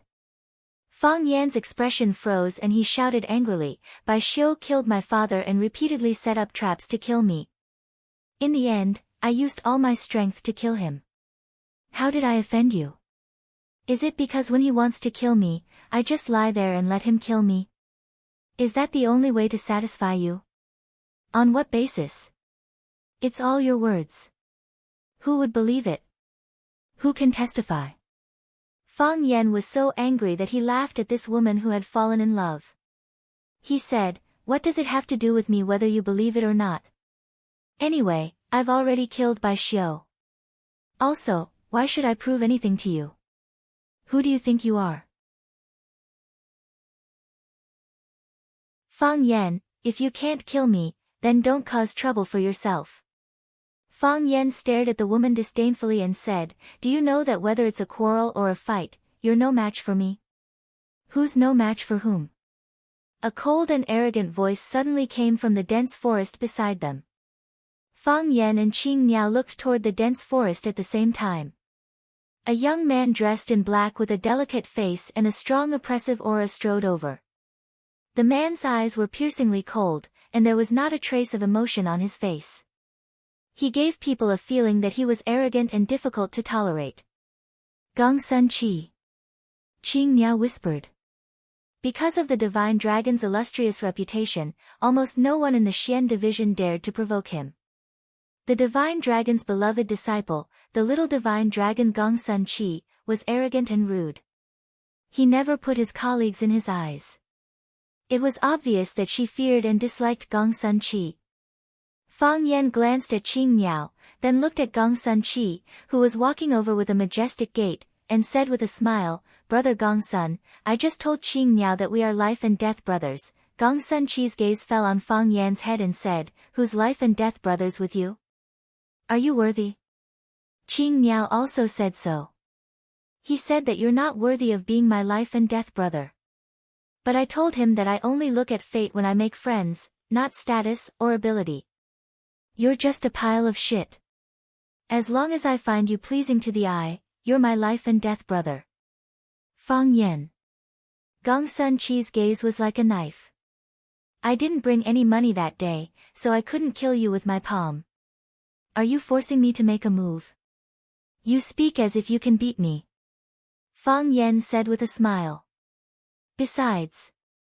Fang Yan pointed at Qing Niao and said, she was ordered to pick me up, so she naturally has to protect me. If you dare to make a move on me, Qing Niao will kill you with one palm, Fang Yan. Qing Niao clenched her teeth and glared at Fang Yan. She had the urge to bite him to death. She really regretted it. Why did she provoke such a scoundrel? If she had known earlier, her attitude towards him would have been slightly better. Even if she had enmity, she couldn't let him find out.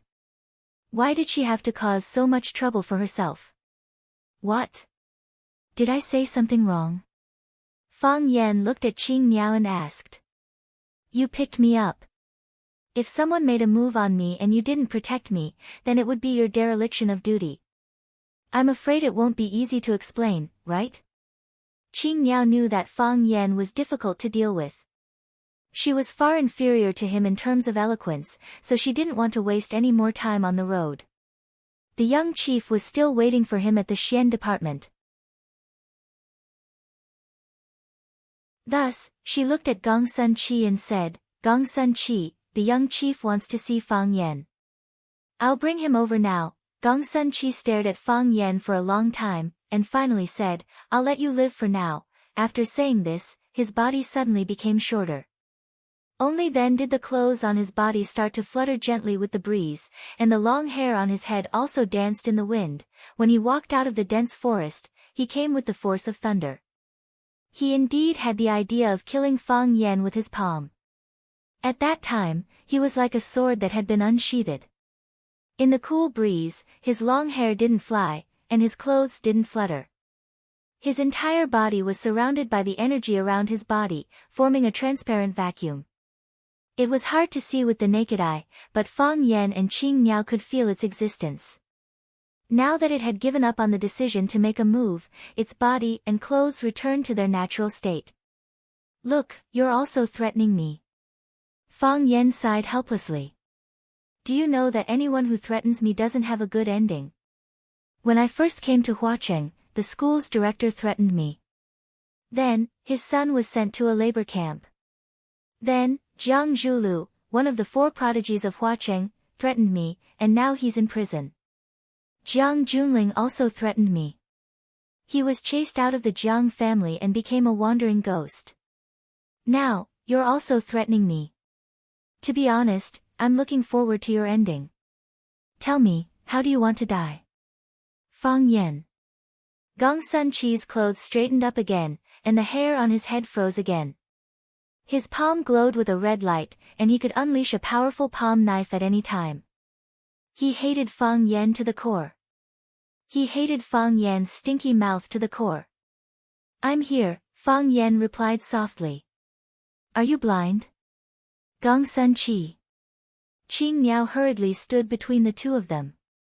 Fang Yan, that idiot, didn't care, but he had to consider the consequences of the battle between the two of them. "The young chief wants to see Fang Yan, I'm going to take him there immediately." Gong Sun Chi's eyes shone brightly, and he didn't hide his ability realm. He thought for a long time, and could only reduce the force again. He stared coldly at Fang Yan, and said, "Today, I'll let you win with your words, but someday, I'll cut off your tongue to go with wine. Look, you're threatening me again." "If I were you, I'd quickly shout, 'Auspicious Emperor.'" Gong Sun Chi snorted coldly, turned around, and walked toward a small courtyard on the side. Fang Yan looked at his tall and straight back, and sighed softly in his heart. When would he be able to draw his sword and cut off the dragon god's head, the little dragon god Gong Sun Chi's head, Jiang Junling's head, and Song Zunyang's head and little Dick? Others could draw their swords in anger, but he could only be a lowly person in anger. It was just a battle of words. Even if he won, what was the point? What would he gain? Fang Yan thought about it seriously. At least he was happy in his heart. Well, as long as he was happy, it was worth it. Fang Yan thought in his heart. Qing Niao glanced at Fang Yan, and once again led the way in front. When Fang Yan was about to leave behind her, a clear voice rang out. "Old friend, I'm here to visit. How can I not see you?"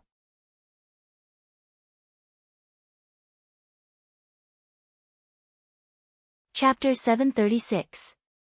"Old friend, I'm here to visit. How can I not see you?" His voice was clear and bright, and it didn't have any oppressive might or ruthless aura. It was calm and upright, and it was like a benevolent senior that saw a nephew he liked and issued a sincere invitation. The voice was clear, but he could not see who the speaker was or where he was. It traveled through space and time, but it still felt like it was right in front of him. Green Bird was shocked and stopped in her tracks. She whispered, "It's Senior Dragon God." Without needing Green Bird's reminder, Fang Yan had already confirmed the identity of the speaker. He had never seen the Dragon God before, let alone heard a word or two from him.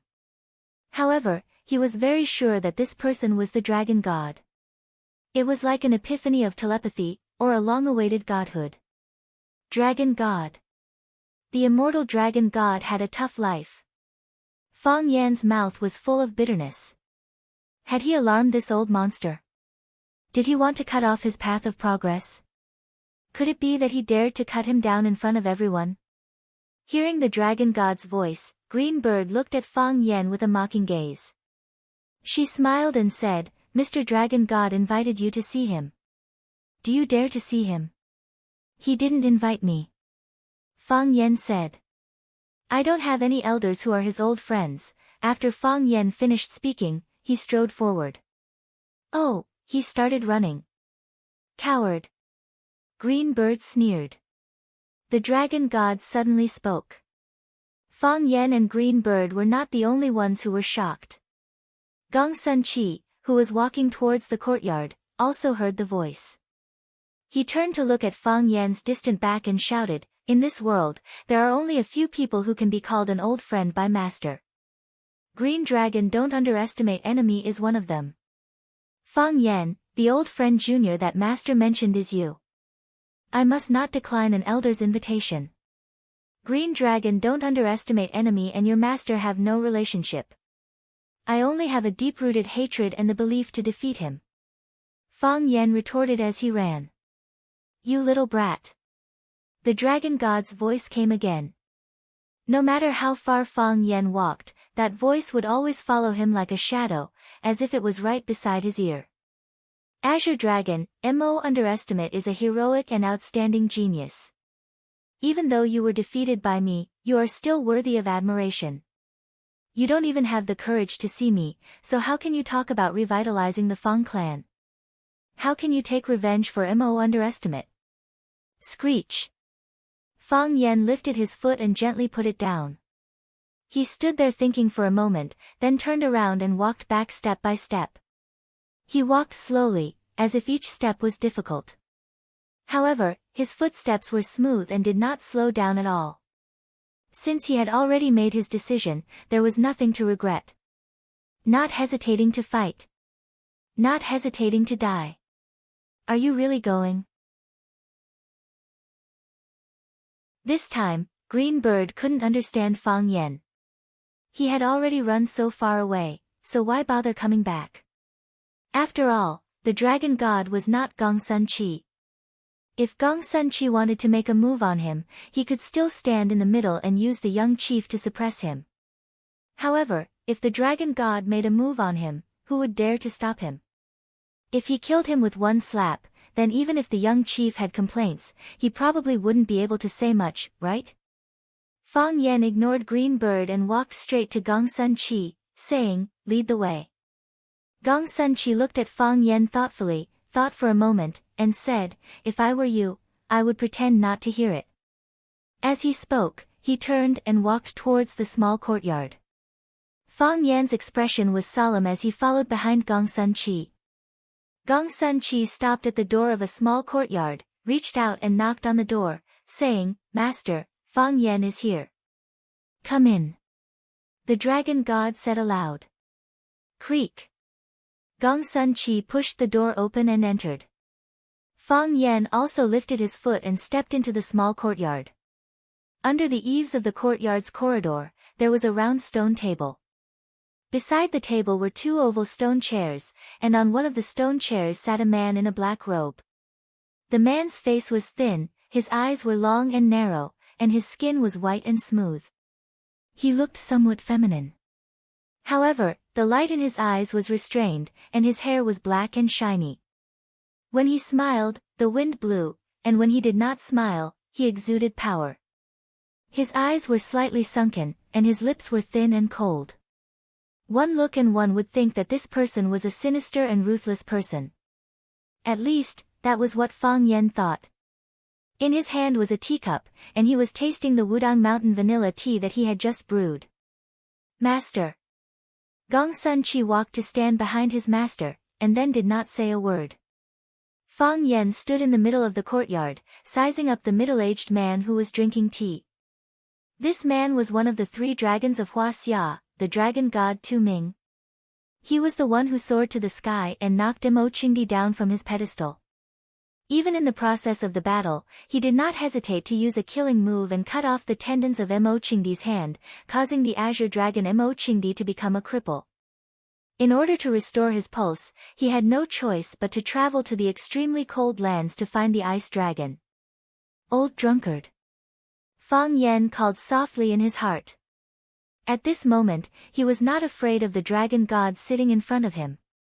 But, he really missed the old drunkard who was far away in the foreign lands. They were his elder brother and master, and they were like his father to him. How was he now? Was he still alive?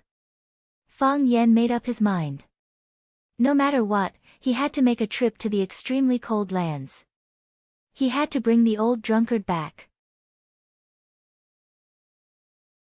No matter if he brought back a living person or a corpse, he had to bring him back to Swallow Dock, back to the Fang family. That was his home.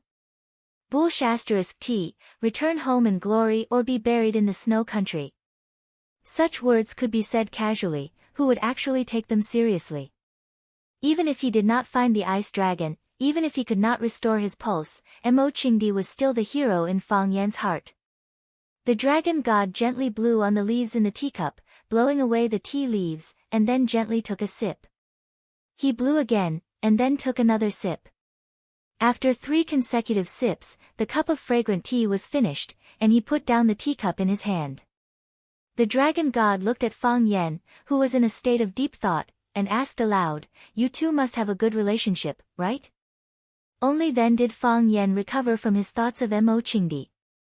He looked at the dragon god with a fierce gaze, and said, "Very good. Then you have a reason to hate me." The dragon god said. Fang Yen grinned, and said, you're telling the truth. But, so what? The dragon god said bitterly. Mo Qingdi's meridians have been broken, and his cultivation has gone down the drain. I heard that the Fang family has a son, Fang Yan, who comprehended the heart of Tai Chi at a young age. He also sailed against the current, and obtained the blessing of the light of Tai Chi that is rarely seen in 100 years.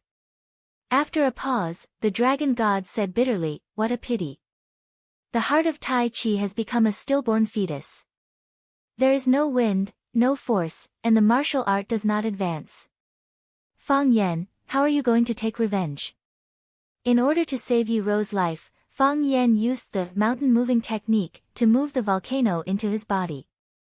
After suffering such a heavy setback, Fang Yan's heart of Tai Chi became silent, and once again became a stillborn fetus. Fang Yan's physical state could not be hidden from a master like the dragon god, who could see his current cultivation level at a glance. Fang Yan grinned, and said, will you kill me now? Of course not. The dragon god said with a smile. How can you kill people at will in this red-walled courtyard? You see, you can't kill me now, so I can still leave your courtyard safely. Fang Yan said with a smile. As long as you give me one more chance, I will have one more chance to kill you. Fang Yan, if you want to challenge my master, then defeat me first. Gong Sun Chi said fiercely. What kind of person was his master?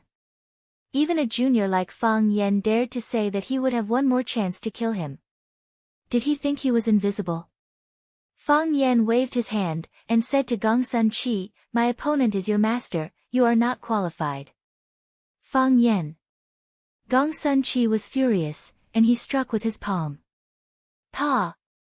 A ginkgo tree next to Fang Yan suddenly collapsed, its branches and leaves flew, and the trunk burst, as if it had been hit by a heavy object.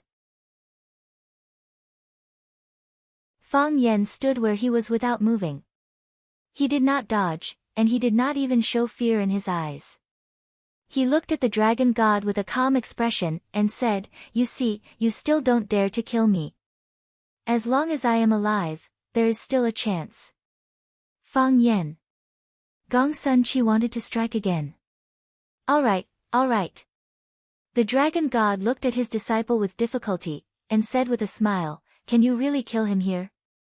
Master, he has gone too far, I have to teach him a lesson. Don't talk about it if you can do it, but do it if you say you will, the dragon god admonished. Gong Sun Chi responded, and stared at Fang Yan fiercely, but did not say anything else. Master was right, he would not talk about it. When he had beaten Fang Yan to the ground and broken his arms and legs, then he would tell him that this was the consequence of offending him. The dragon god's gaze was on Fang Yan, and he said, is it good to underestimate the enemy? Whether he is good or not, you should know better than me, right? Fang Yan said coldly.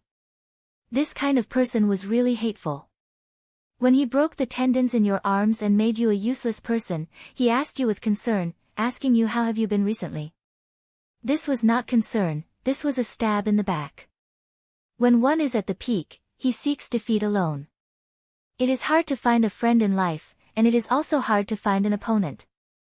Underestimate the enemy is able to be my enemy, and it is also my friend in life. The dragon god sighed and said, I heard that he went to the land of extreme coldness to find an ice dragon to reconnect his meridians. If he really found such a magical item, underestimate the enemy will be able to return to the peak, and I will have a close friend that I can spar with and travel the heavenly axiom with. To me, traveling with him is also a great joy in life. Fang Yan laughed and said, I only know that the dragon god has a high cultivation base, but I didn't expect you to be so thick-skinned.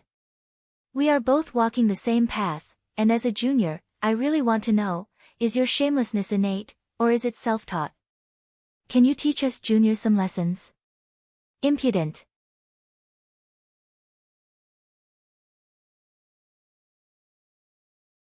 Chapter 737. According to the ranking of the inner pugilistic world, Divine Dragon, who had long entered the heavenly Tao realm, could be considered a grandmaster of his generation. Although Fang Yan was young and talented with extraordinary achievements, he could only be considered a rookie in front of a peerless expert like Divine Dragon. A junior repeatedly ridiculing and belittling his seniors. This was not acceptable in any place. Gong Sun Chi was anxious to protect his master. After shouting, "Impudent," he leaped up and punched at Fang Yan. "Come back," Divine Dragon called out. Gong Sun Chi attacked with all his might and was extremely fast. Just as his fist was about to hit Fang Yan's chest, he heard his master shout for him to go back. His master's orders could not be disobeyed. He could still change his moves when he had used up all his strength. Boom! The fist passed by Fang Yan's face and hit the air with great force. A strong gust of wind slammed into Fang Yan's face. Gong Sun Chi's body flew backward in the air and landed lightly on the ground. He once again stood behind Divine Dragon.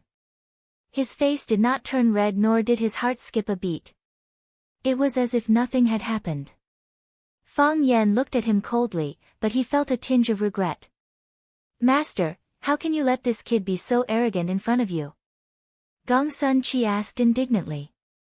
Divine Dragon smiled faintly and looked at Fang Yan. "Do you know that you've been played by this kid?" "I don't know. I just want to help Master vent his anger." Gong Sun Chi looked at Fang Yan with a murderous look. He was already unhappy with this person and disliked his craziness. The last time they met, he wanted to beat him up. If not for his lack of money, how could he have allowed him to be so arrogant? Now that he had repeatedly attacked and insulted his master, as his disciple, he naturally had to step forward to relieve his master's boredom. "You idiot!" Divine Dragon chuckled and said, "What is this place? How can you attack others as you please?" His provocation time and time again was nothing more than to provoke us, master and disciple, to take action against him, causing dissatisfaction within the Xian division and some of the higher-ups. I invited a guest, but injured him. Is this how I treat a guest? What's more, this person was personally summoned by the young chief. Forgetting official duties for personal reasons was a huge crime. Besides, what do others think of me? Where do you think Master is? He was the one who started it, Gong Sun Chi said indignantly. Who would believe a single statement? Green Bird can testify. The Divine Dragon shook his head and looked at Fang Yan, saying, "Within the red wall, it is supposed to be quiet and peaceful, there should be no weapons. You managed to provoke Gong Sun Chi's anger with just a few words, you are rather quick-witted. However, have you ever thought that if I was the one who attacked just now, I'm afraid you would have lost your life with a single punch. Even if your backup plan is exquisite, so what?" Since his thoughts had been seen through, Fang Yan no longer played dumb and said, "Let's not talk about whether or not I can take a punch from the Divine Dragon. Even if I can't, I will just die. I am one of the best of the younger generation in Swallow Dock. Master just brought me to see the old chief and recommended me to be the new master of Swallow Dock. Now, when I am working hard for the country, I was killed and injured by you, master and disciple, because of your selfish thoughts. What does the old chief think of you? What does the young chief think of you?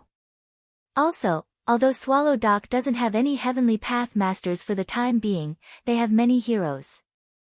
They probably won't allow their own family members to be bullied for no reason, right? The heroes of Swallow Dock didn't die in the hands of external enemies, but died in the hands of you, master and disciple. How will the country give Swallow Dock an explanation? Are you here to ruin my reputation? I don't know if you have a good reputation." Fang Yan said. Hearing this, Gong Sun Chi wanted to raise his knife and cut someone again. He was proud and arrogant, and rarely took others seriously. But ever since he met this Fang Yan, why did he always have the urge to cut him with a knife every time he heard him say something? Fang Yan was indeed the most hateful person he had ever met in his life.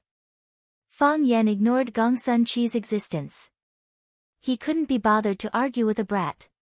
He looked at the Divine Dragon Tu Ming with a straight face and said, "I know I'm no match for you, and I've never thought of taking revenge for senior brother Mo Qingdi by cutting off one of your arms and one of your legs.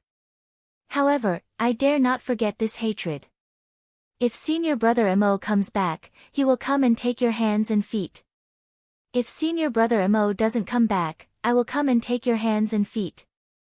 I don't have to worry about the old master laughing at me when I say this in front of you. That was indeed what I was thinking. It is also the goal of my life. I also know that you hate both of us, although I do not know where this hatred comes from. After all, during the sparring match, it was you who ruthlessly severed Mo Qingdi's meridians and destroyed his cultivation. This is even more hateful and unacceptable than killing someone with a sword. You invited me to meet you in the courtyard, but my heart refused and I was afraid. Because I was worried that you would kill me without a second thought. But I still came in. I'm not doing this for my own reputation, but for Azure Dragon Mo Qingdi's reputation. I don't want others to say that Mo Qingdi has a cowardly junior brother who doesn't even have the courage to meet his senior brother's mortal enemy. And I don't want to hear this from your mouth. So I came in. I wanted to provoke you or your disciple Gongsun Qi. I thought, as long as you and your disciple attack me, as long as I can escape from this courtyard, I will naturally have a way to ruin your reputation as a divine dragon. Of course, it doesn't matter even if I can't escape. If I am killed by you, I believe you will not be able to roam freely inside this red wall, right? There will always be people who will speak up for this, and there will always be people who will sympathize with an innocent dead person like me. This is the worst-case scenario. If this is the result, there is nothing I can't accept. I look forward to better things, but who asked my cultivation to not be as profound as yours? Reasonable and well-founded. The divine dragon's eyes lit up. He smiled and said, courageous and resourceful. And the rarest of all, affectionate and loyal. Qing Miao stood at the door, not daring to come in. Hearing the divine dragon's evaluation of Fang Yan, she opened her mouth wide in shock. The divine dragon looked kind and amiable, and did not have the slightest bit of arrogance when interacting with others. But everyone knew that his arrogance was hidden in his bones. He interacted with everyone, but he also looked down on everyone. But no one expected him to evaluate Fang Yan like this, using the word excellent 6 times to describe Fang Yan's excellence. This shameless hooligan, was he really that good? The muscles on Fang Yan's face twitched. He thought to himself, did I really use my talent to conquer this old man? Otherwise, why would he praise me so hard? I just want to live. I just want to live. Fang Yan said in a low voice. If you want to kill me, I can't stop you. I can only ask you for some small interest from my death. How is this considered courageous and resourceful? If I were a really smart person, when you invited me into the courtyard to meet, I would have run away. The divine dragon laughed and pointed at Fang Yan. Running away is indeed the smartest choice. But, as you said, if I invited you but you didn't come in, wouldn't people laugh at Mo Xiaodi for having such a junior brother? That's why I came. Fang Yan said. Now that we've met, if Elder Divine Dragon has nothing else to say, then I'll take my leave first. I don't dare to let the young chief wait too long. Have a cup of cold tea before you leave. The Divine Dragon said. Otherwise, it's my fault for not treating my guest well. He took out a brand new teacup, lifted the teapot, and filled the cup with tea. Then, with a flick of his finger, the teacup flew behind Fang Yan. Fang Yan dodged sideways, and the teacup flew past him, but crashed into him from the front. Fang Yan no longer dodged. He calmed his mind, gathered his qi in his right hand, and reached out to catch the teacup. The teacup landed lightly in his hand, and there was nothing strange. Just as Fang Yan was about to finish the tea in one gulp, the teacup suddenly exploded. Bang! The tea splashed everywhere. Fang Yan's face was covered with tea, and a tea leaf was stuck on the bridge of his nose. Fang Yan turned around angrily, and stared at the divine dragon with a murderous look. This was a humiliation. Gongsun Qi laughed, pointed at Fang Yan's embarrassed look, and said, Fang Yan, master only invited you to a cup of tea, why did you bite the teacup? The divine dragon looked at Fang Yan suspiciously, and did not say a word, nor did he look proud. With his identity and status, this little trick couldn't increase his beauty. It was just a joke to test the waters. Fang Yan's face was dark, from red to purple, from purple to pale, and then back to its natural color. Fang Yan cupped his fists, and said calmly, "Thank you, Mr. Divine Dragon, for the tea, it's delicious." Fang Yan wiped the tea stain on his face and the tea leaf on the bridge of his nose, and strode toward the door of the small courtyard. The green bird bowed slightly to the Divine Dragon, and then quickly left with Fang Yan. For some reason, seeing Fang Yan's appearance after being bullied, she did not dare to mock him. The Divine Dragon looked at Fang Yan's back as he left, his fingers tapping on the table lightly, and did not speak for a long time. "Master, it's good to teach this arrogant boy a lesson, so that he knows his place." Gong Sun Chi called out. The Divine Dragon did not respond, and he did not send the guest off with tea to teach Fang Yan a lesson. He looked at the teacup in front of him, and asked, "Did the young chief also summon you to carry out a mission?" "Yes." Gong Sun Chi nodded. "I heard that he wants me to carry out a mission with Fang Yan, and I was thinking of refusing." The Divine Dragon sighed softly, and said, "This boy is extremely dangerous, far more dangerous than the Green Dragon. Do not underestimate him, and work with him at his peak, you must be careful." Gong Sun Chi was shocked.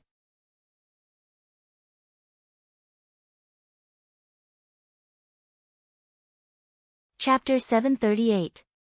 Gong Sun Chi was born in the Luo River martial family, the Gong Sun family. He was also the disciple of the Divine Dragon, Ku Ming. His family was rich in knowledge and he was talented. He had achieved extraordinary accomplishments at a young age. It made him arrogant, believing that the heroes of the world were mediocre. Gong Sun Chi found it hard to accept that his master had praised Fang Yan and said, "This person is extremely dangerous, far more dangerous than the Azure Dragon when he was at his peak." His master had also reminded him, when working with him, he must be on his guard. "Master, don't boost the morale of others and belittle your own. I admit that Fang Yan is a little clever, but you said that he is stronger than Mo Qingdi at his peak. I'm afraid that's not enough to convince your disciple. Mo Qingdi is a heavenly Dao realm expert. Before Master defeated him, he reigned supreme in the world and was almost invincible. Fang Yan originally relied on the heart of Taiji, but now, after Master's experiments, the heart of Taiji is dead. What's there to be afraid of at such a realm? It's fine if he doesn't provoke me, but if he dares to pull those annoying tricks in front of me, I'll draw my sword and slay him." Gong Sun Chi truly hated Fang Yan this time. Fang Yan had provoked him time and time again in front of his master, but he was unable to humiliate him. Finally, his master had to take action personally. He felt extremely stifled, unable to vent his anger. Strength doesn't just refer to martial arts cultivation. Ku Ming knew his disciple's state of mind like the back of his hand. He said with a clear warning tone, "This kid is very scheming. He has the ability to kill invisibly while chatting. I'm not worried about you fighting him head-on. However, carrying out missions is fraught with peril. If he were to use extreme means on you during the mission, how are you to defend against it? He can make you panic with just a few words, and I'm afraid that his crafty plots and schemes are also impossible to guard against. He doesn't dare to fight me head-on, and only knows how to use those underhanded tricks. I look down on such a person." Gong Sun Chi sneered. "However, since Master finds him difficult to deal with, I will naturally be careful when carrying out missions. I don't want to fail miserably and become a laughing stock." "That's good." Ku Ming nodded. Gong Sun Chi thought of something else and asked, "Master, did you send tea to Fang Yan to test Fang Yan?" With a puzzled expression, Lao Ming said softly, "This kid's realm is rather strange. His Tai Chi heart is clearly dead, but there's surging heat flowing in his body, as if he's in a state of Qi deviation. Maybe he has a cold and a fever," Gong Sun Chi said sarcastically. He was not afraid of Fang Yan at all. He was not afraid of Fang Yan who possessed the heart of Taiji, and he was not afraid of Fang Yan whose heart of Taiji had become a dead fetus. "I hope so." He gently tapped his fingers on the table, closed his eyes, and pretended to sleep. After leaving the small divine dragon courtyard, Fang Yan's arms, which were hidden in his sleeves, trembled slightly. Just now, he had been forcefully restraining himself, but now, he could no longer bear it. The dragon god's kung fu was unfathomable. He had only used his finger to flick it lightly, and he had used all his strength to reach out to catch it, but he was still shaken to this extent by the teacup. Walking behind Fang Yan, Qing Miao noticed the strangeness of Fang Yan's arm, but she did not say anything. When Fang Yan spoke, he felt hateful, but when Fang Yan was silent, he felt afraid. When they reached a fork in the road, Fang Yan did not know the direction. Qing Miao quickly stepped forward, and said to Fang Yan, "I'll lead the way." Looking at Qing Miao's graceful figure, Fang Yan followed her into a small red building. The small building was quiet and secluded, and there were no signs of people.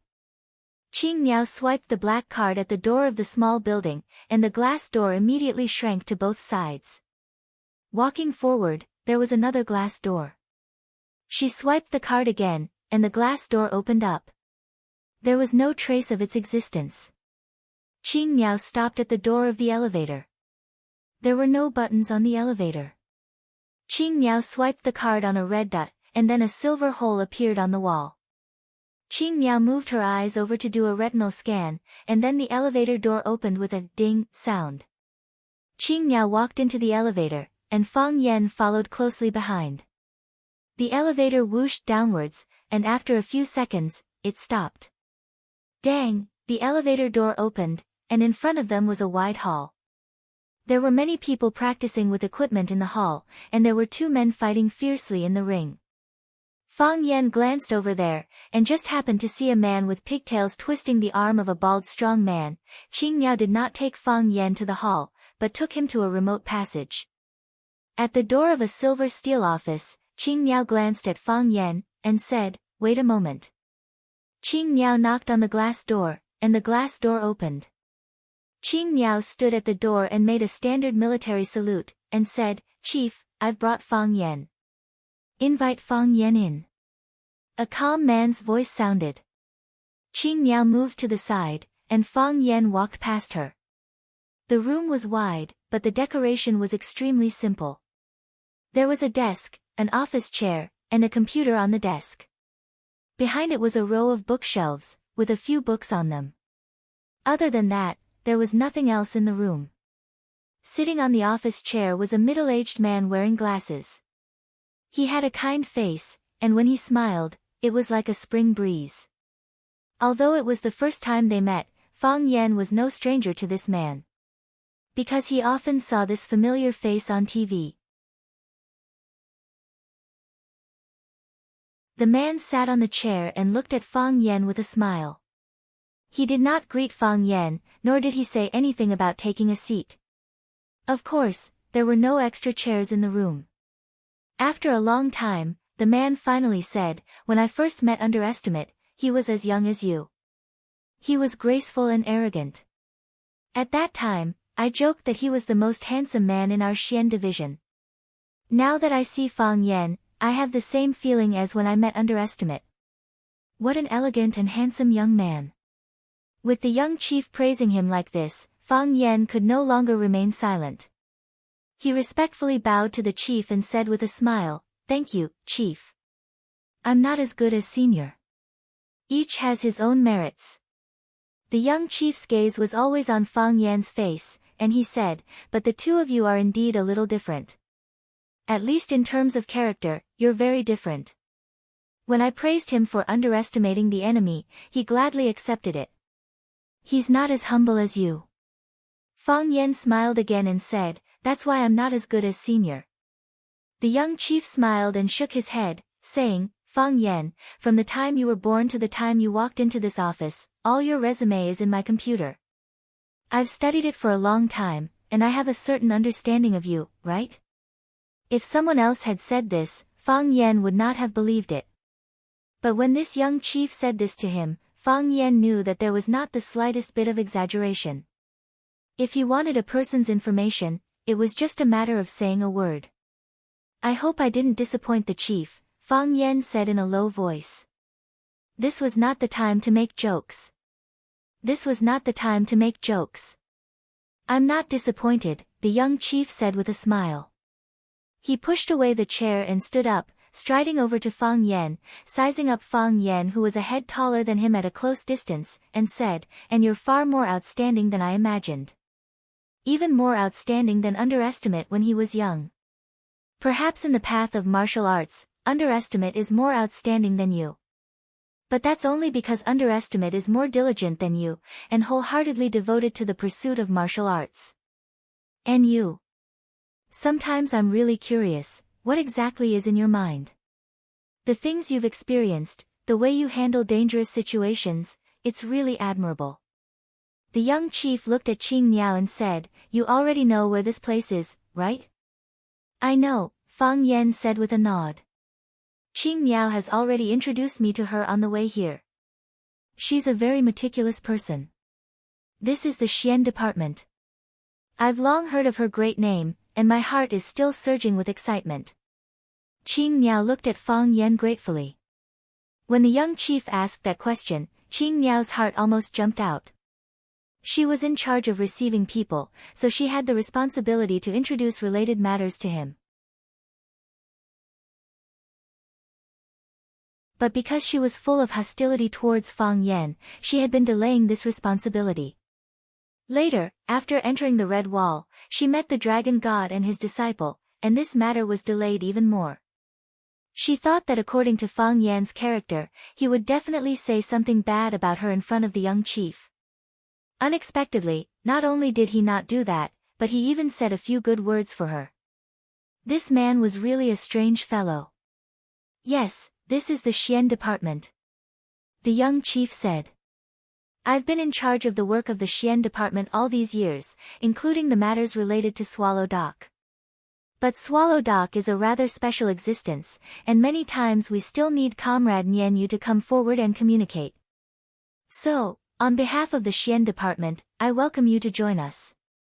The Comrade Nian Yu that the young chief mentioned was the old chief that Sir had brought Fang Yan to meet, because the old chief was mainly in charge of the work of the military.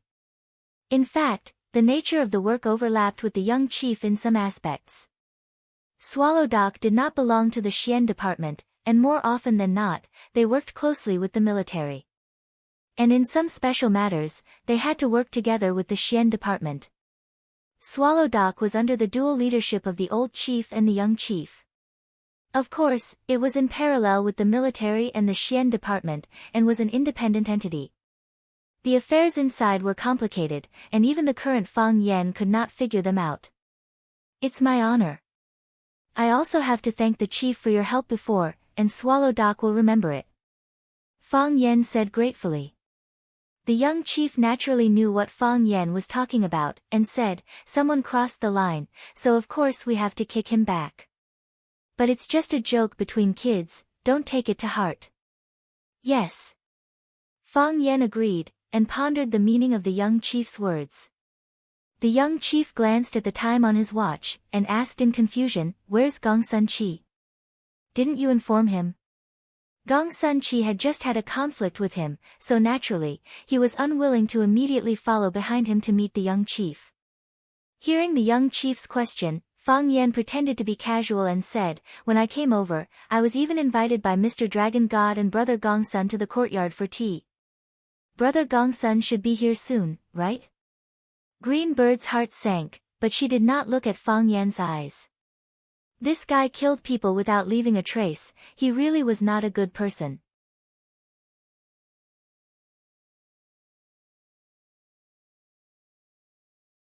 Chapter 739. The trees were tall and the shadows were eerie. Venomous snakes circled and ferocious beasts stood in great numbers. This was an oppressive primitive forest that made it hard for people to breathe. The river gurgled. A snow-white rabbit walked out from the grass. After looking around, it carefully walked to the river to drink water. It drank 2 mouthfuls and suddenly looked up as if it was frightened.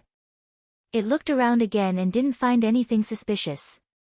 Then it lowered its head to drink water again.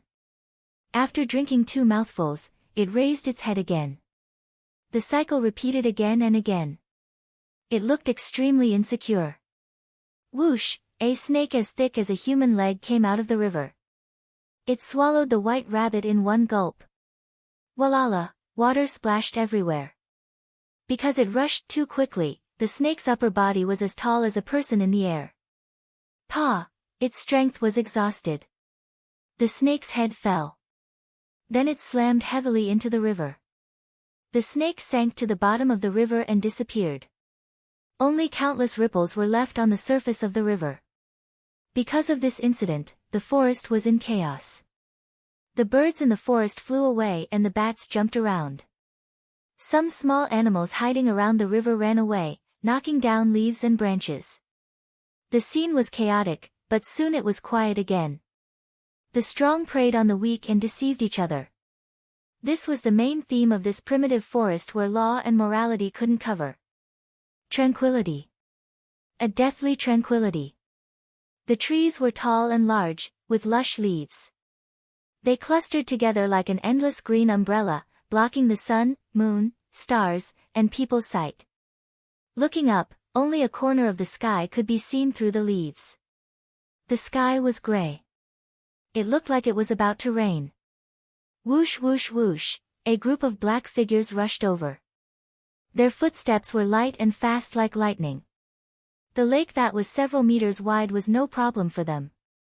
With a tap of their toes, they had already jumped from the east bank to the west, tranquility. Once again, deathly tranquility was restored. Cha-cha-cha, a group of men in green camouflage carrying all kinds of high-tech weapons came over. Their movements weren't as agile as the men in black. When they ran, they made clanking sounds. Their speed wasn't as fast as the men in black. When they ran to the river, they carried their weapons and waded into the water, but this group was large in number. There were at least 30 to 40 people. Moreover, they had a clear division of labor and had great teamwork. Some were the vanguard, some were the cover, and some were the detectives looking for suspicious traces. They were silent. Other than the occasional command terms issued by the commander, they did not say anything else. They were cold-blooded killing machines. How could a machine talk? However, their eyes were filled with anger. The Millennium Palace was the most well-guarded place in the world. It was a palace that only gods could enter. However, 2 men in black had barged in and taken away the core secret of the Millennium Palace. To God's protectors like them, this was an insult, a provocation, and something they could not accept. The Archbishop flew into a rage and smashed his favorite bone cup. He mobilized dozens of God's guards and countless soldiers to issue an SSS-level kill order. No matter what, he had to bring those 2 audacious devils back. If he was dead, he wanted to see his corpse. More importantly, he had to get back what they had taken. The God's Guardian had people who were good at tracking. They released the white eagles, hunting hounds, and activated the surveillance cameras in the area. Finally, they locked onto the target's location in the southeast. As a result, the primordial forest became a battlefield for both sides to fight and kill. They searched the forest for 2 days. Originally, they were worried that they were searching in the wrong direction or that they had fallen into the enemy's diversionary tactic. But 2 days ago, at 4 in the afternoon, they discovered the target of a black-clothed man. Both sides engaged in an intense battle.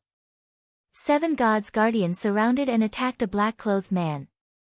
When they seriously injured him and prepared to kill him or capture him alive, another black-clothed man shouted, "Eighth brother's tooth leak," and rushed out. While running, he fired a bullet from his pistol and took out a long sword from his waist to join the battle.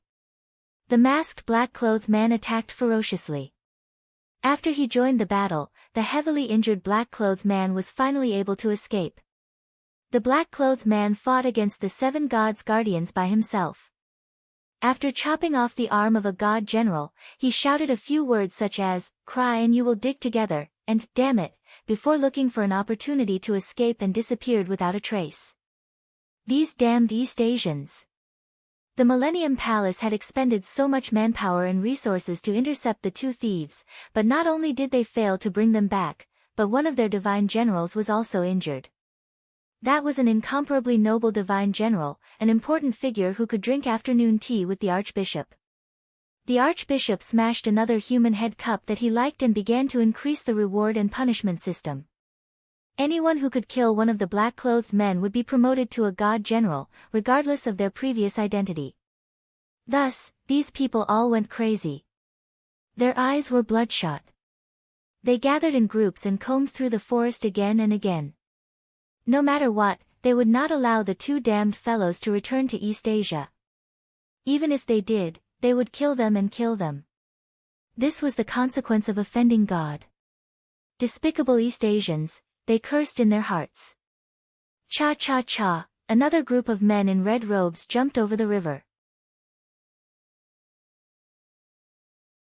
They were noble and reserved. Even in this uninhabited forest, they maintained a good image. Northwest direction, 23 degrees. Traces of broken branches found. Fresh wildflower petals fell from the Red Devil Valley. Southeast direction, 11 degrees. Startled birds flew away. Using a language that outsiders could not understand, the earphones in their ears sent out all kinds of information. They were responsible for categorizing the information. We must kill the two demons who broke into the temple. This is the price of blasphemy. I must kill my way to the East Asian temple and take revenge on their fake gods. When they were far away, the river regained its tranquility. Puff, puff, a string of rapid bubbles appeared in the grass by the river. A face slowly appeared on the surface of the river, like a pale corpse. Whoosh, after listening carefully for a while and finding no dangerous movements, half of his head emerged from the river. No one would have thought that at the place where the white rabbit was drinking, there was a man hiding beside the big snake. Gong Sun Chi climbed out of the river and pulled out the two blood-sucking leeches on his body. Then, he looked at the wound on his left rib and frowned. He fought 7 immortal generals alone. When he avoided the joint attack of the first 2 immortal generals, his ribs were accidentally cut by the 3rd immortal general. The 3rd immortal general wanted to stab his heart, but fortunately, he reacted quickly and avoided the heavy blade. Otherwise, he would have been dead by now. Fortunately, Fang Yen returned and rejoined the battle, breaking their siege. If not for Fang Yen, he would have been dead by now. A few days ago, he and Fang Yen met the young chief.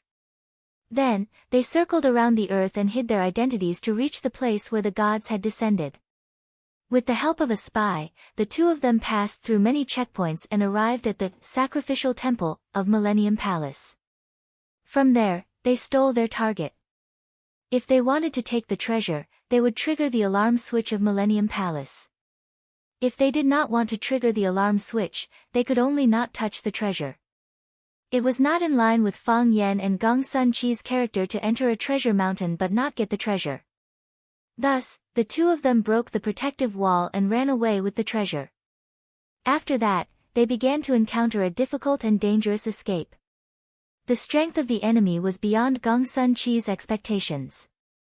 Although they had seen a lot of information on people on the plain, in Gong Sun Chi's opinion, it was just some boasting of the Westerners. Only Hua Xia's martial arts were real martial arts, and only Hua Xia's martial arts were real martial arts. Then, he was stabbed into this state. Gong Sun Chi took out a bottle of red potion from the depths of his clothes. He unscrewed the cap and drank half of it. Then, he poured the other half on the wound. After soaking in the river, the red and swollen flesh that was about to burst open immediately began to reduce the inflammation. The wound also began to heal. With the development of modern technology, all kinds of military medicine had magical effects. If he did not use this medicine to stop the bleeding, he would have been eaten by all kinds of snakes and crocodiles when he was soaking in the river. For a martial artist of Gong Sun Chi's level, this kind of wound was not life-threatening. However, in this primitive old forest, with so many people chasing after him, this wound was very fatal. He could not use too much force or too much qi. If he used too much force or qi, the wound would be torn open. At that time, blood would flow out. He would bleed all the way as he ran. Even if he did not die from bleeding, the blood that flowed out would be the best guide. It would bring a large number of immortal generals and death warriors. Crack. The sound of the grass's soft body being stepped on could be heard. Gong Sun Chi held the dagger in his hand. His body leaped high like a cheetah and stabbed in a certain direction in the forest behind him. Crash. A man in black rolled out and said in a low voice, "It's me." Gong Sun Chi stopped attacking and looked at Fang Yen in surprise. Since he separated from Fang Yen 2 days ago, he had not heard from him. He thought that he had already fled back to his country. Wasn't this what he was capable of doing? Now that it seemed that Fang Yen had returned, he could not hide the joy in his heart. Meeting an old friend in a foreign land, even if it was a familiar idiot, was something to be happy about.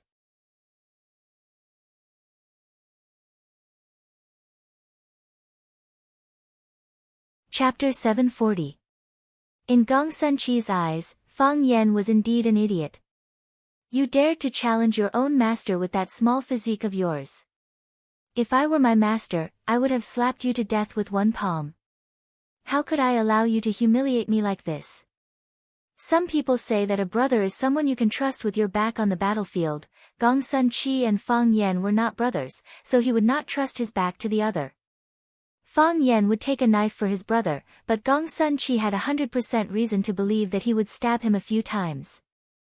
Gong Sun Chi did not like Fang Yen, not in the past, and not now. He did not like him before he boarded the plane, and he did not like him after he landed. At first, he did not like him because of the great hatred between the two families. His master, the dragon god, had painstakingly defeated Mo Qingdi, the green dragon, and broke Mo Qingdi's tendons. This caused Mo Qingdi to become a cripple, and also caused the Fang family's luck to plummet. Although the dragon god had painstakingly defeated Mo Qingdi, this did not stop Gong Sun Chi from hating and viewing Fang Yen as an enemy. Because he knew that the Fang family would never forget this hatred, and they would definitely find a way to seek revenge. This was also the reason why people in ancient times liked to play the game of cutting the weeds and eliminating the roots. Later on, he did not like him because he did not like Fang Yen as a person. He felt that Fang Yen was too proud, too arrogant, and did not understand the principles of how to conduct oneself. His master was the dragon god, and it was natural for him to be proud and arrogant. Your senior brother Mo Qingdi has become a useless drunkard. What is there for you to be proud of? When you meet me, you call me brother, and when you eat, you give me a toast. Isn't this a matter of course? What he hated the most was the way Fang Yen spoke, as if every word and sentence carried a halo of mockery.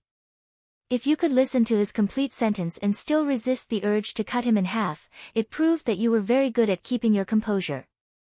A battle of words. He did not understand the weight of these words before. In the past, he didn't understand the weight of these words. Ever since he met Fang Yen, he deeply understood that some people were really King despicable. However, Gong Sun Chi was still very happy to see Fang Yen. This didn't mean that he started to like Fang Yen, but because he thought that if he couldn't escape, Fang Yen couldn't escape either. Fang Yen was dressed in black and had a black hat over his head. Only his facial features were exposed. This was to prevent others from spying on their true identities when they were on the move. There were many tears on his clothes, some were cut by swords, some were pierced by bullets, and most of them were torn by the thorns and branches in the forest. Their nocturnal clothes were specially made, but they could not withstand such a degree of magic damage and tearing.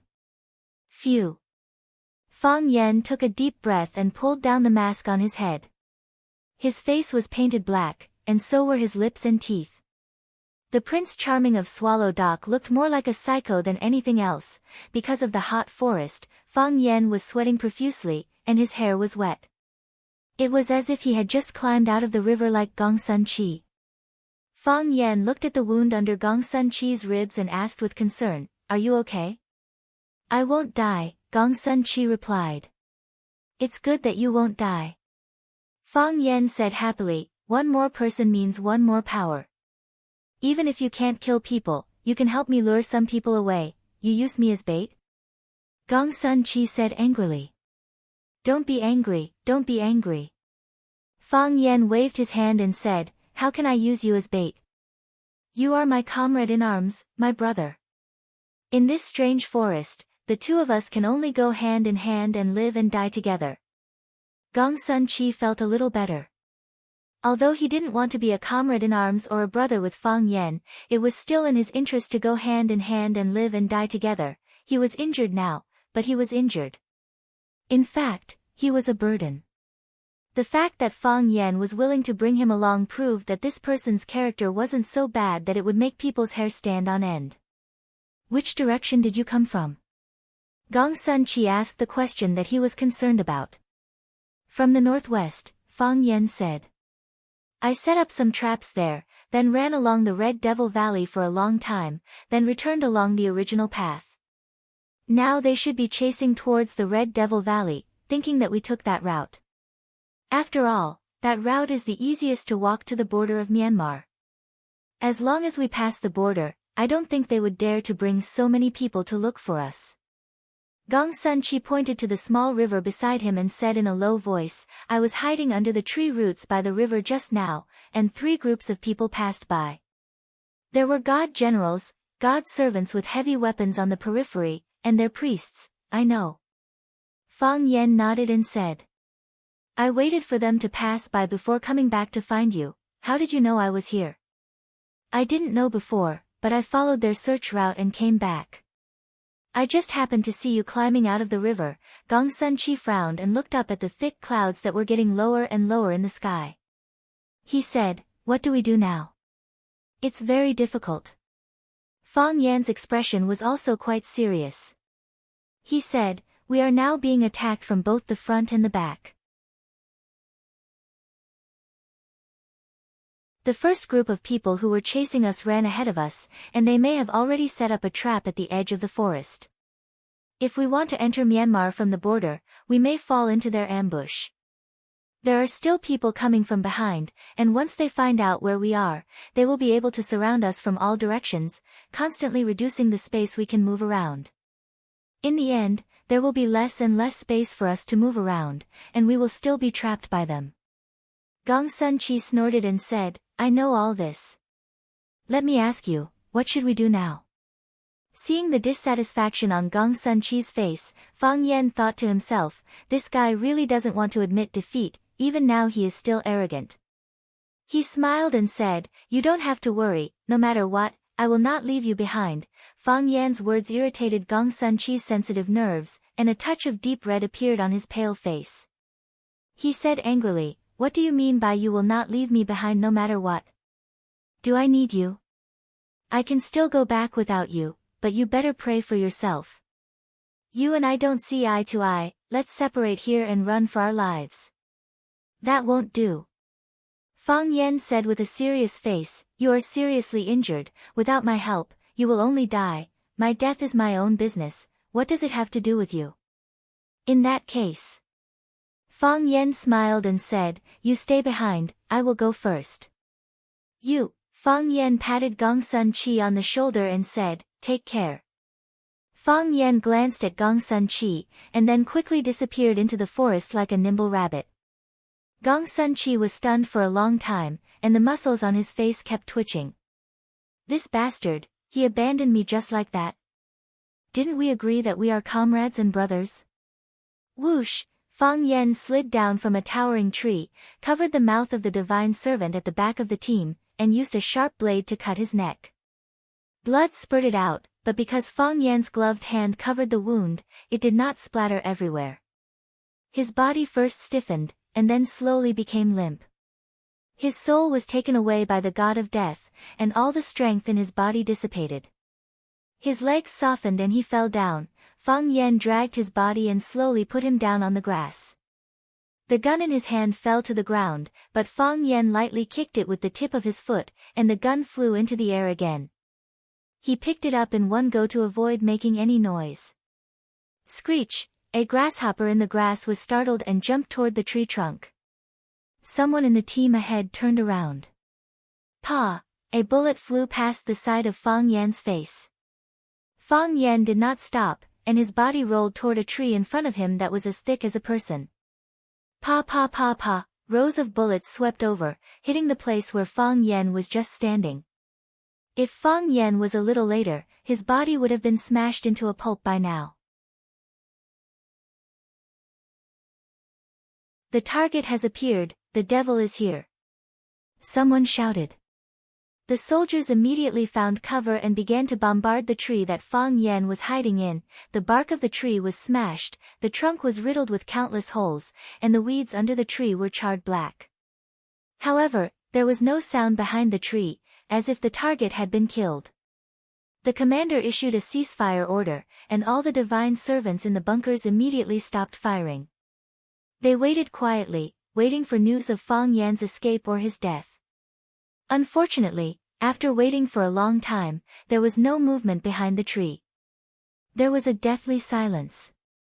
The commander spread his fingers and clenched them into a fist. The soldiers understood and immediately spread out, walking toward the tree step by step. Pa! A sound came from behind them. They quickly turned around, raised their guns, and fired at the source of the sound. Pa pa pa pa, bullets flew, and the black shadow disappeared in a flash. Another divine servant's corpse was left on the ground. That damned devil, he had somehow sneaked up behind them. The commander was furious. He raised his arm and waved it in the air. The divine servants understood the commander's intention, and they turned around and rushed toward the place where the black shadow disappeared. They fired as they ran, but did they find any trace of the target? Maybe they would be lucky and hit the devil's head or heart. Fang Yen ran through the dense forest and returned fire with his gun. Eighth brother's teeth. Fang Yen roared angrily. He felt that his Japanese was getting better and better, at least this sentence was very good.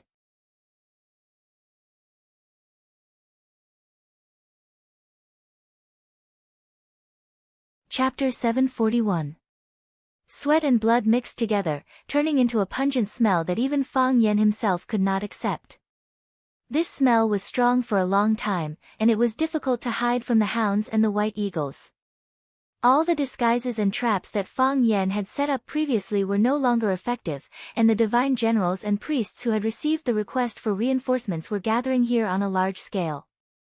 They surrounded Fang Yen from all directions according to the satellite positioning system, and were constantly compressing the space that Fang Yen could move in. When the space became smaller and Fang Yen had no place to hide or take a detour, the only thing that awaited him was death. Or something even more terrifying and cruel than death, capture alive. The killing was intense. Fang Yan's gun had long been emptied of bullets, and he did not have a magazine that could be changed, so he could only use it as a heavy weapon and throw it out to smash people. For an expert of his level, even falling leaves and falling flowers could hurt people, let alone such a heavy metal weapon. Therefore, when he used the empty gun to smash the head of a divine servant, causing him to fall to the ground with his face covered in blood, his body had already burrowed into a dense wild banana bush. He's a demon, kill this demon. Requesting reinforcements, he ran into the banana forest, reporting the latitude. Everyone spread out, be careful of his sneak attacks. This small team originally had more than 20 people, but in the process of chasing Fang Yen found an opportunity to kill more than a dozen of them. They only had about 10 people now, and they were in hot pursuit, waiting for reinforcements. The divine generals and priests would also know their current movements based on the satellite positioning system on them. In addition, they had to be on guard against Fang Yan's counterattack and the annihilation of the entire team. They were not afraid of death, and they had long given their lives and everything to the gods, but they did not want to die in the hands of a demon. Fang Yan used his brilliant skills and sharp killing methods to obtain their recognition, and became the demon, in their words. The sky was getting darker, and the air was getting thicker. They were no longer breathing fresh oxygen, but an unknown substance that was warm like burning gypsum. It was going to rain. Let's have a rain, Fang Yen thought to himself. His body could adapt to any kind of environment, but he really didn't like this kind of suffocating work, as if he was fighting for his life in a huge wet spider web that he couldn't break free from. The banana trees were tall and dense. Large patches of leaves connected to form a barrier, blocking the vision of those who came later. The group of divine servants rushed in and found that they had lost track of Fang Yen. The commander gestured for everyone to be careful and then divided the remaining team members into 3 groups. He led one group to the center line, while the other 2 formed a fan-shaped encirclement on the left and right, heading deeper into the darkness. Swoosh! A colorful venomous snake that was more than a meter long slithered down from the top of the banana tree and pounced toward the commander who was walking at the front. It opened its sharp mouth and bit towards the commander's neck with its long and sharp fangs. Screech! A red light flashed. The commander held a gun in one hand and a triage bayonet in the other. When the venomous snake pounced, he took out the bayonet and cut off the venomous snake's head. For people like them, this kind of monster really didn't have any deterrence. The snake's blood spurted out. He liked the refreshing feeling of cleanly cutting off the target's head. It would have been even better if he had cut off the heads of the 2 men in black. Just when he was praising himself in his heart, a crisis came. Fang Yan, who had disappeared without a trace, reappeared. He leaped up from the hole covered in dried leaves and crawled on the ground like a giant lizard. He stabbed the dagger in his hand at the lower 3 arteries of the divine servants. Whoosh, whoosh, whoosh, he stabbed 3 times. 3 divine servants covered their crotches and rolled on the ground. The 3 men lost the joy of being a man and were castrated by him. Pa pa pa, a dense barrage of bullets flew towards Fang Yan's body that was rolling on the ground. Fang Yan rolled on the ground twice and his body once again disappeared from their sight. He's a damned devil. They cursed angrily. Fang Yan's speed was too fast, so fast that it was simply unbelievable. When they discovered him, he had already rushed in front of them and killed them.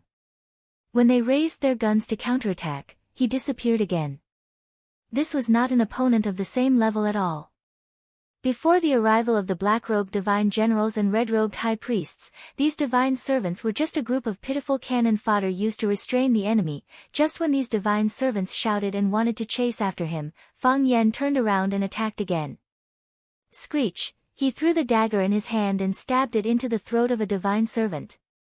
The divine servant covered his throat and before he could fall to the ground, he had already flashed past him, pulled out the dagger from his throat and stabbed the chest of another divine servant. Fang Yan had to get rid of all these people. He knew that they had tracking devices on them. He didn't want them to follow him like a pack of wild dogs. Once again, the battle became intense. Gong Sun Chi was lying in a hidden tree hole, his mouth quickly chewing a ripe wild banana. He didn't escape in the direction that Fang Yan had left. Instead, he found a more secluded tree hole nearby to hide.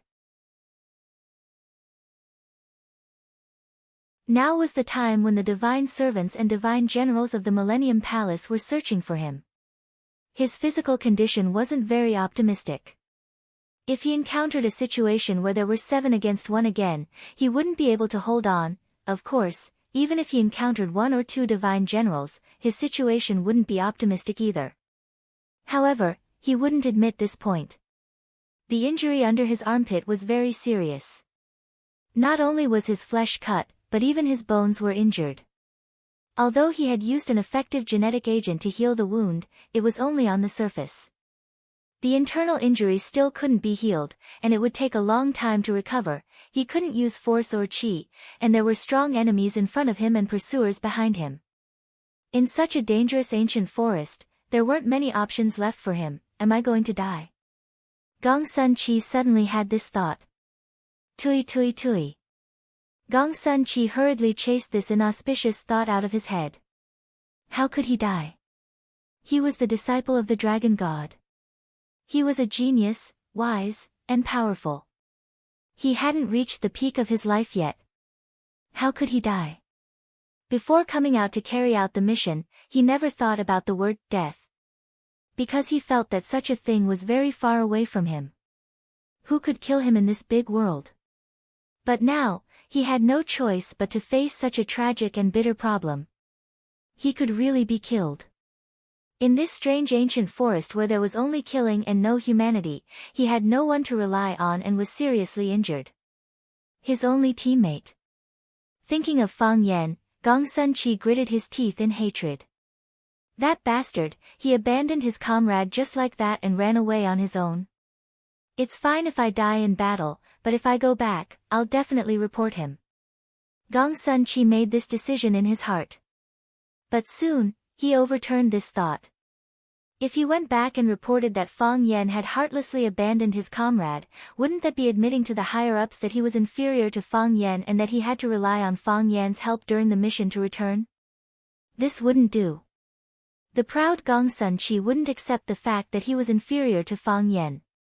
I'll never go out on a mission with Fang Yan again, he thought to himself. Moreover, he shouldn't have gone out on a mission with Fang Yan in the first place. The two of them were born to be mortal enemies. His master had seriously injured his senior, so he hated his master and himself. How could he help him? It was already kind of him not to hack him to death when they met just now.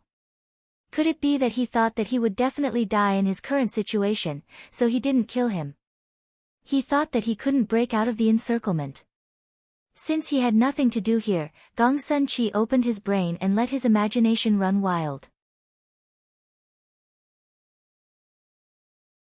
There were some things that he had to think about, and some things that he had to be on guard against.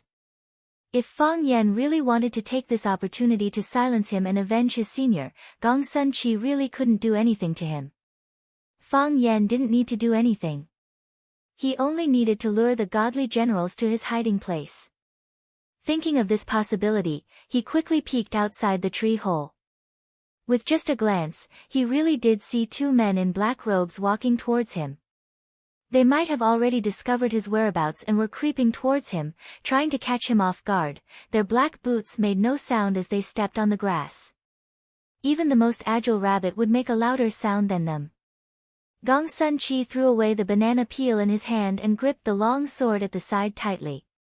He was the disciple of the dragon god. Even if he died, he would die in battle. With this thought, he dashed out of the tree hole with his long sword and ran towards the forest on the left. When the two godly generals realized that their target had escaped, they didn't hide their whereabouts anymore. With a flap of their black robes, they chased after Gong Sun Chi. The two of them attacked from the left and right, one wielding a long sword and the other a trident, forming a perfect killing formation that was hard to defend against. Gong Sun Chi felt danger. He dashed a few steps forward and ran towards a tree that was more than a meter wide. He rushed up the tree trunk and ran straight towards the top of the tree. The black-robed godly general chased after him. The two of them continued to attack Gong Sun Chi from the left and right. When Gong Sun Chi was about to reach the top of the tree, he leaped forward. Riding on the wind on his sword, he was like an exiled immortal.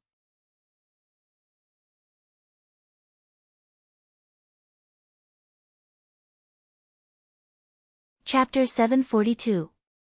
Blood, drop by drop, dripped down. The emerald green grass beneath his feet was dyed red, and even the moist soil was once again diluted into a puddle of mud. Because he had exerted too much strength, the wound under Gong Sun Chi's right rib was pulled open again. Blood seeped out from the wound and soaked his clothes, then dripped down from the corner of his clothes to the ground. His eyes were like a wolf's as he stared at the two men in black robes in front of him. They were two tall, blonde men with pale skin and deep eyes that glowed with a green light. Gong Sun Chi was a wolf, a ferocious and relentless wounded wolf that would fight to the death. They were also like wolves, greedy, noble, and bloodthirsty wolves. Gong Sun Chi held the sword in his right hand. The body of the sword, called cloak, was trembling slightly, and a pool of blood flowed out from the groove of the sword, then flowed down the tip of the sword. The blood on the sword was the enemy's blood. Gong Sun Chi desperately stabbed the divine general with Neptune's trident, and paid the price of being ruthlessly slashed by the other divine general with a long saber. That saber slashed his back, and he couldn't check the wound, but he could feel the flesh on his back being flipped open, and blood spurting out like a fountain. If it wasn't for his excellent dodging skills, he would have been slashed in half by that divine general. These divine servants indeed had powers that were incomprehensible to the outside world. Gong Sun Chi's legs were weak, and he felt that he could fall at any time. He had used up all the strength in his body, or rather, all the strength in his body had been used up along with the blood that flowed out. In these 2 days, he had lost too much blood.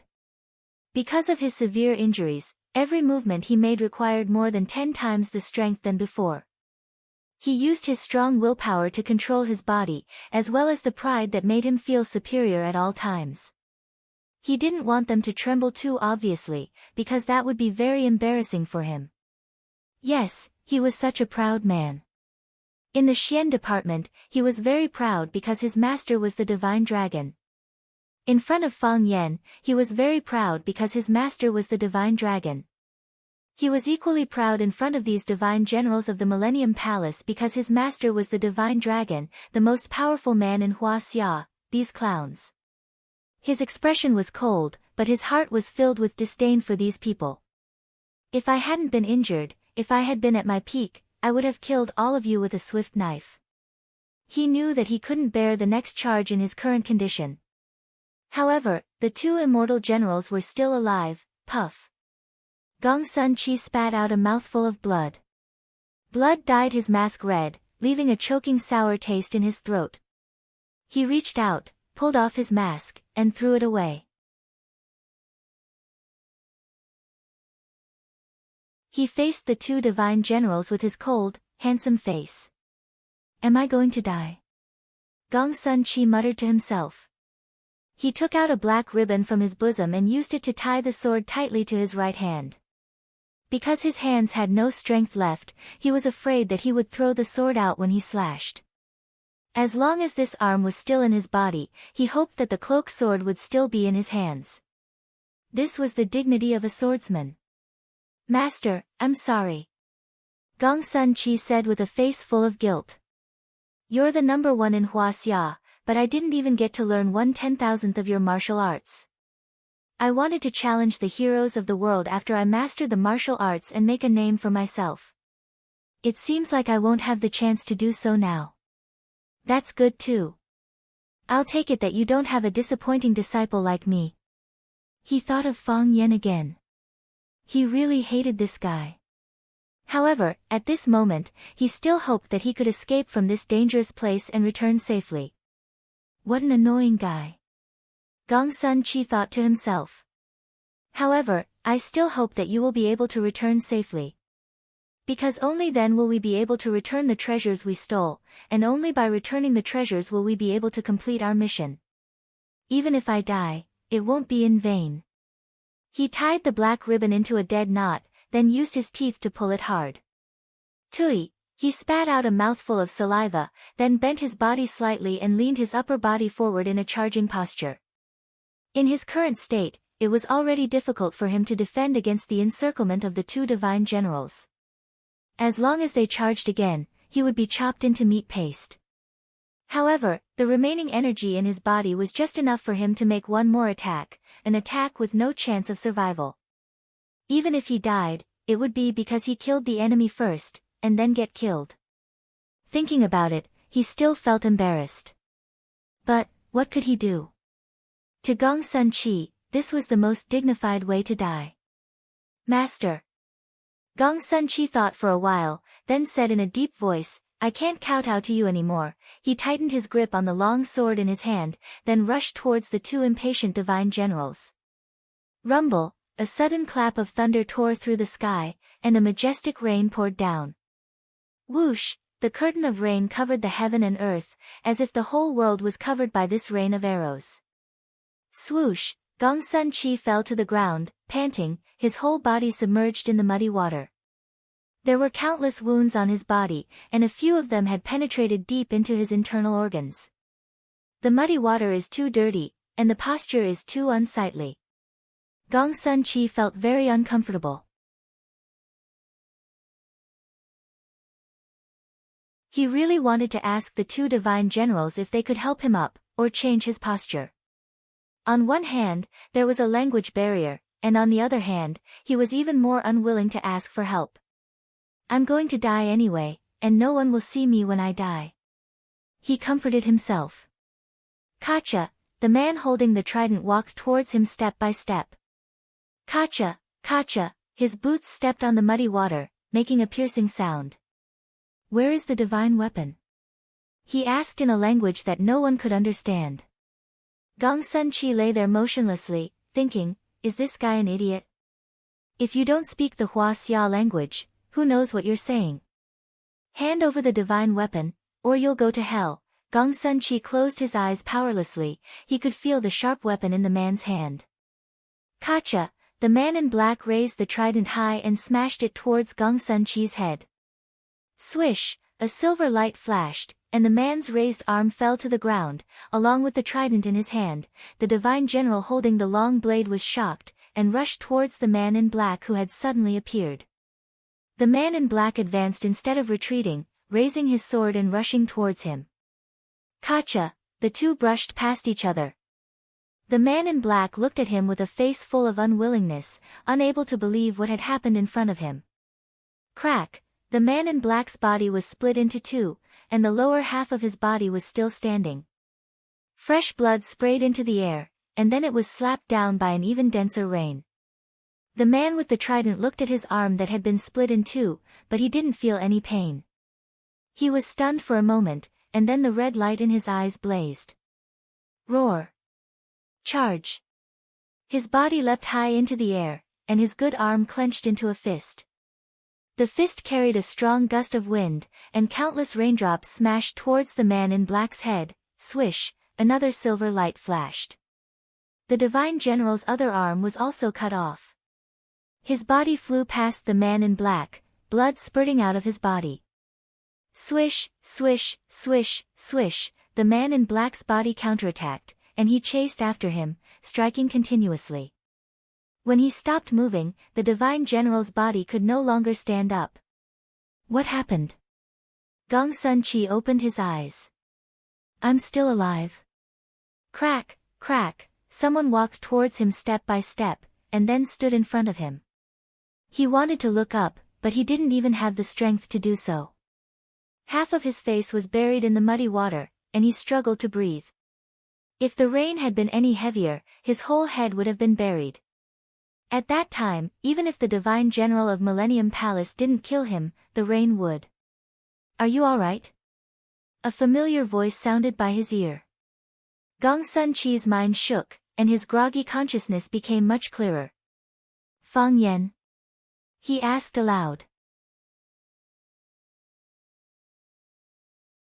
He didn't speak when facing those divine generals, because he was worried that his words would expose his nationality. It's me.